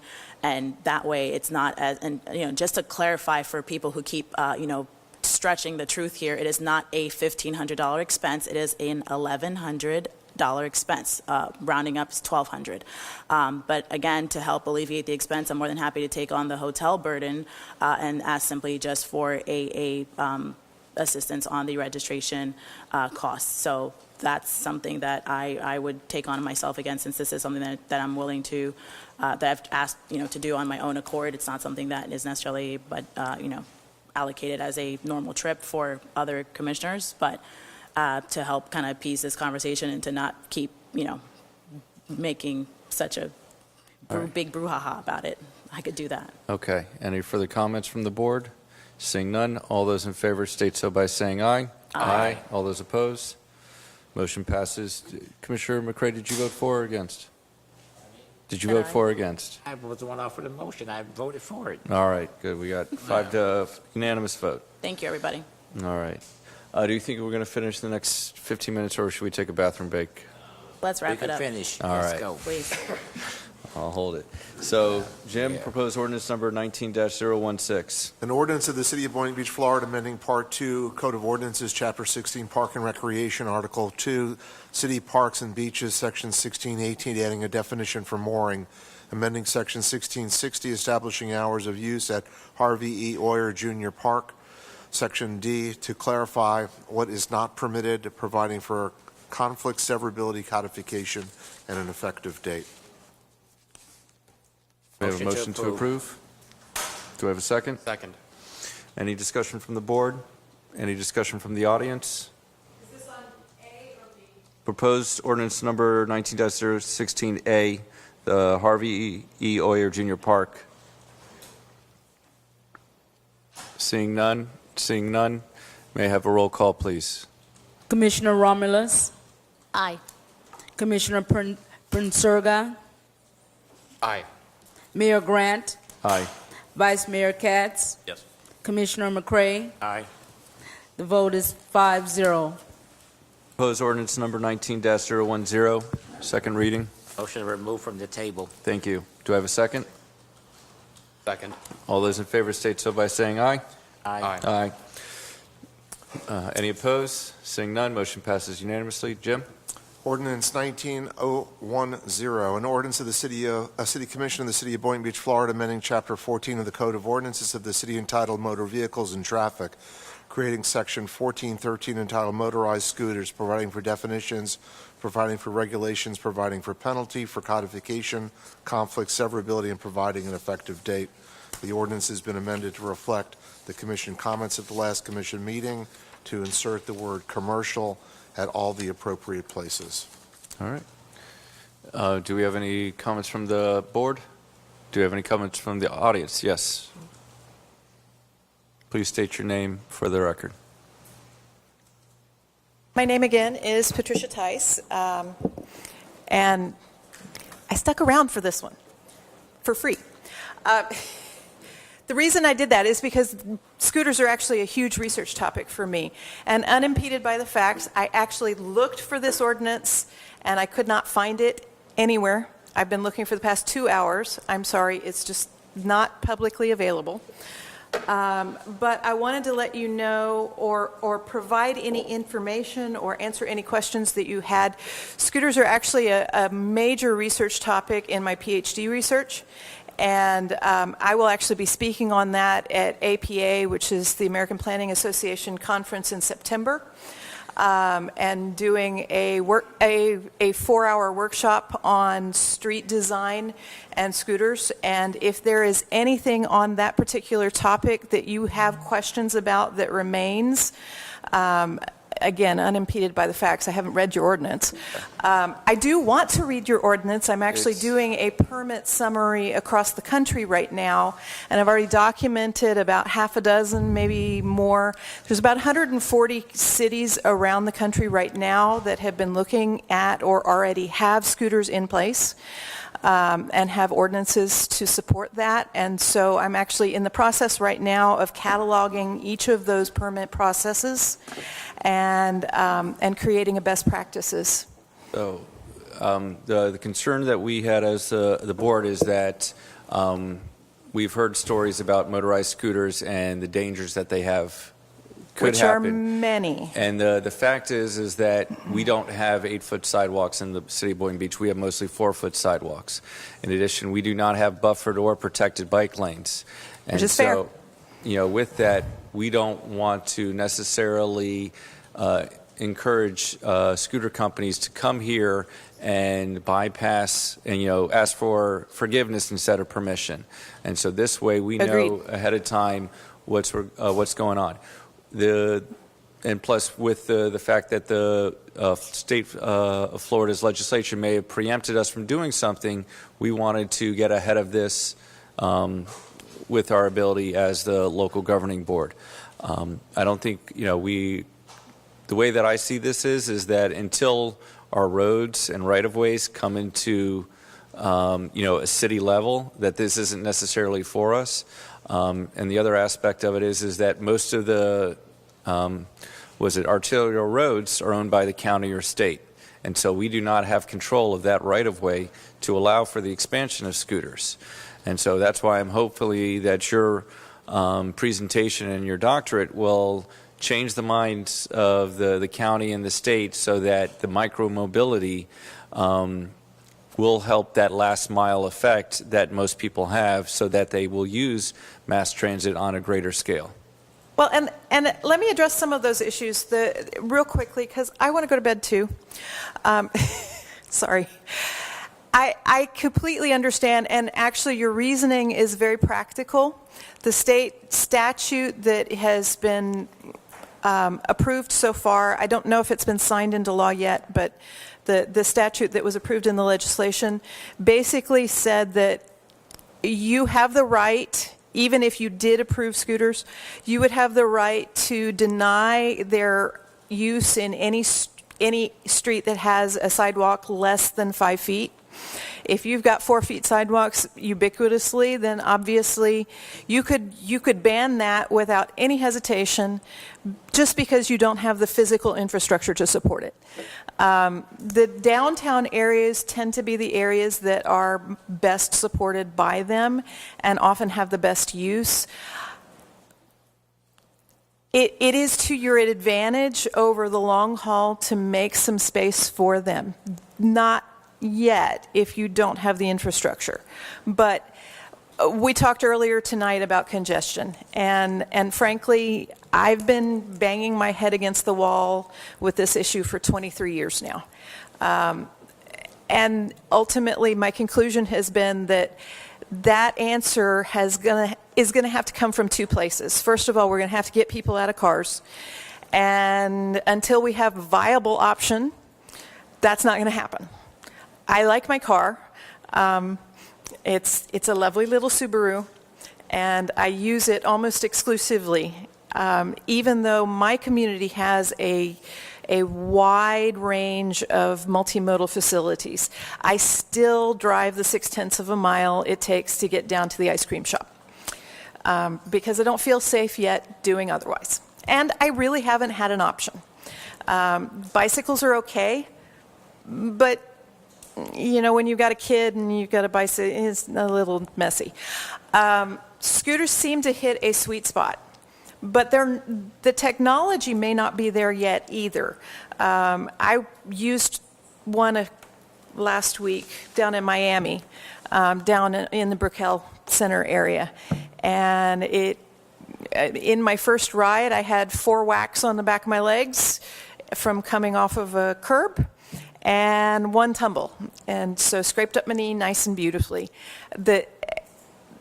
They're very narrow. Bolt does a much better job than a lot of the other companies because the actual device works better, and they're also a local company, which is a good thing.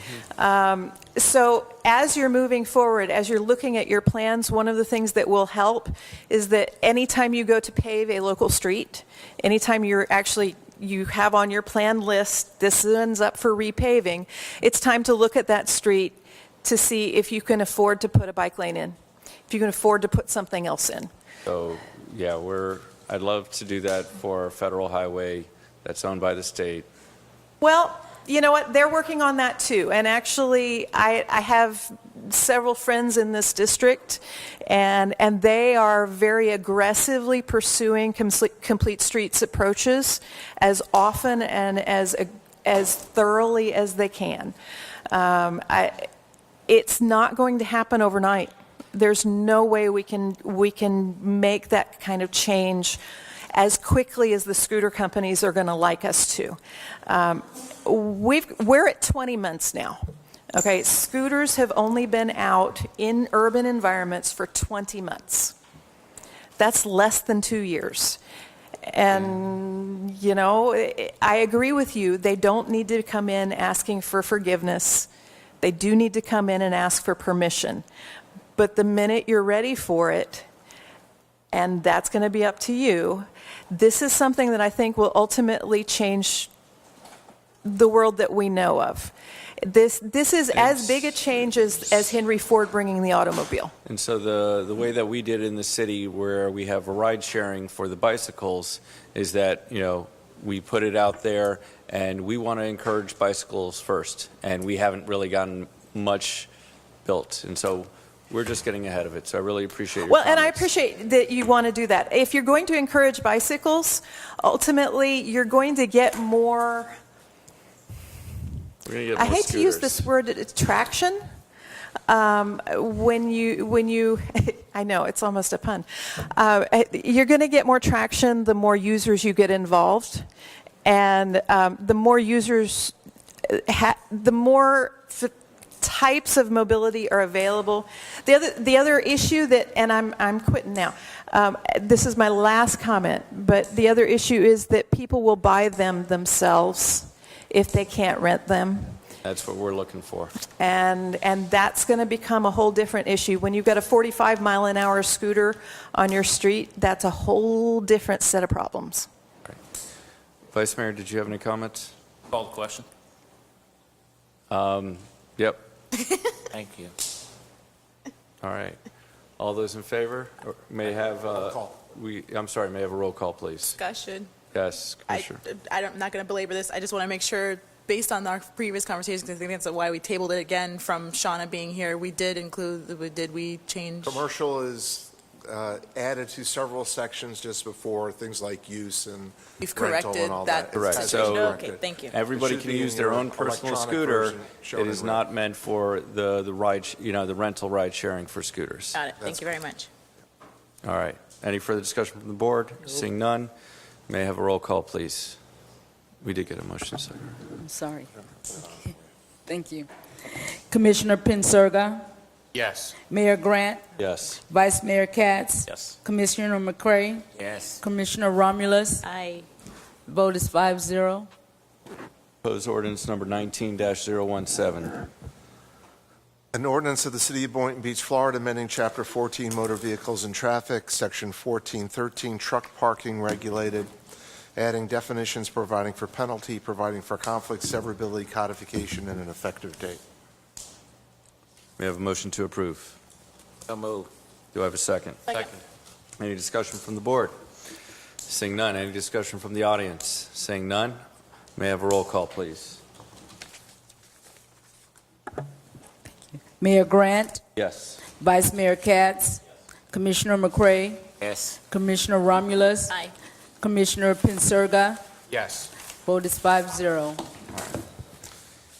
May I have a motion to adjourn? So moved. Second. All right. So,